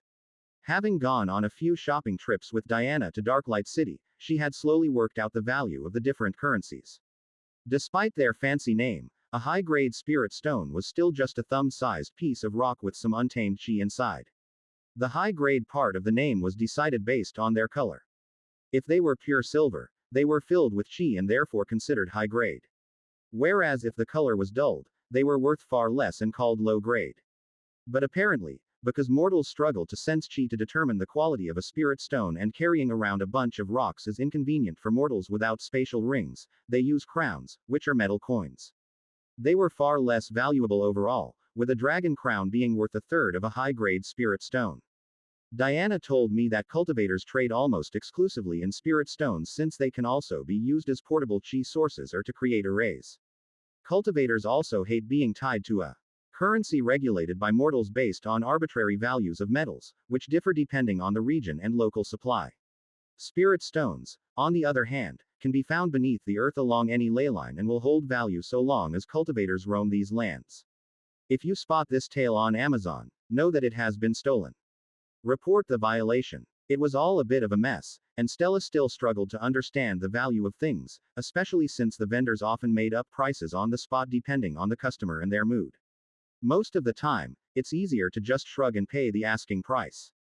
Diana is much better at haggling than me, so I usually leave it to her. Identify yourselves, the guard at the gate said sternly, which took Stella out of her thoughts. This gate leads to the Crimson Tracker's area and is off limits to those who do not possess the necessary rank. Evelyn was the first to step up, and Stella could only tell her apart from the others due to her height. Everyone wore identical black cloaks and jade masks, differentiating them from behind a challenge. Only Diana stood out with her wooden mask. We need to buy her a new jade mask once we have sold some pills. Stella held back a laugh at that thought. How had they still not sold any pills? A silent exchange occurred between Evelyn and the guard as they both used chi to conceal their voices. Evelyn showed the guard her pendant, and he checked something on a jade tablet before waving her through the gate. The Grand Elders lined up and underwent the same procedure before being waved through. Next, the guard said, and Stella stepped up alongside Diana.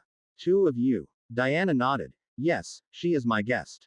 All right, that is fine. They can stay for a day at most. The guard noted something on his jade tablet and glanced up. What is your name and rank? Diana presented her pendant. Diana Ravenborn of the Crimson Trackers. The guard took her pendant for a moment to compare it against something on his tablet and nodded. Everything checks out. You are free to pass. He returned the pendant to Diana and eyed Stella. I have marked your guest with the defensive formation. It will force her out of the area by this time tomorrow. Stella reluctantly nodded and followed Diana through the gate. A wave of chi washed over her body as she felt the defensive formations relax in their suppression. I guess they don't want to spend as many resources powering the defensive formations up here when there are so few people compared to near the trading hall. Stella thought as she looked around the Crimson Tracker area. The buildings were made from black wood and covered in lavish red and orange jade decor. It gave the place a sinister vibe as they walked down the wide paved street as a group and passed by a few black cloaked figures going about their business. Entering the central square, Stella's eyes widened at what she saw planted. It was a large black bark tree with a canopy of lush scarlet leaves, a demonic tree. Red berries grew in clusters from its branches, and there was a potent acidic smell from the soil as they passed. That's not Ashlock's offspring, is it? Diana asked in a hushed whisper. Stella shook her head as she felt nothing from the tree.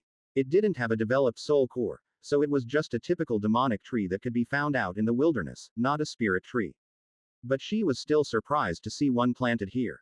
I guess they grew one here for the aesthetic they are going for. Either way, I will let Ash know about this. Maybe he could turn it into his offspring without earning the attention of the pavilion. Demonic tree aside, the square was just as spacious as the one in the Iron Seeker area but was far less busy. There were the same pavilions and halls as before, but they were smaller as there was no need for mortals and their horse-drawn carts. There were only cultivators here, and if the pressure Stella felt when she passed one was to be believed, they were all in the Star Core realm. Taking a left, they headed toward a pavilion with a giant red phoenix made from jade hanging above the door. As with the Iron Seeker pavilion, shifty groups of cultivators were hanging out near the entrance and watching them as they passed. Entering the Crimson Tracker pavilion, Stella felt a suffocating pressure that forced the chi cycling in her body toward her star core. I didn't know an array could get this powerful. This feels awful like I am drowning. No wonder there are so few people hanging out in here. The room was practically deserted except for a red jade pillar in the center of the room with the bounties listed. Many Lotus informats stood behind a counter encircling the pillar, but none had lines. Evelyn gestured for everyone to wait while she spoke with a black-haired man. After conversing for a while, the Lotus informat emerged from behind his counter and led them down a corridor to a private room in the back. Due to a large table in the center, it was hardly big enough for them to fit inside, but as the door closed behind them with a click, everyone began taking off their hoods and masks. Don't worry, Evelyn smiled at Stella and Diana as she noticed their apprehension about following their lead. This person here is a distant cousin of mine and is trustworthy. There are also formations that protect the room, so we can't be spied on. Trustworthy. Is it even possible for someone from your family to be trustworthy? I don't believe it. Stella scoffed in her mind but remained respectful when speaking aloud. We will be keeping our masks on, Stella replied, don't mind us. That's fine, Evelyn replied, turning back to the black-haired Lotus informant. Mark, we have 4 sets of pills we wish to evaluate today. Very well, Mark said, placing his hand on the round table. The runic formation inlaid into the wood came to life. The cost of a pill evaluation is 10 Yingxi coins unless the pill is of a new type unrecorded by the pavilion, in which case the fee is waived, but we will need to take a pill for testing. Always greedy for knowledge, Evelyn sighed as she brought out the 4 porcelain bottles. These are the 4 we want to be evaluated. Mark took the bottles, popped open the cork, and tipped them so a green-tinted pill rolled out into his palm. He inspected it closely between 2 fingers while humming, good coloring, and the scent is strong. This pill is of high grade and made by a talented alchemist with good ingredients. He placed the pill on a highlighted area in the center of the table, and a golden diagram appeared floating in the air alongside a list of ingredients. Chi flowering grass, starlight lotus. Mark rotated the diagram, showing the inside layers of the pill and how it was made while muttering off the list of ingredients. Hold on, what is this at the center? He frowned as he brought out a jade tablet. This fruit isn't listed in our records. What is it? Does the pavilion buy such information? Stella asked. Mark shook his head. Not here. All I can do is not charge you for this evaluation and pay you for the pill we have to take for testing. If you don't tell me about this fruit, I can't approve it for sale within the pavilion. So, this is how the pavilion acquired such a wealth of knowledge over the years. They make it sound like they are doing you a favor by not charging you their internal currency, which you can only acquire by playing by their rules. Fine, Stella said. That is an enlightenment fruit. When diluted into a pill, it gives a small boost that helps a cultivator reach enlightenment and a deeper comprehension of Tao's. Mark noted what she said and nodded. I see. Can you tell me where and how this enlightenment fruit is grown? Does that affect the evaluation? Mark shook his head. Then I will not. Fair enough. Mark noted that down and put away the tablet. I will need to take this pill away and feed it to a test subject to determine the extent of its effect. Many wealthy cultivators will pay high prices for anything that gives them an edge over others when it comes to cultivating, no matter how small, so I can guess this will be a popular one. You said you would buy the pill before feeding it to a test subject, right? Stella asked. What value would you guess this pill has? Mark stroked his chin, thinking, if we are to go off the market value of a high-grade pill with this effect, I would say 10 Yingxi coins per pill would be reasonable. Of course, it could be higher or lower after I verify the effect. Do you want to wait or get paid now? So, 100 Yingxi coins per bottle. Not bad at all, considering we can make an unlimited number of them. Stella shrugged. It's Evelyn's pill, so she can decide. I am fine with waiting till after the evaluation. Me too, Evelyn quickly replied. I believe it will be worth more than only 10 Yingxi coins. Very well, then. Mark stored the pill away in his spatial ring and handed back the porcelain bottle before moving on to the next bottle. Let's continue the evaluation for these three. Stella licked her lips. She could almost smell the money they were about to be rolling in. Chapter 284. A Dark God. Welcome back, Ashlock said to Stella and Diana as they stepped through a portal with abyssal whispers. Neither girl so much as winced as his presence bloomed in their minds. Stella, did you complete the tasks I gave you? You bet, Stella yawned as she stretched her back, though that was more exhausting than I expected. All the pills were evaluated, I scouted out a list of bounties and missions, and I figured out the value of the currencies. All in a single morning. Good work, Ashlock replied. Catch me up and then go check on your disciple before she has to go home for dinner. She's cultivating in her hut and said she had something to show you. Oh, I wonder what my dear disciple has to show me. Stella side-eyed the stone hut as she strode to sit and relax on the bench under his vast canopy. As her spatial ring flashed with power and she lined up 4 pill bottles, the later afternoon sunlight made her short blonde hair glow slightly as the wind played with it. She hummed to herself a tune as she prepared her little presentation for him. I've missed having you around over the last few days, Ashlock said. Is this how parents felt when their children went to university for the first time? Home suddenly felt so quiet and empty without the usual people around. Stella glanced up at his canopy of rustling leaves with a smile. That sounds funny coming from you. Aren't I loud and annoying to the point you drop fruit on my head to shut me up? That's true, Ashlock chuckled, but without you around, the silence is deafening. Well, I will bother you more than usual to make up for it, Stella smiled, though you don't have to worry so much. Once the Duskwalker residence is all set up as our proxy and I have reached the Crimson Tracker rank, I will have little reason to spend much time at the Eternal Pursuit Pavilion. I have a disciple back here to look after and other things to focus on. That's true. But what about reaching the rank of Jade Sentinel? Stella shrugged. What benefits are there to reaching a higher rank anyway? I want to escape the Iron Seeker area because it's full of corrupt Lotus informants, too many mortals, and too limited in the missions and bounties I can take. As for becoming a Jade Sentinel, since I must complete 100 missions, it will be a grind that will take some time. It's better for someone like Diana to focus on reaching that rank for now than me. I agree, Ashlock replied as he looked at the demoness standing nearby, watching the sun hover over the distant mountain range with her arms crossed. Glancing over her shoulder at Stella's words, Diana grinned. Yeah, just leave it to me. I'm sure there are some unforeseen benefits to reaching the top rank of the Eternal Pursuit Pavilion that are yet to be discovered.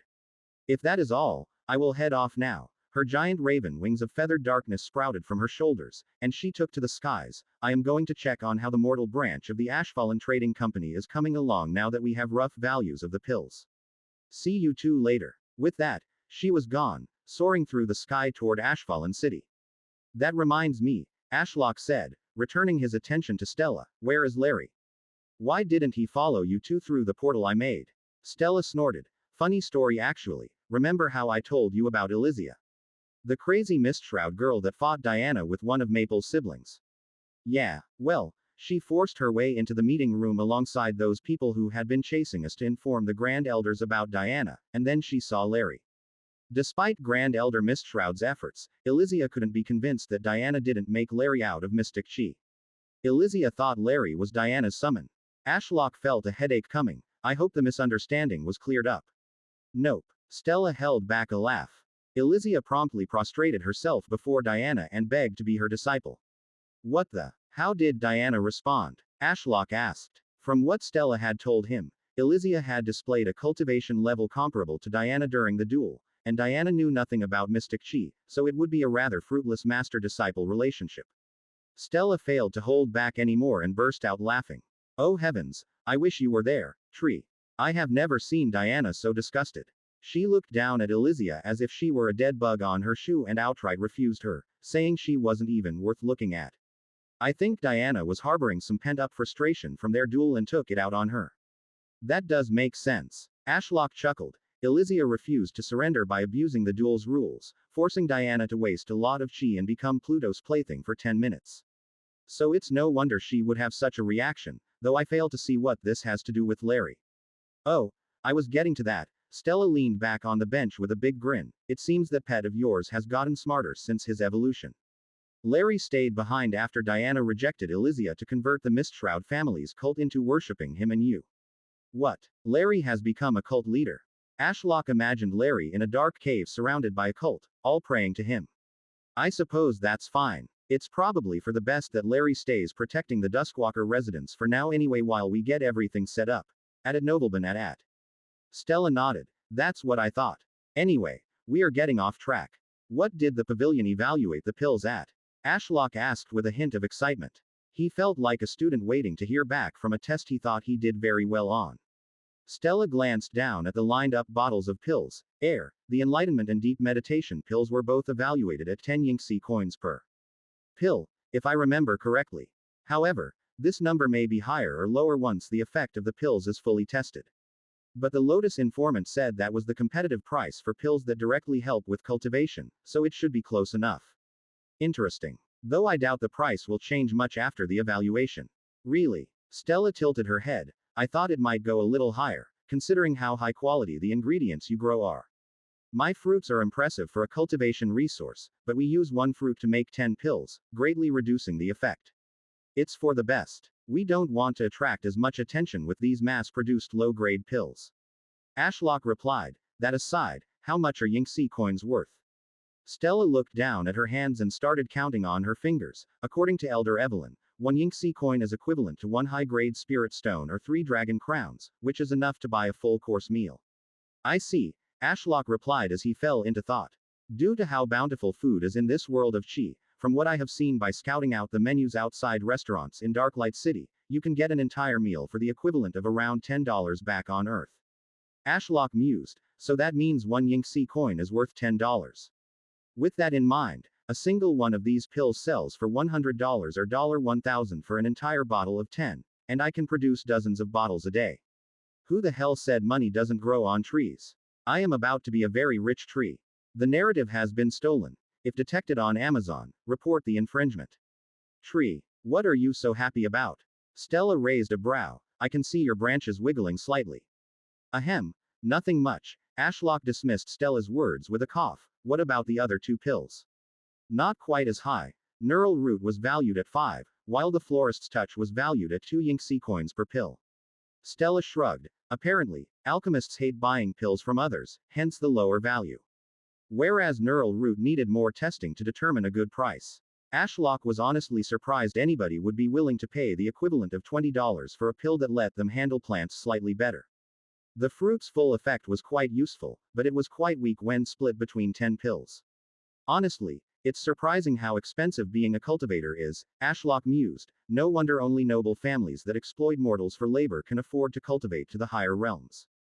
Just a small chi gathering formation needed 1,000 high-grade spirit stones, so around $10,000 in Earth money, and that's not even factoring in labor. It took Douglas and Stella a few hours, and I bet cultivators aren't usually cheap to hire as they have to use up their chi. Hell, that technique manual Stella bought from the merchants that contained the knowledge of short-range portals was 1,000 dragon crowns, or around $3,000. Ashlock snorted in his mind. For a book that was more poetry and nonsense than an actual guide and once learned only let the cultivator make portals between their hands, that was a steep ask. Regarding bounties and missions, I noted down quite a few, Stella said, drawing his attention as she pulled out a parchment. I told Seth today that I would be going along with him tomorrow to kill Evelyn Duskwalker's husband, Albus Lunarshade. I don't trust him at all. Be extra careful, and remember I can't help you directly. Stella rolled her eyes. I know, I don't trust him either, but he seems to be the only one with a lead on Albus, and it's hard to say no to that 10,000 Yingxi coin bounty. Her eyes then widened. Oh, I forgot to mention I saw a demonic tree planted in the Crimson Tracker area. You should totally make it one of your offspring. Is that even possible? What about the defensive formations? Stella shrugged. I noticed the defensive formations were weaker in the Crimson Tracker area than in the Iron Seeker area. Although chi is quite suppressed on the mountain, I don't think people would find it too strange if the demonic tree there turned into a weak spirit tree. Okay, I will look into it. Ashlock knew nothing could stop his ethereal roots, not even the extensive defensive formations of the Eternal Pursuit Pavilion. It's just that he didn't want to earn the ire of a nascent soul realm cultivator like the Celestial Warden, but if a demonic tree was already there that he could sneak a route to, that made it easier. As for bounties and missions, you wanted me to focus on people or monsters with fire, water, earth, wind, and metal affinities, right? Stella asked as she looked down at the parchment in her hand.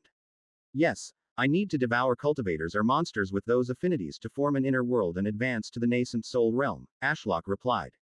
He wanted to form his inner world as soon as possible, ideally before the mystic realm later this month. Huh, I thought cultivators formed an inner world at the monarch realm. Really? Stella shrugged, it must be a tree thing. You are already ageless, so I suppose there's not much interest in forming a second soul to escape the deathly grasp of time. Wait, if my mother is the world tree, does that mean I won't age too? You are growing up so fast that I sometimes wonder where the little girl who was so clueless about the world went. Ashlock sighed, I wouldn't put too much truth on that cosmic being's words until we find your father. Stella nodded, 800 Yinxi coins, and I might get a lead by learning his name from the bloodline records. Killing Albus tomorrow will give me enough money, but if that doesn't work out, the first payment collection from the Grand Elders selling our pills should be enough. Stella looked to the horizon momentarily before returning her attention to the parchment. Anyway, I found quite a few suitable bounties and missions for you. Quite a spectacular sight, Ashlock mused. He was using Eye of the Tree God to gaze down at a fissure running through a mountain range as if some godly being had tried to crack the mountain apart like an egg. At the mountain's base and near the opening to the fissure, he could see a fortified town protected by formations populated mostly by mortals with a few cultivators here and there. It was a mining city, evident by the constant stream of mortals hauling bags of rocks on their backs out of the fissure and into the town. Stella had given him a long list of bounties and missions, and he had chosen a mission that had led him here. Bounties were more problematic for him to pursue for now as he wouldn't be able to recognize his target even if he saw them standing out in the street. Tracking down a bounty required a lot of talking to those close to the target or stalking places they are known to frequent. It was not his area of expertise, but hunting down monsters and gathering plants. That he could do. This looks like the right place. Ironclad town south of the Tainted Cloud sect. Ashlock shifted his view away from the town and followed the line of mortals into the fissure. Evening sunlight barely reached here, so the mortals relied on lamps hammered into the silvery spirit stone veins for light. The pay for this mission was terrible, considering it was to kill a star core level wyvern, but Ashlock didn't care. The monster apparently possessed the wind affinity, one of the affinities he needed to form his inner world. The fissure was also home to a metal affinity flower. He planned to harvest when nobody was looking so he could make a grove for Riker and Sebastian. Night draws near. Keep your eyes and ears open. An earth cultivator supervisor shouted over the constant beat of mining. The wyvern may show up again tonight. If it does, remember to run for your lives and leave the spirit stones behind. The wyvern only seeks your flesh and blood. We can collect the dropped spirit stones tomorrow. Do I make myself clear? There was a chorus of agreement that came across as fatigued and depressed. Ashlock went closer to one particular miner who was discussing something with the person beside him. We have already lost so many to that beast. The man hissed through gritted teeth as he raised his pick overhead and swung down, dislodging a piece of dulled spirit stone. It's too dangerous. Why do they keep us mining instead of dealing with that fucking wyvern? The other man grunted. The leader claimed he sent a request to the Eternal Pursuit Pavilion for help, you know. Don't make me laugh. The man snorted and shook his head as he picked up the spirit stone he had mined and chucked it into a sack at his feet. Whatever reward that frugal bastard offered would be far too low for a competent bounty hunter to travel all the way out here. It's not until we are all dead that he might consider it a problem worth hiring a crimson tracker to deal with. The other man shrugged, and what will you do about it? Run away, only to get caught and used as a test subject for pill experiments or target practice. Don't make me laugh. Just keep mining if you want to keep your head and your family fed. A roar from a great beast echoed through the fissure, and Ashlock could sense something fast approaching through the darkness like an arrow. A howling wind threw up a wave of dust, announcing the arrival of the monster he had come to kill. It's coming. The earth cultivator shouted before he began to sink into the stone, leaving the mortals behind to their deaths. Oh shit. Both miners he had been listening to exchanged a look, dropped their pickaxes, and turned to run alongside the hundreds of others slaving away below. We are going to fucking die. One of them shouted as he scrambled toward the light. The wave of dust was pushed aside as a looming shadow revealed itself to be a dark green scaled wyvern. It was around the size of a bus, with a maw of shark-like teeth. A ball of condensed wind was gathering like a dragon's breath within its mouth, and if fired, it would annihilate everyone trying to escape. Ashlock needed the monster's corpse in good condition so Stella could prove completion of the mission and he could guarantee enough star core wind chi to satisfy his inner world requirement, which limited his attack options. First, I need to stop this dumb lizard from moving, Ashlock muttered as he surged spatial chi through his roots and opened up a massive rift above all of the fleeing miners. Through it, he glared at the wyvern with his demonic eye and slammed his entire presence down upon it. The wyvern let out a strange cry as its eyes widened in horror. It lost control and veered to the left, smashing into the side of the fissure and diving down to the ground in a shower of rubble. Ashlock used telekinesis to pause all the flying rocks from pulverizing the fleeing mortals before hurling them back at the downed wyvern. This almost feels unfair, Ashlock thought as hundreds of black vines shot through the giant portal and wrapped tightly around the injured wyvern limbs. The wyvern struggled and thrashed around, which was annoying, so Ashlock crushed its neck with his vines. It let out a final shriek as the life left its eyes. With the corpse secured, he used a mixture of his vines and telekinesis to haul the monster through his rift and back to Red Vine Peak. I should grab some flowers while I am here, Ashlock hummed to himself as he used his vines to smash at the rock and free a few flowers, which he also floated through his rift. With the goods secured and the mortals safe, I wonder how the mortals are reacting to my benevolence. He looked through the portal with his demonic eye and saw hundreds of miners had frozen in fear. They were all looking up at the rift looming overhead with blood trickling from their noses and wide eyes. A dark god has come to save us, one of them muttered, starting a chain reaction. In a wave, the miners all started speaking about a dark god, and some even began prostrating before the rift and calling him the all-seeing gaze. I think this is my hint to leave, Ashlock said, closing the rift and withdrawing his presence from the area. Back on Red Vine Peak, Jasmine was poking her head out of the doorway of the hut with a look of awe at the dead wyvern. Chapter 285, Civil Unrest. Jasmine shouted back into the hut, Master. Your dad brought back a big lizard. Already? Stella called from inside. Trudging out of the hut, she yawned and looked at the dead beast with some surprise. That was faster than I expected. How did the hunt go? Pretty good. Once I arrived at Ironclad Town, I was lucky I didn't have to wait long for the monster to appear. Though in my haste to down the beast and reduce casualties, I might have caused trouble for you. Stella narrowed her eyes at his trunk. What did you do? I might have accidentally started a cult of demon-worshipping mortals who believed I am a dark god who came to save them. Stella slowly nodded. Right. I thought something like that might happen. What is that supposed to mean? Stella shrugged. I didn't even need to see your fight to guess how they came to such a conclusion. Despite your best intentions, all of your techniques and ways of using them come across in a certain way that could lead to such a misunderstanding. If anything, I am surprised this didn't happen sooner. I feel oddly insulted, Ashlock grumbled. Sure, some of my techniques are a little sinister, but to call me a dark god feels a little. Master, what are you talking about? Jasmine asked with big eyes as she looked up at Stella and tugged a little on her sleeve. Stella glanced down at her disciple with a smile. I am talking telepathically with Tree. It seems he started a cult by accident. Don't you agree he fits the theme of a dark god quite well?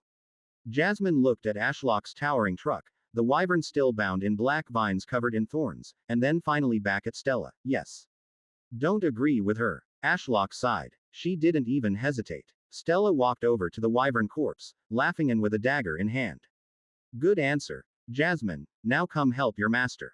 Jasmine scampered after her master and eyed the shifting thorn-covered vines and dead wyvern with concern. What do you need my help with? Stella stood before the corpse and read a parchment in her hand. After triple-checking it, she nodded and pocketed it in her spatial ring. To complete the mission, I need a wyvern scale, tooth, and eye to prove its death. The Pavilion will independently verify with Ironclad Town if the wyvern threatening them is also gone. Stella glanced over her shoulder. Could you pick a wyvern scale for your master? Make sure it's in good condition. Oh, okay. Jasmine approached the wyvern and touched its dark green scales. It's beautiful, Jasmine muttered as she ran her fingertips along the scales, tracing the bumps and drips in each one. I thought all monsters were scary, but this one is cool. Stella watched her disciple with a light smile tugging at her lips. Jasmine's hand fell to her side, and she turned around. Master, I feel bad for the monster. She watched Stella's reaction intently. Is that wrong? Stella shook her head and patted Jasmine on the head. It's a naive view, perhaps, but not a wrong one. Why do you feel bad for it? You asked me to pick which scale is best, but every one of its scales is so intertwined that taking one out would ruin it. Stella looked at the wyvern from head to tail and nodded. You're right. It would ruin its majesty. But my dear disciple, I can't complete my mission and advance in rank if I don't tear one off and show it to the pavilion. You understand that, right? Jasmine looked at her feet. So you killed this majestic wyvern for a mission. It feels like such a waste. It could have grown into an even cooler dragon one day if given the time. Stella crouched before Jasmine and put a hand on her shoulder. You're right. One day, it could have become a majestic dragon lording over the skies, but we robbed it of that future to progress our own. That's just how things are sometimes. The strongest are the ones that decide the fate of others. It still feels unfair. Life's not fair, Stella said seriously.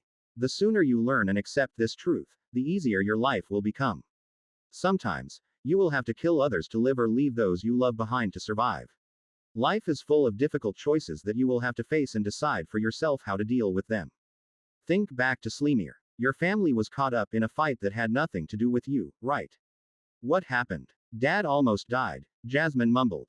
He should have died, but Tree saved him. If not for our intervention, there's a good chance all three of you would be dead, and you would have never become a cultivator. But what about the other families of Sleimir that didn't get saved because we just so happened to be focused on you three at the time? Is it fair you survived, and they died? Jasmine slowly looked up and locked eyes with Stella. No. See, life isn't fair, but there are ways we can prevent being bullied by the world and our fate. Stella gestured to the wyvern with her chin.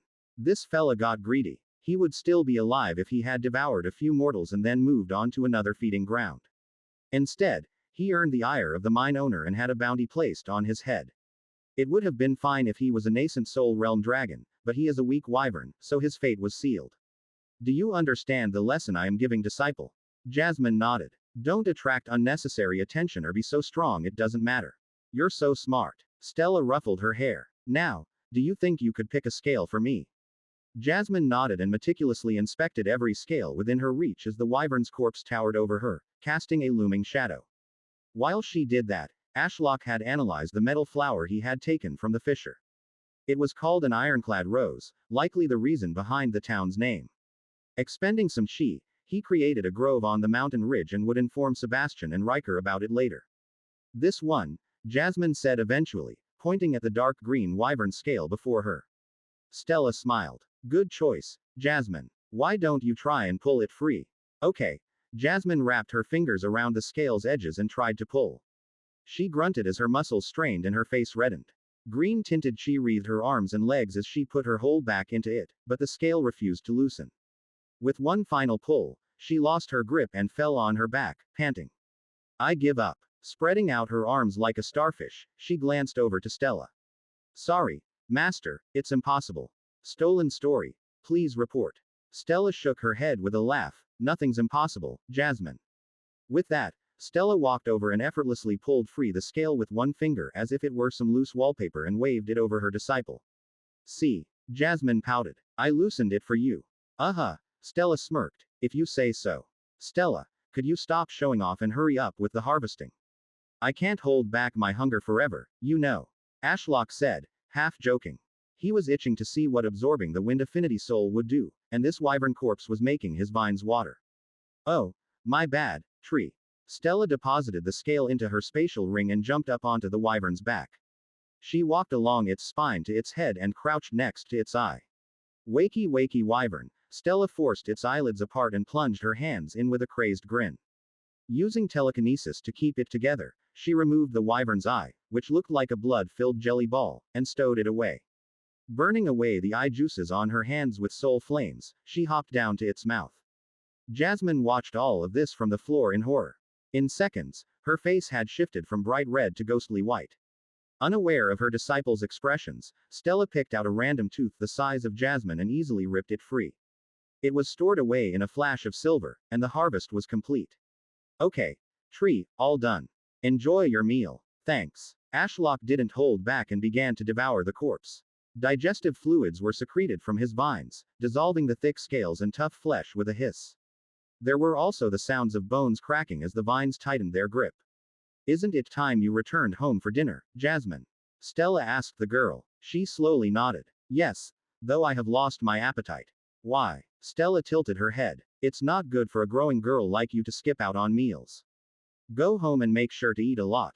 Okay. Jasmine got up, and on wobbly legs, she walked past the dissolving wyvern and jumped down into the ethereal root tunnel that led to Nox near her home.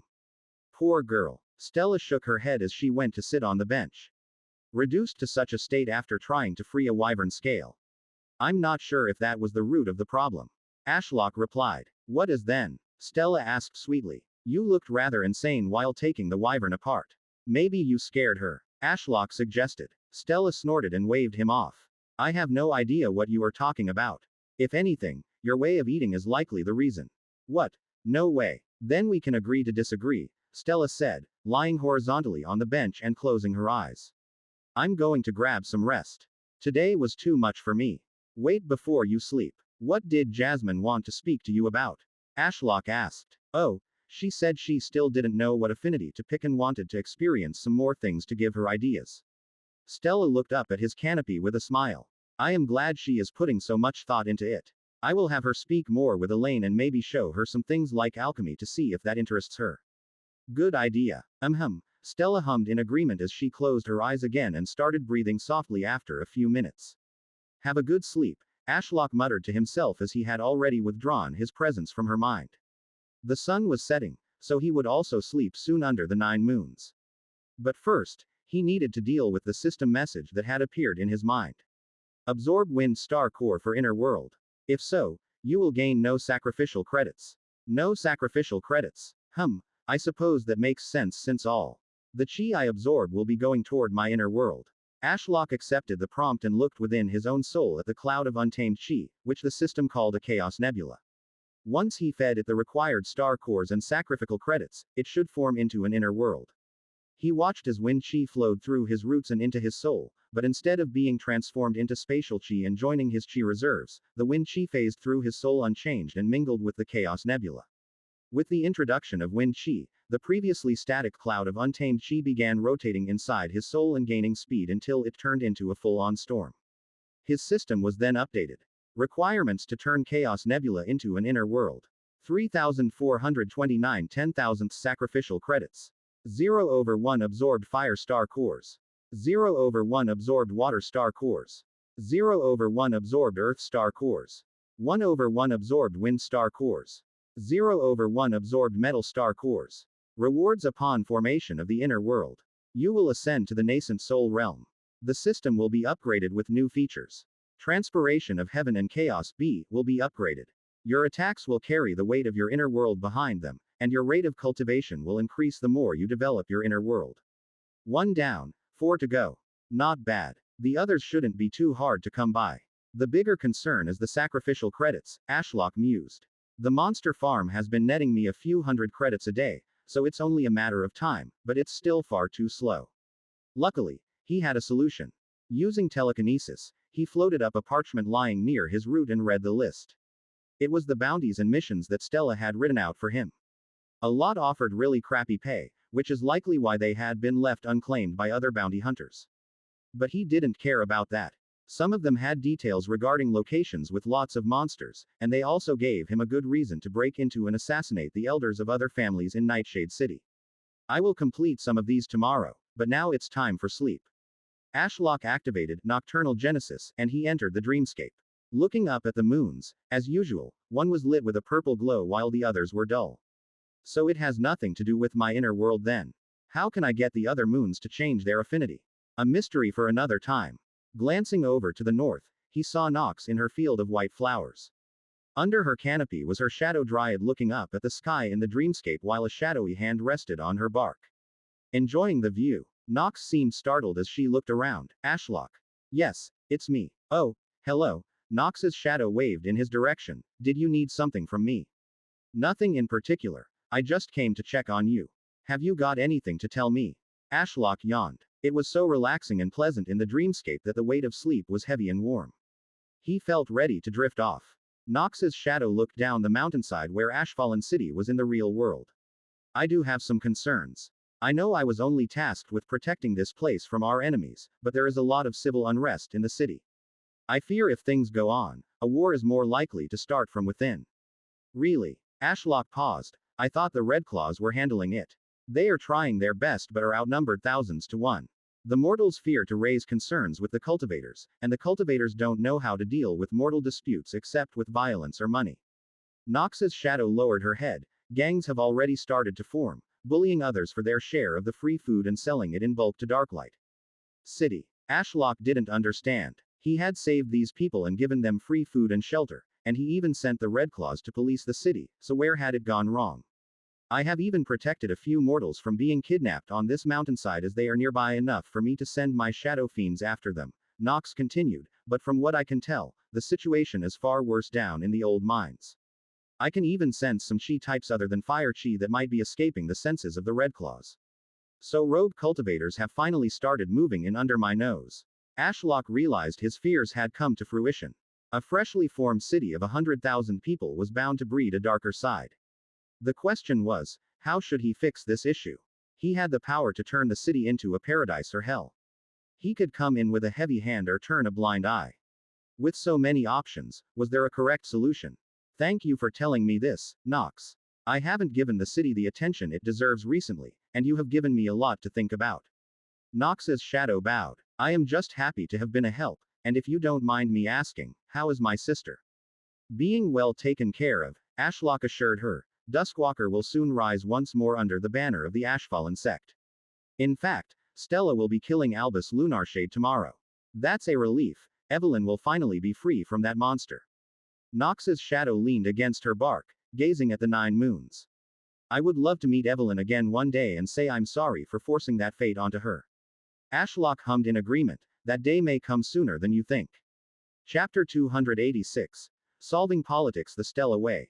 Stella was in a terrible mood. It was the crack of dawn, evident by warm sunlight streaking through crude glass, illuminating the bare stone room. She sat at a table with other central figures of the Ashfallen sect on a wooden chair with no padding that dug into her back, successfully aggravating her mood further. How did I get dragged into another meeting? I thought I told Ash to leave all meetings to Diana, yet here I am in another stupid meeting. Maybe I should just stand up and leave. It's not like anyone would stop me. Master, Jasmine whispered as she tugged at her sleeve, if you frown all the time, you will get wrinkles. Stella side-eyed her disciple, who was sitting beside her. Who taught you to make jokes like that? Jasmine tilted her head. Joke. I'm being serious. My mother told me it was true. Stella snorted. Well, unlike your mother, I have access to unlimited skin improvement truffles, so I don't fear wrinkles. I can frown as much as I want. If you say so. Jasmine shrugged and looked away. Stella felt her eye twitch. Was she really being made fun of by a kid whose legs couldn't even reach the floor right now? Why did I think bringing Jasmine to this meeting would make it more tolerable? Stella scowled as she crossed her arms and leaned back on her chair. As she swayed back and forth, causing the chair to creak, her scowl slowly dissipated, and she relaxed her facial muscles. Will I really get wrinkles? I'm sorry for the delay, everyone. Elder Brent quickly walked into the room and sat on the opposite side of the round table. There was a dispute with the farmers today who were unhappy with how we were taking their crops to feed the citizens, but it has been resolved for now. There was a moment of silence before a sudden pressure descended on the room. Now that everyone is here, we can start. Ash's voice thundered through Stella's mind. She was unfazed alongside Diana, Douglas, and Elaine. The Red Claw Grand Elder, Elder Brent, and Sebastian took out Mind Fortress pills and downed them. Meanwhile, Julian, Riker, and Jasmine glanced around in confusion as Ash had spared them from his technique. Elder Margaret finished gulping down the pills and spoke to those left out.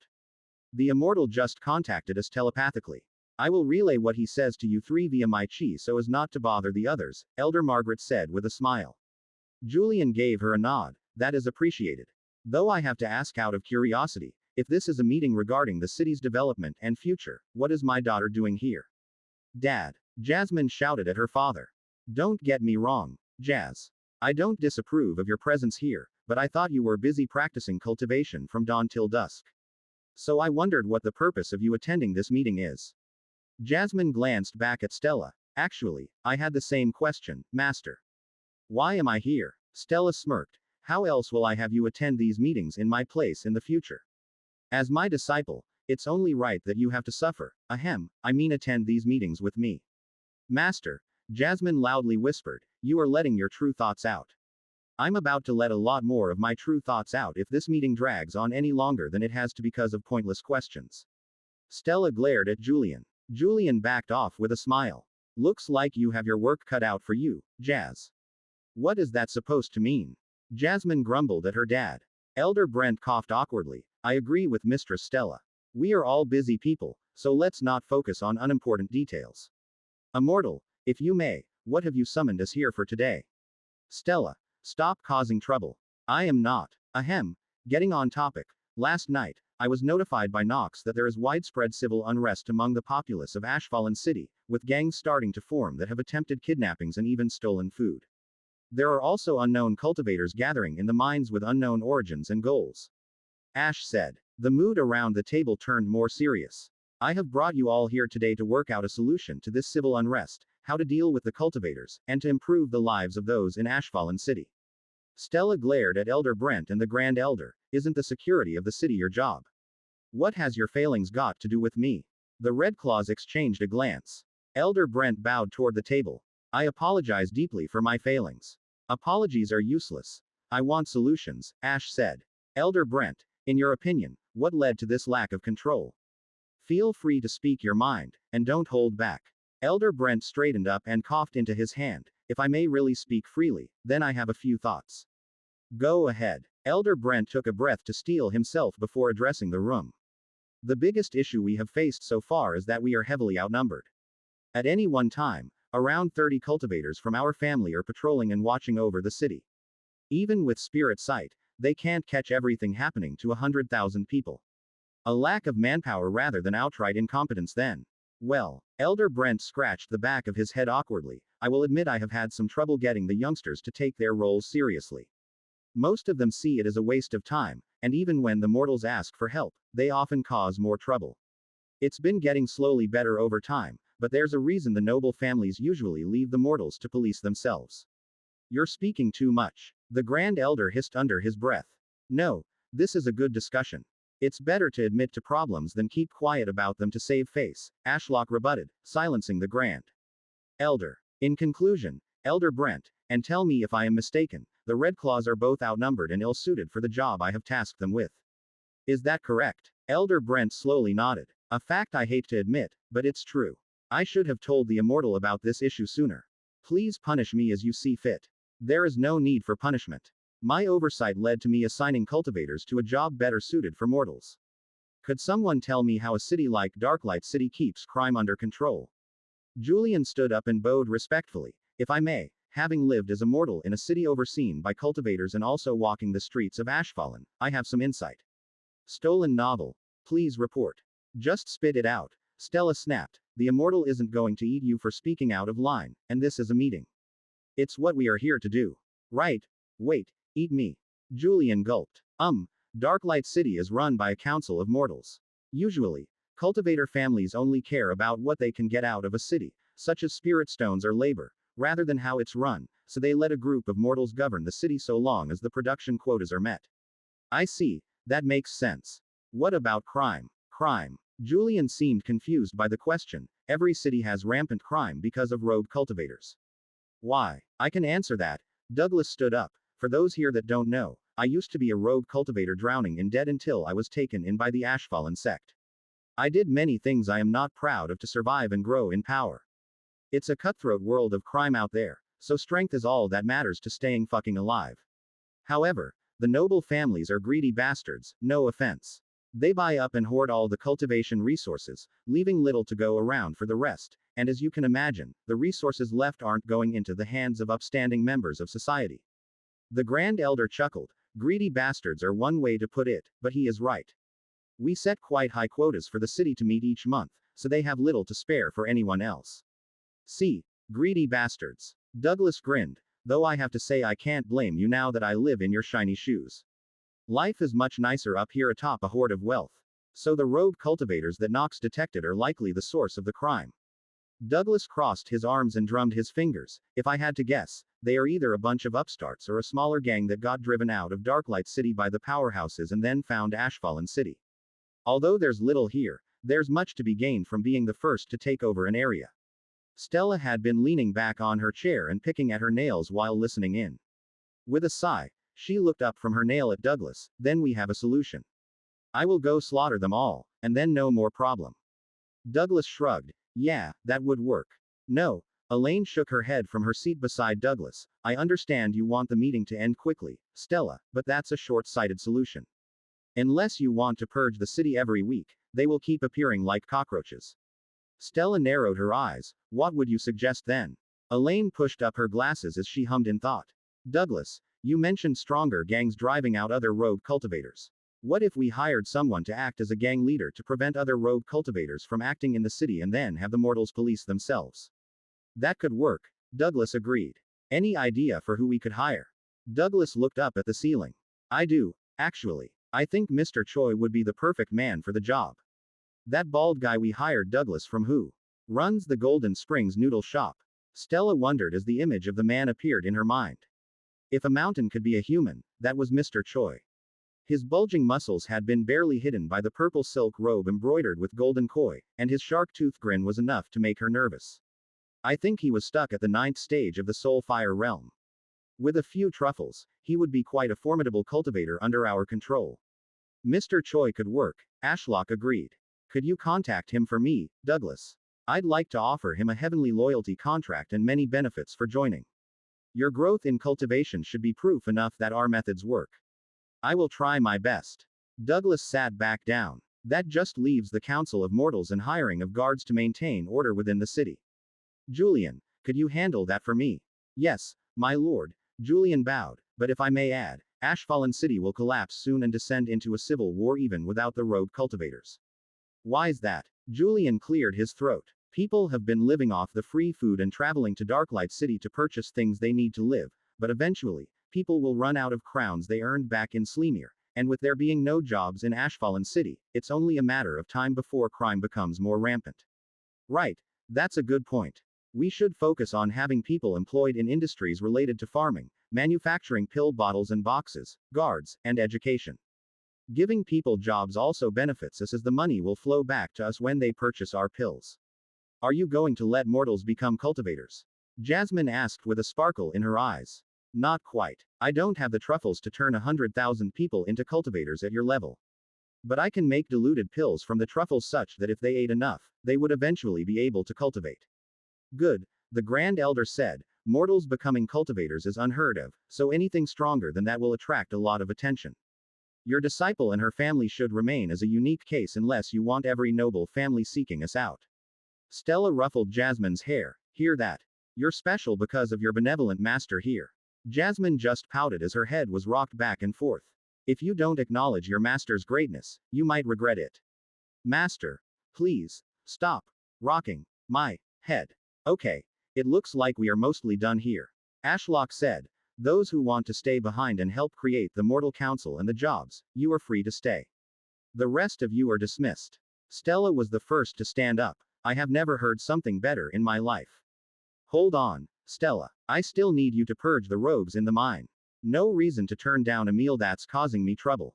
Stella's smile widened. Killing some weaklings will be a good warm-up for tonight. Come on, Jasmine, let's go. Jasmine's eyes widened. Why me? This is the perfect opportunity to get some fighting experience before the tournament later this month. There's nothing like some life and death fights to get the blood pumping. What? You can't be serious. As it turned out, her master had been serious. Jasmine stood before the entrance to the mine wearing the black cloak Elaine had gifted her, and a white wooden mask covered her face. Stella, standing beside her, had a similar setup, and they were attracting a lot of attention. Many mortals passed by, stealing glances at the two. Master, am I really ready for this?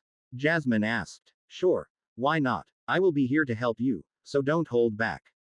Stella's ring flashed, and a blood-red fruit appeared in her hand. Actually, I have a gift for you. Since you have chosen the path of the fist, this will help you. What is this? Jasmine took the small fruit from Stella. I think it was called a vampiric touch fruit. After eating it, as you punch the shit out of someone, you will steal their chi for yourself. That should help you believe this is possible, right? Punch someone enough times, and they will be weakened to your level. That wasn't what I was worried about. Then what's worrying you? We are going to kill a person. Stella tilted her head. Not quite.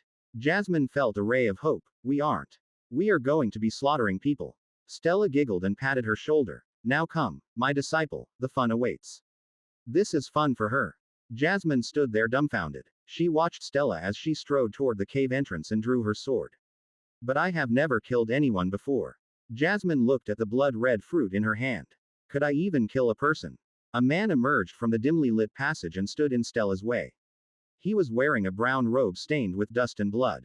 A long sword was strapped to his back with leather straps, and his fierce gaze was barely hidden by a fringe of black hair.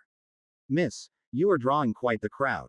The man grinned as he surveyed the mortals, and they all avoided his gaze in fear. May I ask your business here? It's simple, really. Stella shrugged. You and your friends have become a stain on Ashfallen City that needs to be purged. The man's grin faded and twisted into a sneer. Oh yeah. And who are you to decide that? This area is under the control of Brax, a star core cultivator. You and your short friend over there should run along if you don't want to get killed for entering the boss's Torito. Blah blah. Stella swung her sword upwards so fast it was nothing but a blur as it cleaved the man in two.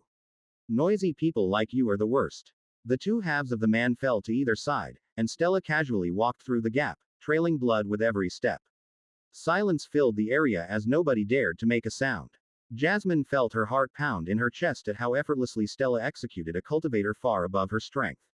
Her gut was also doing somersaults from the gruesome sight, and she was struggling to hold back from puking into her mask. Hold it together, Jasmine. If you faint here, it will look bad for your master. Just don't look. It's so disgusting. A sudden ripple of power across the sky distracted her from the terrible scene as a rift formed overhead. Black vines she knew belonged to Stella's father drooped down and curled around the pieces of the dead man, much to the horror of the surrounding mortals. They all screamed and began running for their lives, curiosity be darned. Jasmine let out a shaky sigh. How does the immortal not understand why people see him as a dark god when he does stuff like this?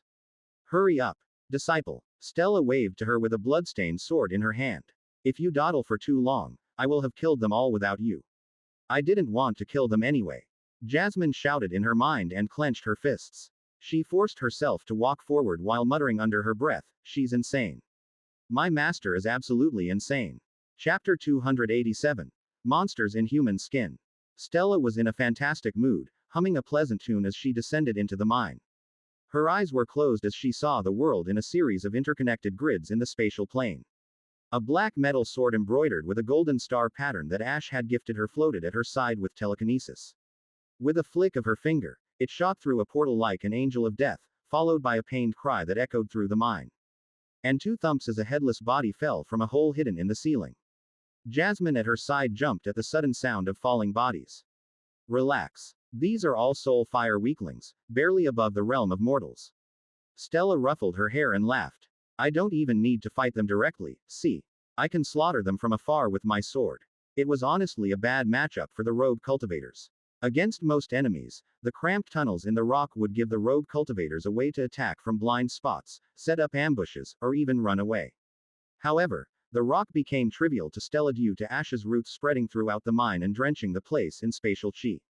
It might as well be air to her and now only served as a trap for the rats trying to flee her sword. Stella went back to humming as she waved her finger around.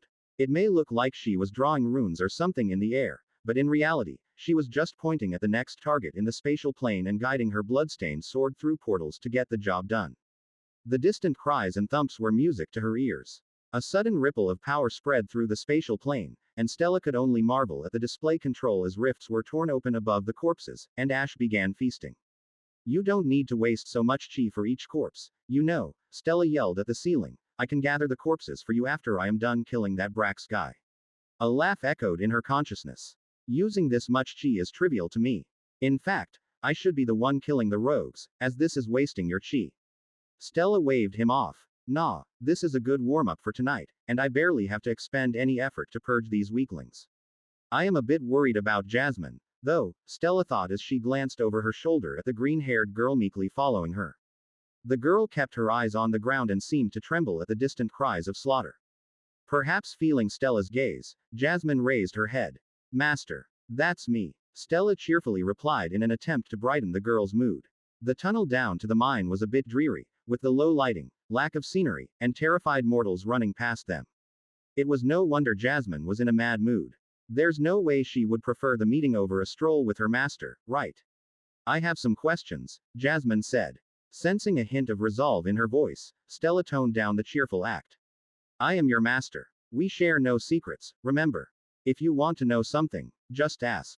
Okay. Jasmine paused before responding. How can you kill people so easily?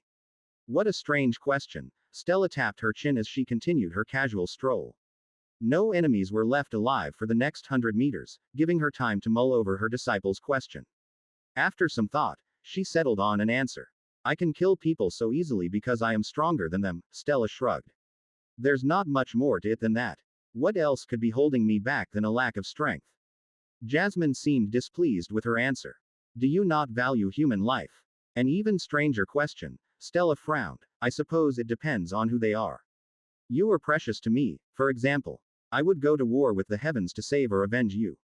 The same goes for Diana, Elaine, and maybe Douglas. He can be a bit of an ass sometimes, but he works hard for the sect, so it's hard for me to hold a grudge against the guy for how badmouthed he was when he first arrived.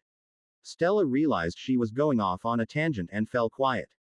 Jasmine joined her in the silence. Only their footsteps, the panicked breaths of mortals as they ran past, and distant screams as Stella returned to killing accompanied their stroll into the underworld of Ashfallen City. Jasmine's questions made Stella wonder if what she was doing was somehow wrong. It was clear that many people disapproved her methods, which is why she disliked meetings the more she attended. They treated her respectfully due to her relationship with Ash and her strength but rejected her methods and ideas as too rash. Anything that causes harm to Tree's plans should be dealt with swiftly like this. The others like to spend too much time trying to come up with answers that could easily be solved with violence. The maids that wanted to kill me wouldn't have listened to reason, nor would the Tao storm that almost killed Tree. Sure, talking can work sometimes, but the one with the bigger stick wins in the end, and we have the biggest stick around. Do you see humans as different from monsters? Jasmine asked, breaking the silence. At Nobleman at. Stella snorted. Humans are far worse than monsters. Jasmine tilted her head. How, master? I don't understand. Monsters are scary, you know. At least, that's what Mom taught me. Monsters are the reason we hid behind walls and obeyed the cultivators. I know some humans turn to crime, but how can that be worse than something like a wyvern? Stop thinking like a mortal. Stella flicked Jasmine's forehead, and she yelped. A monster comes at you with open intentions. It wants to devour you to progress its cultivation. Nice and easy to understand, right? But humans. They are cunning monsters in familiar skin.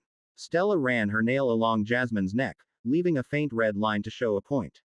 Cultivators will betray you at the first opportunity and approach you as a friend with a kind smile before ramming a dagger through your heart. They can plot, plan, and deceive. They can even control others to do their bidding and work together. Do you understand, my disciple? It is not the monsters you should fear the most but fellow cultivators. Are humans really that bad? Jasmine muttered through her mask. Stella stopped walking and put a hand on Jasmine's head. Remember that man at the entrance, the one I cut in two? Jasmine shuddered under her hand. Why, yes. If I was a monster, do you think he would have stood there so casually talking with his weapon strapped to his back? Jasmine thought for a moment and then shook her head. No, master. He would have fought or ran away. Exactly, but he believed he could talk things out because my intentions were unclear, and I wasn't openly flexing my cultivation. Little did he know I planned to kill him the moment I saw him. That's the difference between cultivators and monsters. Do you see now? If you find this story on Amazon, be aware that it has been stolen. Please report the infringement. Jasmine nodded. Stella stood back up. The world is dark and cruel. You can try to be nice and work with others, but just because you have good intentions doesn't mean that others do, and they will exploit that weakness.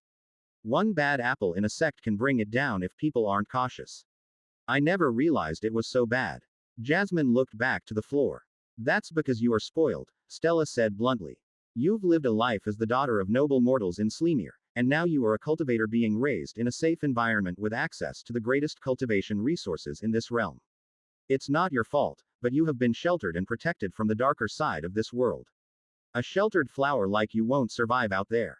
Stella delicately combed her hair and readjusted the white flower behind her ear. I don't want my first ever disciple to wither and die. You should grow tall and strong like a tree. So forgive me for being harsh. And showing you such horrible things, Jasmine. One day, you will understand. Jasmine balled up her fists, but Stella could tell her heart still wasn't fully into it. Let's see what she thinks after witnessing what this Brax fella is up to. Stella snapped her fingers, and a portal formed. Let's hurry this up. I have a shitty husband to murder and secrets about my past to uncover this evening. Dealing with these dregs is a waste of my time. Jasmine felt her ears pop as she followed Stella through the portal. The air here was far staler and reeked of sweat and dried blood. It took a moment to adjust to the darkness of this cavern as it was even less well lit, but once she did, her stomach began churning again. A man with a thin body, wispy white hair, and cunning eyes sat casually with one foot propped up on a cage, picking at his teeth with a toothpick. A family of mortals was restrained inside the large metal cage under the cultivator. A man, woman, and son were cramped into the space with sunken eyes and disheveled hair. Their clothes were also torn in places, and the mortal man had a swollen face that was shades of black and blue. They didn't even look up at Jasmine and Stella as their dull gazes stayed on the floor. Jasmine took a step back, horrified at what she saw. How can humans treat other humans like animals? The Voidman family leaving us to die is one thing, but this is something else. Other than the white-haired man sitting atop the cage, dozens of other cultivators were in the room. Some were meditating on top of a chi-gathering formation while a group of men and women surrounded a man strapped to a chair, force-feeding him bundles of what looked to be pill ingredients. The mortals' screams had obscured their arrival, but the man sitting atop the cage soon noticed their presence and eyed them cautiously. Who are you two? He flicked the toothpick to the ground. His voice drew the attention of the other cultivators in the room, and noticing the two newcomers, they began to slowly encircle them with blade tips poking out of their cloak folds. Are you Drax? Stella strode forward with confidence that befitted her overwhelming strength. The name is Brax, not Drax. The man clicked his tongue, stood up, and wreathed himself in earth chi. Does it matter what I call a fraud? Brax narrowed his eyes. What do you mean? The loudmouth at the door said you were a star core cultivator, but you're only a half step. A sword appeared in Stella's hand. Your star core hasn't finished forming yet. How disappointing. Jasmine's eyes widened. They really do deceive, just like Master said they do. How dishonorable do you have to be to lie about your cultivation? Brax mirrored Stella's aggression by drawing his sword in a flash of gold from his spatial ring. Compared to Stella's beautiful bloodstained blade of dark metal, Brax's sword was crude and chipped. So you got past Frank guarding the door. That's impressive, but how do you plan to defeat all of us when there are only two? Brax coughed up a mouthful of blood and looked down at the blade tip poking out of his chest. Jasmine blinked as she realized Stella had suddenly disappeared in a pop of air and reappeared behind Brax, stabbing him through the heart with a dagger. Stella pulled back the dagger and elbowed Brax to the floor. He fell flat on his face with a groan, and Jasmine watched the flicker of life leave his eyes. Despite how terrible this person seemed, his sudden death still made Jasmine sick to her stomach. This was all so wrong. You killed the boss. I will fucking kill you, bitch. A woman screamed as she ran toward Stella with a sword wreathed in blue soul flames. Her cloak hood flew back, revealing a middle-aged looking woman with brown hair and a twisted scowl. Stella effortlessly sidestepped the overhead sword swing as if it had been in slow motion, grabbed the woman's face, and rammed it into a nearby rock. Jasmine screwed her eyes shut to avoid witnessing another gruesome death through the crunching sound of bone painted a clear picture in her mind. This is a nightmare. I just want to go home. A whistling noise shot past Jasmine's ear, followed by a gasp and thump. Slowly opening her eyes and turning around, she saw a cloaked figure pinned to the wall behind with a dagger through the throat. Pay attention to your surroundings, Jasmine, Stella said as she casually fought off three people at once. Her arms blurred, and sparks flew as she parried any attack. She protected me while fighting all those people. Jasmine narrowed her eyes at Stella and realized these people she was fighting were weaker than the man at the gate she had so effortlessly cleaved in two. Is she using them as practice before killing them off? Or maybe she finds this fun. You won't do, Stella muttered. Her speed suddenly doubled, to the surprise of her attackers, and she twisted her sword to kill one of three by shattering their sword and cutting them in half horizontally. The remaining two cultivators, one a woman and another a man, stepped back in fear, their swords trembling in their grasp. Your technique was too good, so you have to go as well. Stella teleported behind the woman and punched her so hard in the back that she went flying into the wall, dead on impact. Jasmine gulped down rising vomit and wished she could crawl back through the portal. The smell of fresh blood tickled her nose, and there was nowhere she could look without seeing a corpse. Her knees grew wobbly, so she struggled to even stand. Stay back, you monster, the final person standing stammered as he slowly stepped backward over his fallen comrades with his sword tip pointing at Stella. Calling me a monster. That's rich coming from you, considering you kidnapped people and were even using them as living pill furnaces, though I suppose it's a matter of perspective.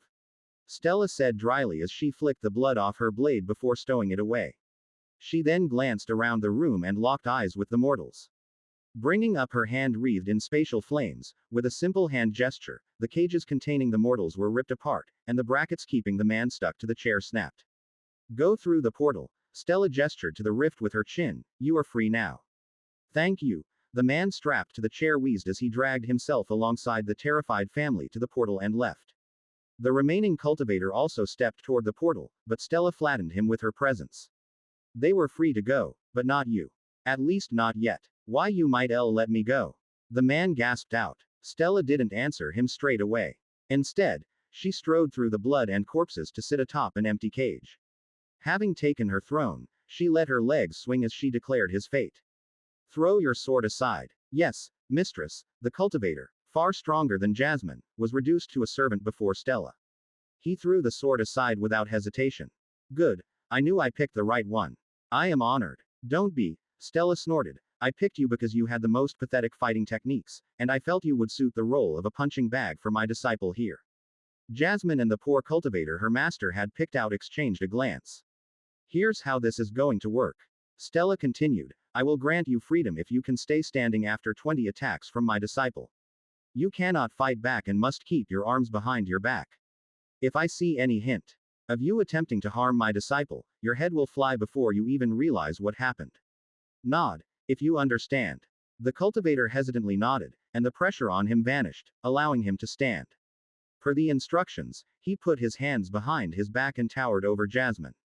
Master, this feels wrong, Jasmine called out as she saw the man's terrified face.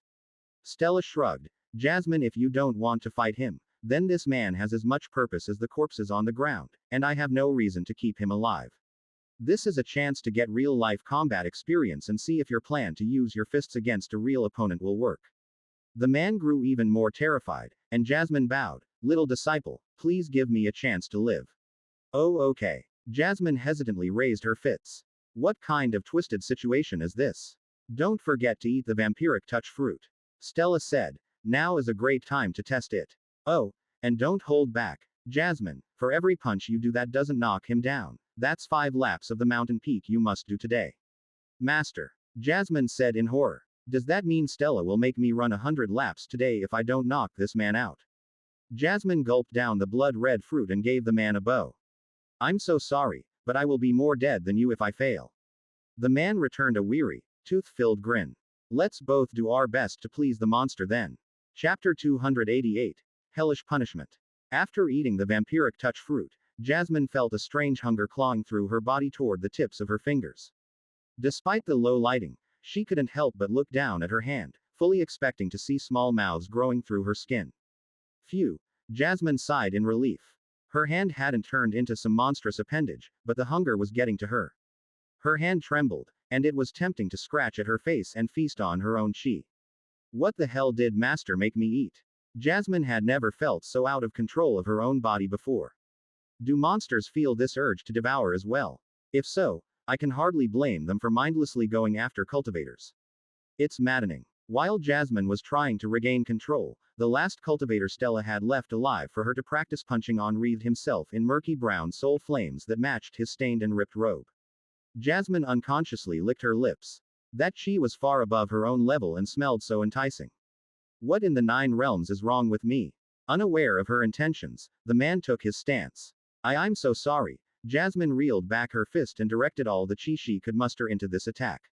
I will knock him out in one punch to the chin so he doesn't suffer, and I won't have to run so many laps. As promised, the man had his hands behind his back, leaving his face wide open. He even leaned down to give her a better shot. Do your worst, little disciple. Jasmine narrowed her eyes on the spot she planned to punch and took a deep breath. You can do this, Jasmine. You fought with Stella's clone hundreds of times, and this is no different. It's just real flesh this time instead of an illusion. Take this. Jasmine shouted to hype herself up and twisted her body to deliver the hardest hitting uppercut of her life straight to the man's chin. There was a howl of pain followed by a thump. Wow, he defeated you with his chin alone. Stella burst out laughing. Elaine told me about the appeal of a chiseled jawline, and I failed to see it before, but now I know what she was talking about. Jasmine pouted as she cradled her throbbing hand while lying on her butt in a pool of someone else's blood. Forget the chin, that felt like punching solid stone. That's 5 laps. Jasmine, Stella added after she calmed down from laughing. You're a demon. Jasmine shouted back. 6 laps. Wah. 7 laps. Jasmine clamped her mouth shut and silently seethed. Clearly, her master had become possessed by a heartless demon and wanted to watch 2 people suffer for entertainment. With a grunt, she pushed herself up and ignored the dampness of her clothes due to the blood. Her master really would make her run 100 laps of the mountain peak, which would take until tomorrow morning to finish if she didn't find a way to win. I found fighting Stella's illusion with my fists easier than a sword because I had to run around, dodge, block, and punch back. Whereas this is a test of raw power against a living brick wall. A sword wouldn't have helped as I haven't yet learned how to externalize my chi, so I can't empower weapons. It would just bounce off this man's skin. I also don't know any techniques, leaving me with one thing. Jasmine looked down at her fists. They still hungered like before, but that intense feeling had dulled due to the pain and failure to even make the man blink with an attack she poured everything into. Is the gap between a chi realm and soul fire cultivator really this vast, or is it because he is an earth chi cultivator that focuses on defense? Jasmine wondered as she flexed her fingers, and as the pain faded a bit, she noticed something. Why is there some earth chi in my fingers? Jasmine recalled Stella's description of the vampiric touch fruit's capabilities. If I punch the shit out of someone enough, they will be weakened to my level. A small smile tugged at her lips as some hope of winning became clear. I thought the fruit only let me steal chi from my opponent, but if I can force this earth chi to protect my fingers, punching him shouldn't hurt as much. It took far more effort than moving around her own untamed chi or nature chi, which she had become rather attuned to. But after some effort, the earth chi had strengthened her fingers. The earth cultivator seemed to sense what she had done as his eyes widened a little. Interesting, he said gruffly. I thought that punch took more chi to defend than it should have. The idea you stole my chi never occurred to me. Jasmine swung her fist into another uppercut as he talked to hit the same spot on his chin, a tactic she had learned from her master. Yet unlike her master, who effortlessly cleaved people in half, her feeble attack only silenced the man and caused her another round of pain. Ow, ow, ow. Jasmine wasn't thrown to her butt this time, and the pain wasn't crippling, but it was still bad enough to make her regret striking. This isn't working. Although it didn't hurt as much, the man didn't even flinch. What the hell am I supposed to do? I will have to run over 100 laps at this rate before he reacts to my punch. Mom, save me. That's 12 laps now. Jasmine, her master happily reminded her. If you don't want to run until you pass out today, try to use your head more than your fists. Is she calling me stupid? Jasmine was about to retort but remembered to keep her mouth shut. Wait, maybe I am stupid. Am I missing something here?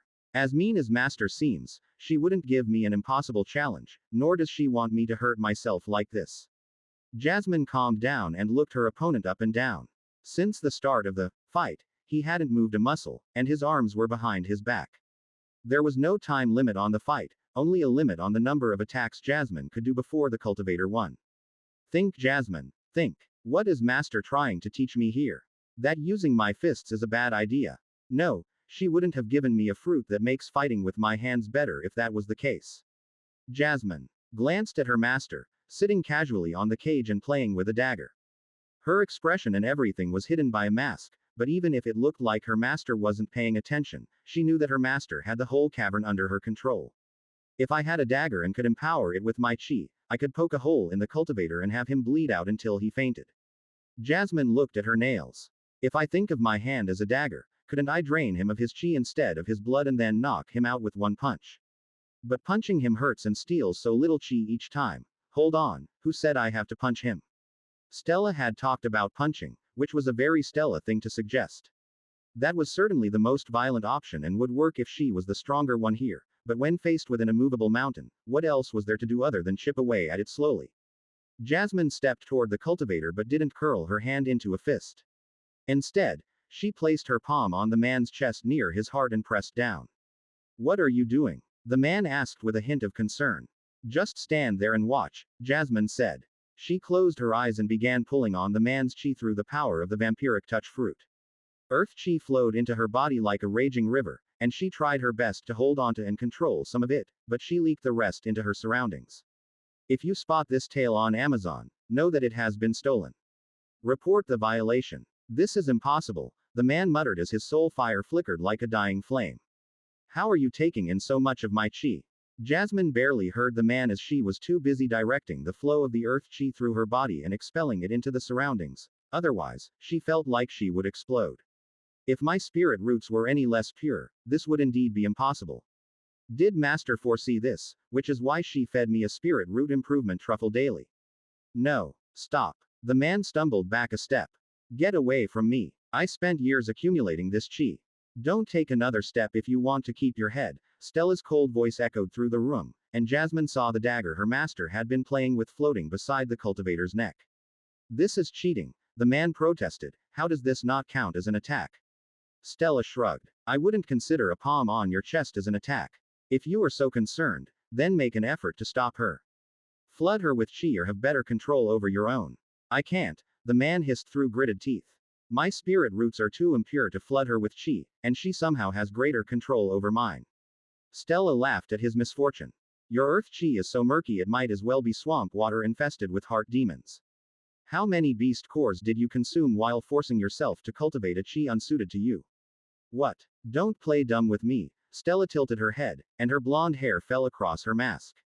There's a reason I picked you out of all the cultivators here to teach my disciple a valuable lesson. You are the perfect example of someone who rushed their foundation for a quick boost in power and paid the price for it. Look, you are losing a battle over your own chi to a little girl who is an entire realm below you right now. The fuck do you know? The man spat to the side and glared at Stella. When was the last time you had a breakthrough despite gobbling down beast cores every week? Stella snapped back. A few years ago, I bet. Oh, and how is that injury to your left arm? How did you know? Stella snorted. When we fought, I noticed all the power behind your two-handed swings came from your right side. So, the man grunted. Sweat dripped from his forehead onto Jasmine's arm as she kept draining his chi.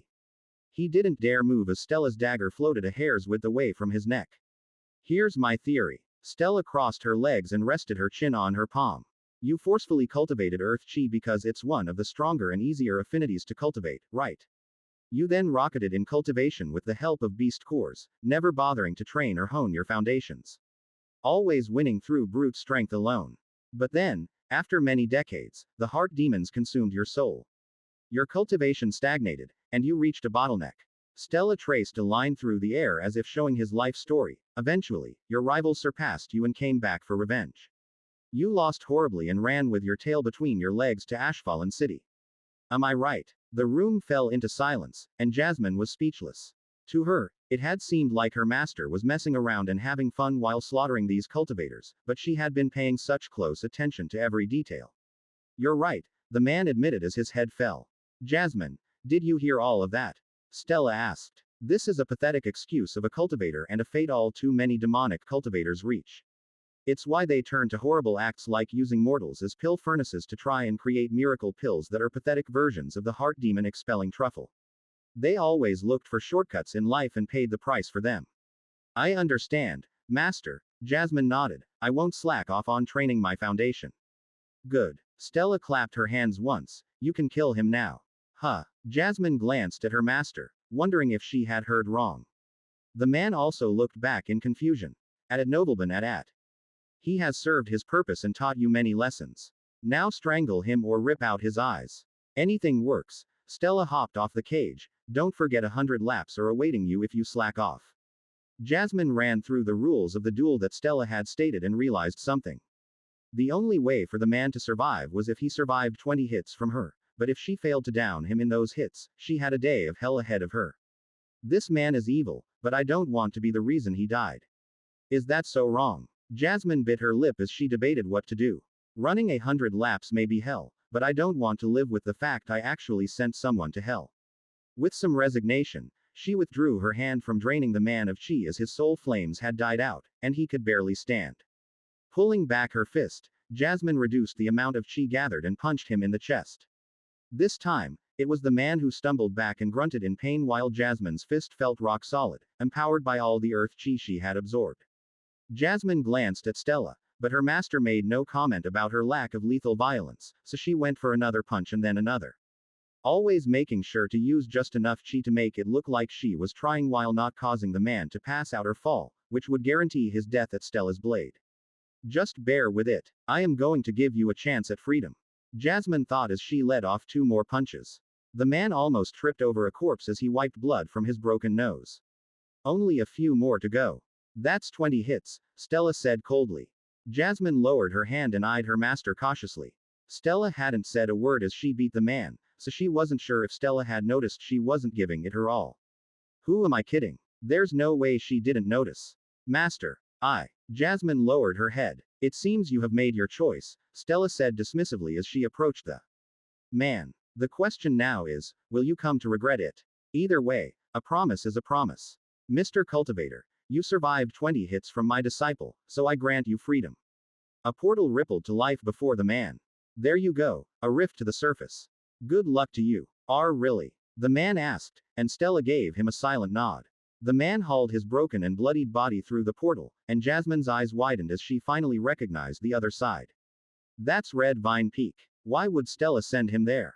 No. Wait. Through the rift, Jasmine saw a black vine ending in a spike impale the man and lift him into the air.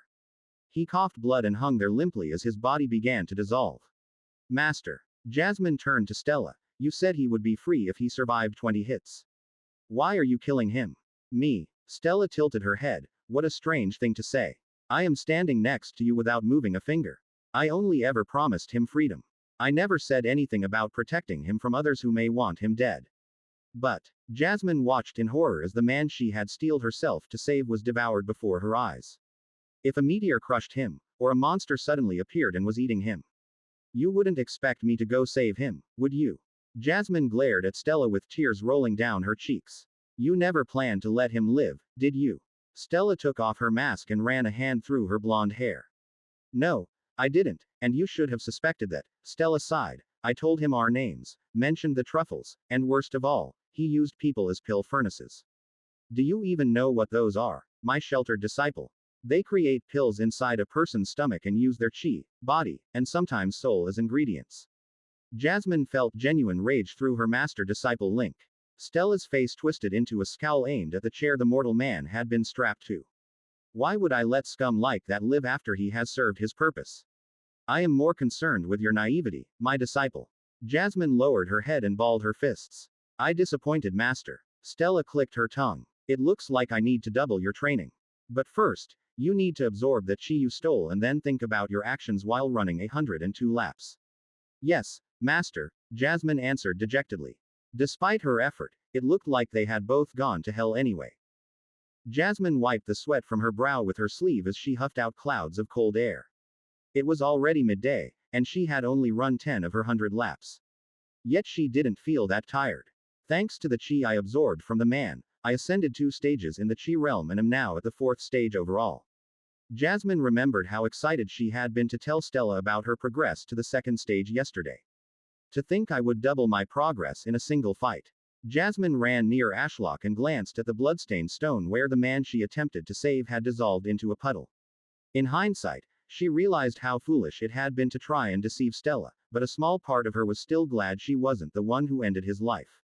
That aside, the fight had given her a lot to think about concerning her fighting style.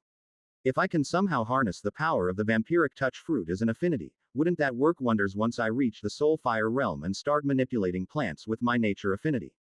Rather than getting so close to the enemy to drain their chi, what if I could achieve the same thing through a vine wrapped around their foot? Wouldn't that let me fight people far above my strength and be helpful to everyone? Once her master was less disappointed in her, Jasmine planned to ask if She could see how the pill was made. Thus far, she had laid awake at night debating on what other affinity to pick, but none had sounded good enough to her to half her cultivation speed as sitting still and absorbing the heavens chi was already a chore. Jasmine had debated the basic elements like earth, water, wind, and even fire, but none fascinated her as much as this fighting style she now had in her mind. Maybe I should also ask Elaine what she thinks, after I have passed out and slept for a week from these laps around the mountain peak.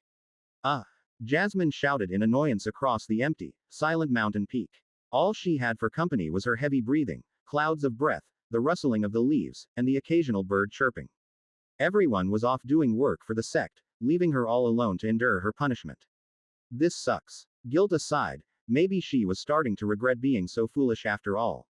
Chapter 289. All-Seeing Eye. Ashlock enjoyed the afternoon sun as he idly watched Jasmine complete her laps. Judging by her cursing at the skies, she seemed to think she was alone up here, but that was not the case. Don't you think over 100 laps is a bit too far, Stella? Ashlock asked his adopted daughter, who was hiding away from her disciple in his canopy. Her eyes were closed as she rested her head against his trunk and listened to his rustling leaves. It had gotten colder as winter approached, but the cold didn't bother cultivators. Stella wore her usual white clothes, which looked more like pajamas, and no shoes, a getup that would cause a mortal to shiver in this cold, but Stella was unfazed. It was her choice. She should live with the consequences, Stella murmured without fully waking up. Do you not agree with my methods, Tree? I wouldn't have gone along with your plan of devouring the man as you granted him freedom, if I disagreed with the lesson you were trying to teach Jasmine, but she is still an 8-year-old mortal girl. Running 100 laps in this cold is too much. Stella stirred awake with a frown. She isn't a mortal anymore. I suppose that's true, Ashlock hesitantly replied. But she is only in the 4th stage of the Chi realm, right? Isn't that a level of cultivation mortals could naturally reach by the end of their lifetime if they live in a Chi-rich area? Stella stretched her back with a yawn. The 4th stage sounds a little high for a mortal to naturally reach, but that's not important. She's not a normal cultivator either. How so? There are diminishing returns, but I have fed Jasmine a spirit root improvement and heart demon expelling truffle every single day to give her a flawless foundation. Stella pushed Ashlock's leaves aside and peered through his canopy at Jasmine in the distance. Foundation aside, she is also keen to learn and listens to me most of the time, which is rare for someone so young. She does seem like the perfect student for you, Ashlock agreed. Do you think she is on track to be able to compete in the Darklight City tournament in a few weeks' time? I don't see why not, Stella said, returning to sitting against his trunk and hiding from her disciple. Her cultivation speed is coming along nicely, and she shows promise in combat after fighting my illusions.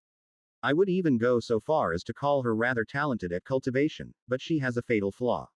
No matter her cultivation level and capabilities in a fight, it's all useless if she's unable to go for a killing blow when it matters. Jasmine is too naive, Ashlock sighed. Kindness to a foe could lead to the death of a friend. Stella nodded. A lesson I would prefer she learned without having to cradle the corpse of a loved one in her arms. She may call me a heartless demon of a master or be cursing me right now as she runs those laps, but one day, she will thank me. You know, I will admit I had low expectations, but I am starting to think you are not so bad as a master. Stella smiled. Thanks, Tree. At Nobleman at. I still won't admit you are the best master until you win the bet, though. Ashlock laughed. Remember, Jasmine has to beat Amber Redclaw in a duel for me to admit that. Yeah. Stella waved him off. I will train her well, and in the end, even she will have to admit I am a great master. Master is a demon. Jasmine shouted to the sky from across the peak between deep breaths. I'm going to die. Are you sure about that? Ashlock asked, and Stella's eye twitched. Eventually, Jasmine passed out after 60 laps, and Stella took her to sleep back at home before heading over to the Duskwalker residence with Diana to prepare for the killing of Albus Lunarshade later tonight. Meanwhile, Ashlock looked down at the Eternal Pursuit Pavilion from above with Eye of the Tree God. Stella had told him a demonic tree was growing in the Crimson Tracker area, and he fully intended to see if he could link his root up with it. For the last few hours, he had been pouring chi into an ethereal root, and so far, it had easily penetrated every layer of defensive formations as it rose through the center of the mountain. Sometimes, he had to narrowly direct it around a room built inside the mountain to avoid drawing attention to himself. If a tree could sweat sap, he would be drenched right now. This sure is risky, Ashlock mumbled, but there is no sign of them noticing my route yet, and I should be drawing close. The defensive formations couldn't stop his ethereal route. However, they suppressed his spiritual sense, so he had to eyeball where the crimson tracker area was from outside by the vague colors he could see through the formations. It was far from ideal, and if anyone caught on and alerted the Celestial Warden, he would have to abort the mission as fast as a tree could, which was a speed comparable to a slightly alarmed turtle. Just a few more meters. Ashlock took his time as the afternoon turned to evening. Just when he thought Stella might have been mistaken, his ethereal root made contact with another tree's roots, and judging by the acid it secreted into the soil, it was definitely a demonic tree. Intertwining his roots, Ashlock knew it would take at least a day before their roots fully fused and this demonic tree joined his offspring. But he still wanted to look around, so using the demonic tree as cover, he poked his ethereal root out of the soil within a gap under one of the tree's exposed roots. Expanding out his spiritual senses, he was surprised that the suppression was less up here than when traveling through the Iron Seeker area. Everything is so blurry, though, Ashlock grumbled as he glanced around. He could only see a few dozen meters in every direction, and what he assumed was the Crimson Tracker Pavilion was completely unpenetrable. A few figures wearing black robes and red jade masks strode past, neither paying the silent demonic tree in the middle of the square a second glance. This reminds me of when I first came to this world. Blurry vision, distorted voices, and unable to do much. Luckily, he didn't have to rely on only spiritual sight. Casting Eye of the Tree God, his view shifted to the sky above the demonic tree. With a clear view of the Crimson Tracker area, he could now appreciate how big the demonic tree he was hiding under was. Strange, a tree this big should have developed into a spirit tree of at least the Chi realm by now, Ashlock wondered and then remembered how the defensive formations on this mountain were like a black hole in how they sucked in all the surrounding Chi. This poor tree has been starved of Chi its whole life. No wonder it's so far behind on its path to becoming a spirit tree. That aside, Ashlock was happy. He now had peace of mind as he could watch over his sect members as they caused havoc here in the Eternal Pursuit Pavilion. I will also be able to help them once I fuse my roots with this demonic tree and can use my full power through it via Progeny Dominion. Oh, actually, I have an idea. Ashlock began to hollow out the ethereal root. This will give Stella and Diana a way to quickly escape here if needed. I will keep the top of it closed for now as I don't want some random bounty hunter falling through, but I can open it when needed. Now that he had secured his adopted daughter an escape route, it was time to scout out her workplace to ensure everything was safe. Humming to himself, he checked out each building in the square. If he had to guess based on the signs, these were trading halls, such as the Alchemy Hall, with a pill bottle carved into its sign. Unfortunately, he couldn't venture into any of the buildings and was stuck looking down at them from above. Although Eye of the Tree God may allow him to ignore the defensive formation suppression, he could not look through walls with it. The story has been illicitly taken. Should you find it on Amazon, report the infringement. Ashlock sighed. If only my spiritual sight wasn't so suppressed, I would be able to freely look inside the buildings. Whatever, let's check out the rest of this place. Besides the trading halls, he found an arena behind the Crimson Tracker Pavilion. This looks far more impressive than the Iron Seeker arena that Diana described, which sounded more like a sand pit. Ashlock was grateful they had gone for an open roof so he could look inside. The easiest way to describe what he saw was an arena befitting of hell with black and red everywhere. There was still a sand pit, but it was blood-red sand this time. Meanwhile, the stands seemed to be made of a rock similar to obsidian and covered in veins of silvery spirit stones that interconnected to create a vast formation. I bet that protects the spectators from the battle. From his understanding, Crimson Trackers were often in the Star Core realm, so such precautions made sense. Chi realm cultivators could only empower their bodies with Chi, and Soul Fire realm cultivators could imbue their Chi into weapons like swords or long-range attacks. Child's play in comparison to Star Core realm fights where combat was taken to the skies on flying swords, and their exerted presence alone was enough to make weaker cultivators kneel. It makes me wonder what a fight between nascent soul or even monarch realm cultivators would look like, Ashlock mused as he moved on to another area. It's a level of power that is hard to fathom despite being on the cusp of ascending to that realm myself. Beyond the square, all Ashlock found were other smaller shops and houses. People live up here, Ashlock wondered. Oh yeah, they did mention that the Lotus informant that shouted out their names lived on the mountain peak, so they couldn't easily get revenge on her. I suppose it makes sense. Those Lotus informants know too much information to be allowed to walk around freely. In the residential area, everyone walked around wearing the same black cloak and mask, so it was hard to differentiate who was a Lotus informant and who was a cultivator. There were also guards patrolling the area, who stood out as their black cloaks had giant red phoenixes embroidered on their backs and were openly carrying weapons. Ashlock looked around some more. Besides restaurants and more shops, he didn't find anything of interest. Since the evening drew near, he decided to check on Stella at the Duskwalker residence. Having searched the entire residence and coming up empty, Ashlock eventually found Stella in a rather peculiar situation in the basement. She was standing beside Larry, and the two were putting on a show for dozens of cultivators from the Mistshroud family. Stella was using her spatial chi to make the air ripple and bend to her will, while Larry's body, made from silver ash, was shimmering and shifting, making him look like a divine deity as they stood on a podium. Stella, what the hell are you doing? Ashlock asked in confusion. I leave you two alone for a few hours and come back to this nonsense. Oh, tree. Great timing, Stella replied mentally. I got bored talking to the other elders, so I came to see what Larry was up to, and it seemed fun. Right. What is he doing exactly?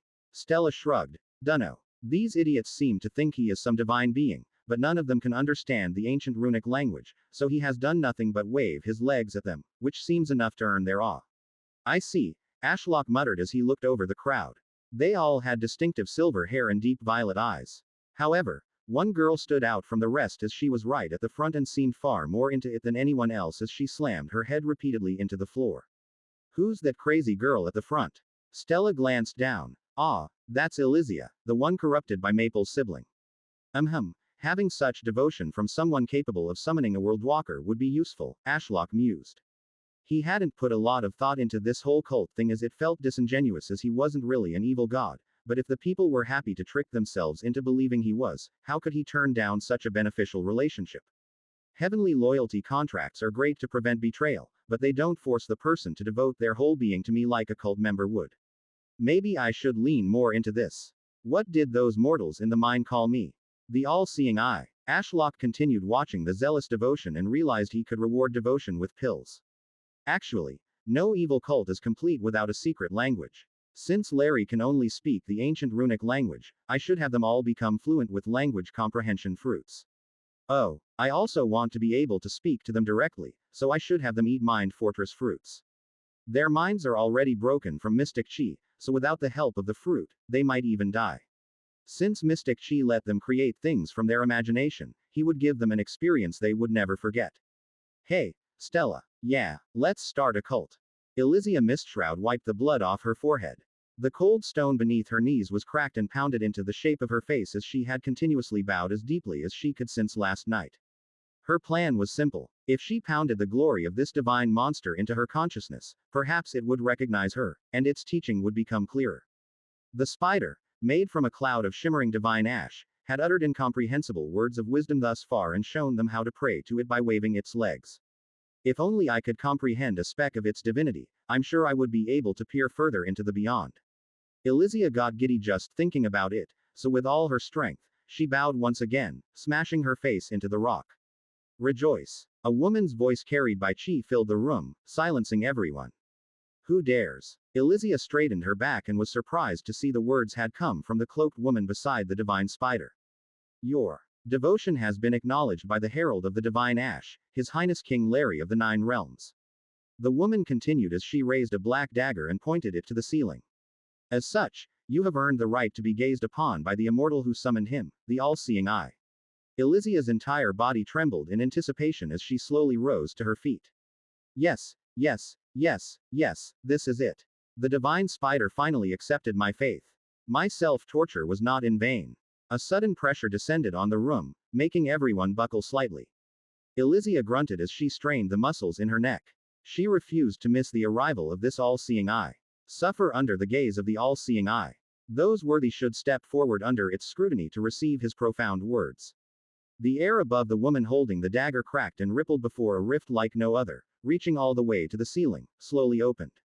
Peering through it was an eye that would dwarf a human and contained an indescribable gaze. This is. Elysia's mouth opened and closed as she tried to find the words to describe what she saw. The eye of man contains desire, lust, and pain, while the eye of a beast is shrouded in rage, insanity, and hunger. Elysia felt all the hairs on her neck stand at attention, and an ice-cold shiver ran down her spine like no other. This gaze is different. It belongs to a being beyond such trivial emotions and seems capable of peering straight into my soul and judging it. Something alien and incomprehensible to my puny mind. Elysia cycled mystic chi and opened her mind to a full mental assault. The edges of her consciousness shuddered and cracked as if something was trying to claw its way in from the other side. Even as she coughed up blood, she let it continue. The more broken my mind, the greater my power. Elysia grinned with blood-stained teeth. It was the truth her summon had whispered to her at night as it showed her horrifying visions. The less she resisted the terror, the easier it became, and the stronger her summon also grew. Laughing manically, she strode forward toward the eye and the portal, along with a few others trailing behind. The dagger-holding woman and the divine spider stood aside and revealed a second, smaller portal that seemed to lead to a forest enshrouded in fog. Without fear, Elysia stepped through and felt her ears pop, and a cold wind blew past. Is this demonic she missed? Elysia wondered as she glanced around. She could still feel the eyes gaze on her, so looking up, she saw the moon in the sky, which had been eclipsed by the eye peering at her through another portal. It really is the all-seeing eye. Not only can it glimpse into my soul, but it's always watching wherever I go. A while passed, and a small group of cultivators from her family had been deemed worthy and managed to step through the portal. Some were coughing blood while others were tearing out their hair, but overall, they seemed as sane as usual. Elysia had since calmed down and almost felt comforted by the gaze that replaced the moon. Okay, now that you are all here, the woman announced and pulled off her hood and mask, revealing her short blonde hair and crazed pink eyes. My name is Stella, and I will be guiding this service today for the cult of the all-seeing eye. If you want to reach the next level of acceptance and to receive his divine word, you must first eat these fruits to shield your mind from breaking beyond repair and another to understand the teachings.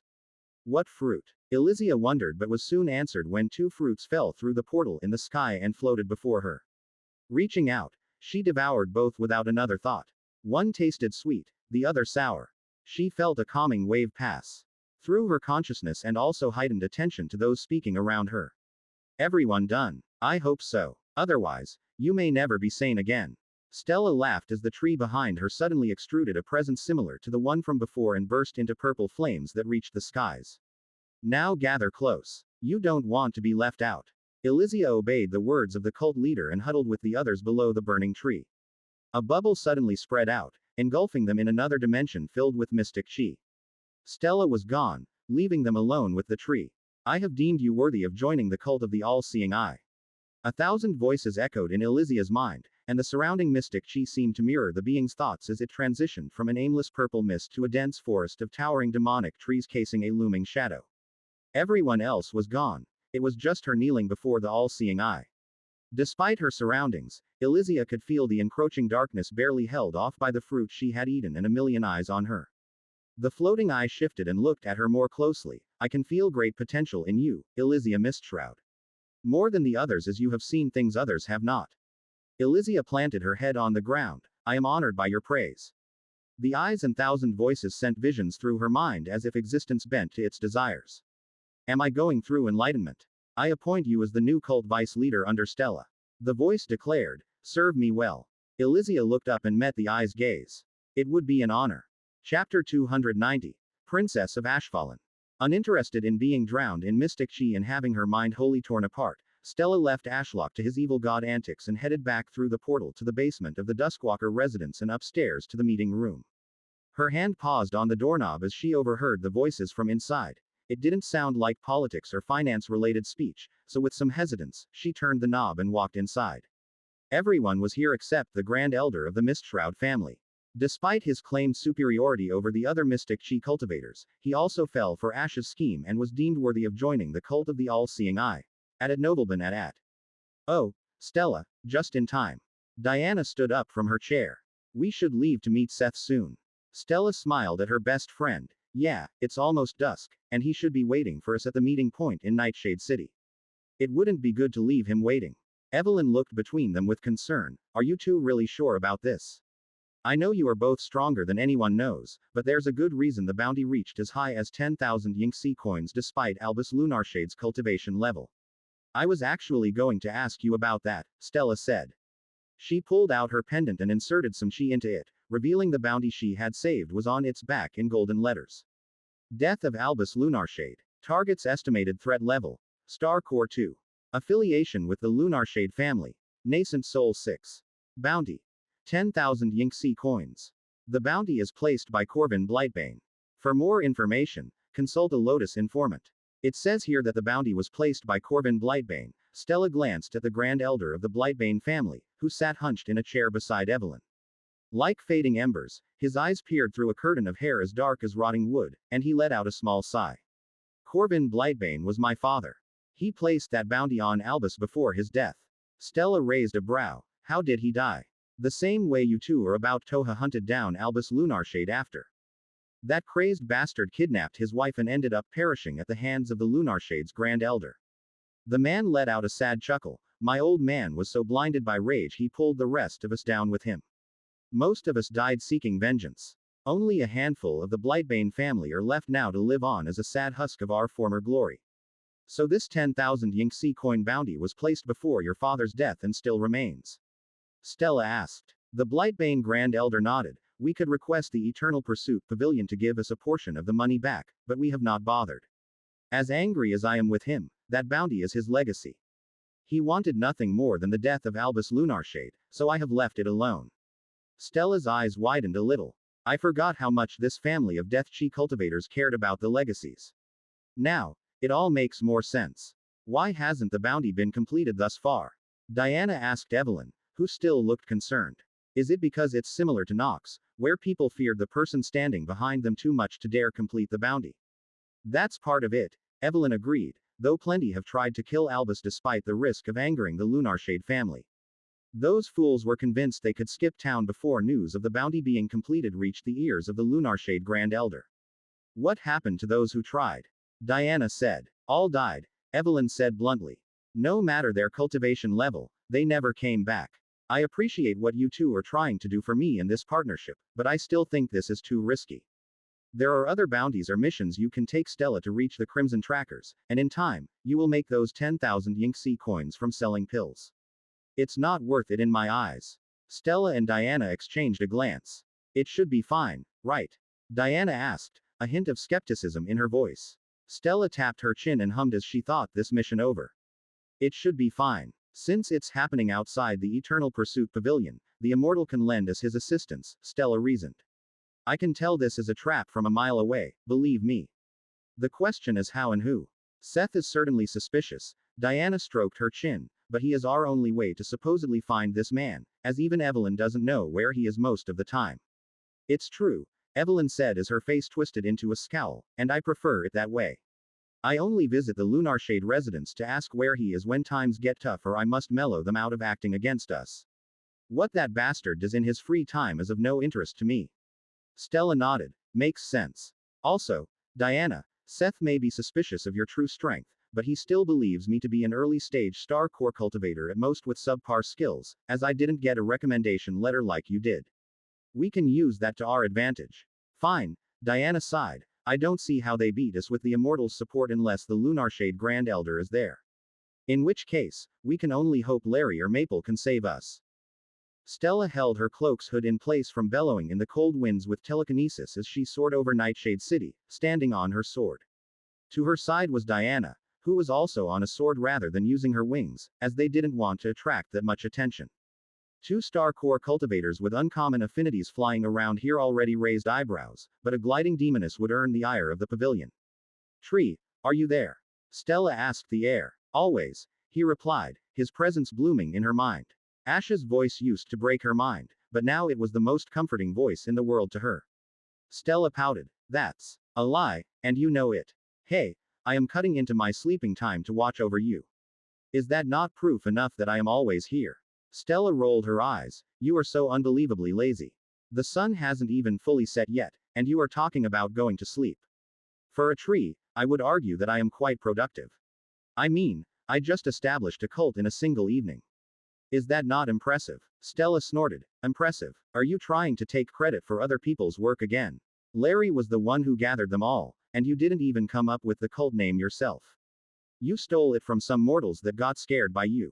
Fair. But Larry is technically my summon, so his achievements are mine, too. Sure they are. Stella couldn't believe what she was hearing. This is why I want to train Jasmine as soon as possible. Life is so easy when you can have others do the hard work and then appear at the last moment when you are needed. Can you two get serious for a minute? We are almost there, Diana said as she gave Stella a side eye before tilting her sword and beginning her descent into the city. I am always serious, Stella clicked her tongue and followed Diana.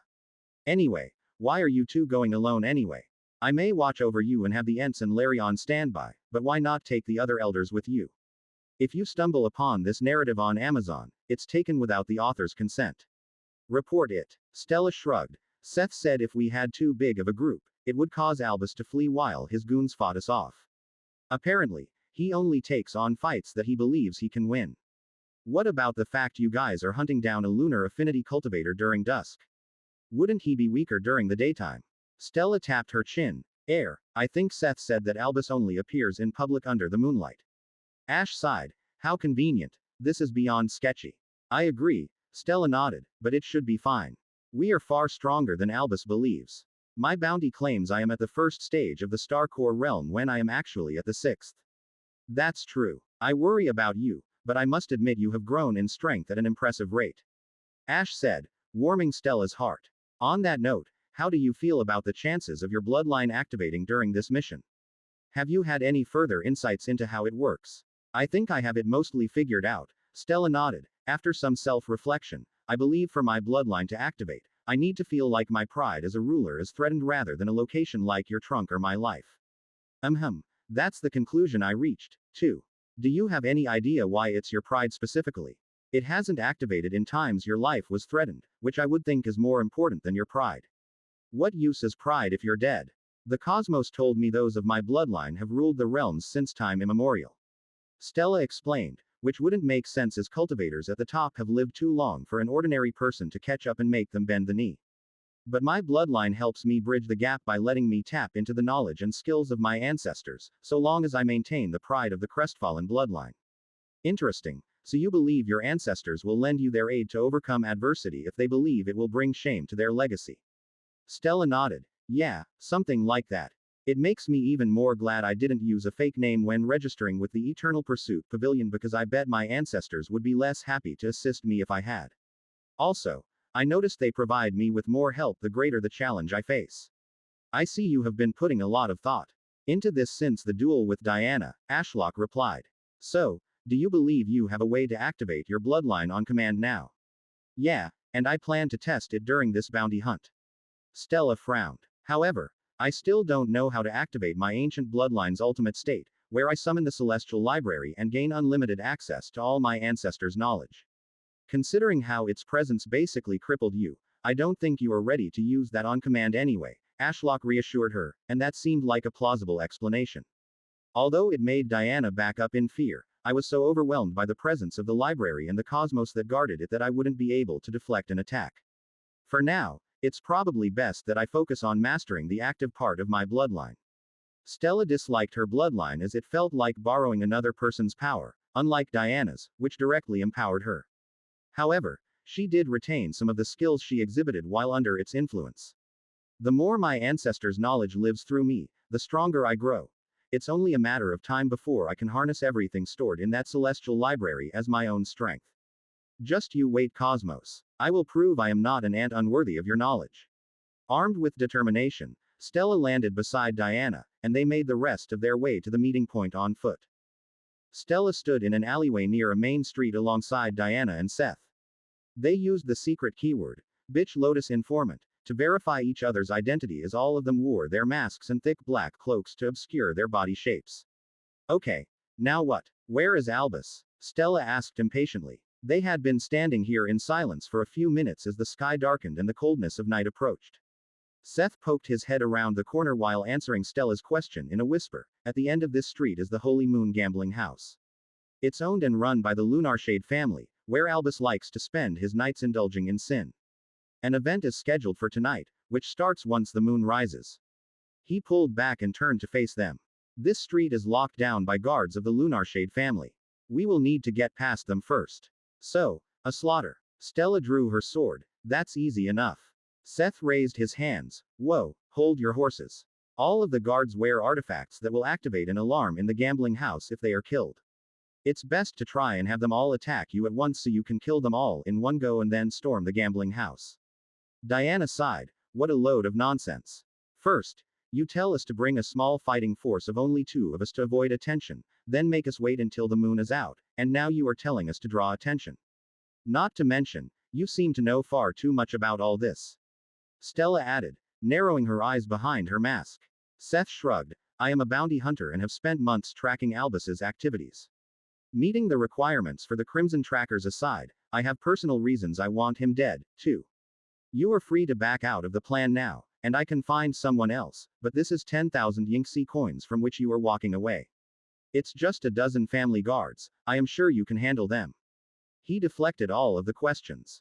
What a sly bastard. Well, thank you for the questionable information, Diana said as she stepped past Seth.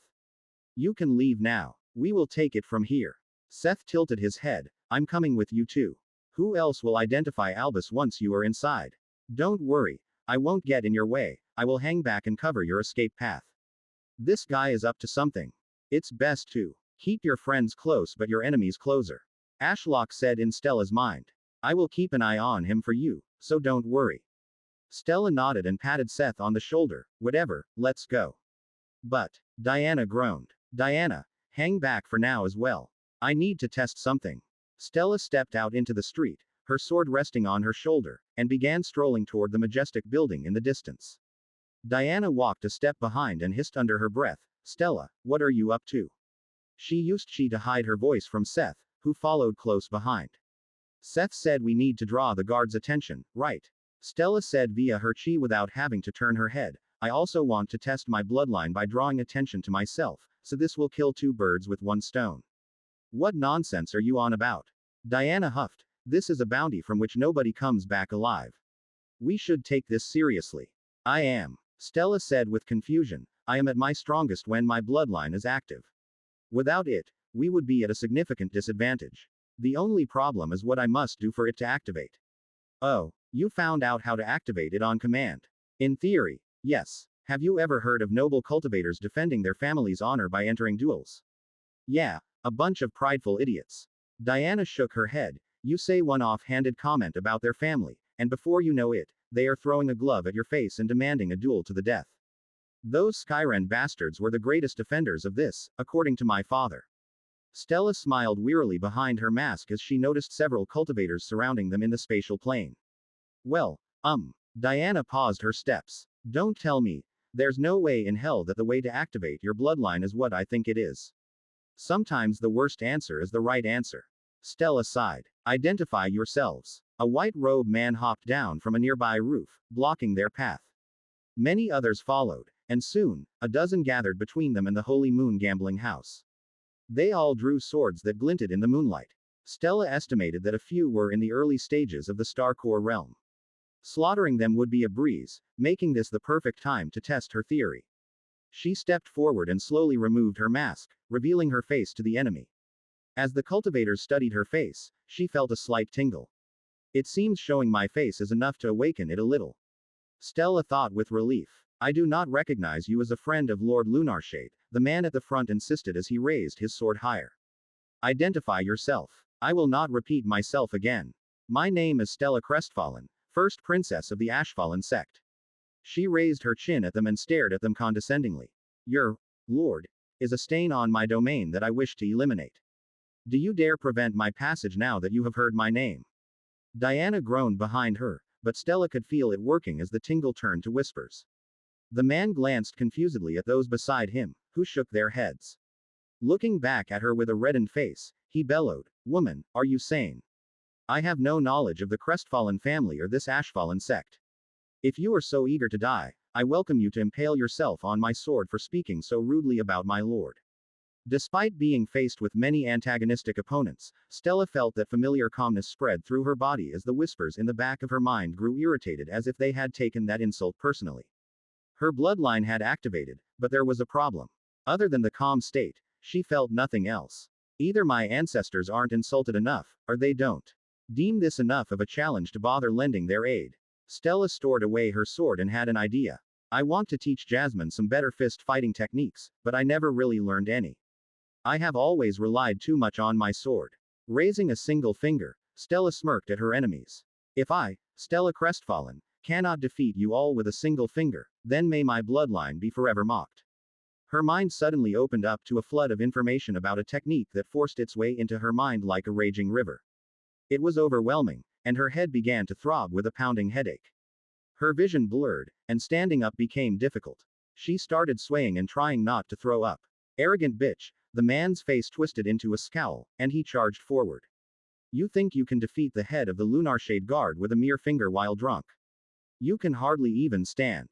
How laughable. Stella swayed to the side, narrowly avoiding his overhead sword swing. Her hand blurred as she burrowed her chi-wreathed finger like a dagger into his temple, piercing his brain. There was a second of realization on the man's face before the life left his eyes, and he collapsed to the floor in a heap. There was a brief moment of silence as all the guards looked on in shock at how their commander had died in such a way before it was broken by a loud gong noise originating from the Holy Moon gambling house. The alarm Seth had warned her about had activated. Diana sprung into action, leaping over her head with her giant feathered wings of darkness growing from her back and claws. She landed among a group of cultivators and began ripping them apart. That group tried to fight her off, while another group decided to rush Stella. Stella closed her eyes and entered the spatial plane, muttering, "It looks like I have no reason to hold back anymore. To please my ancestors and learn this new technique, they will all perish at my fingertip."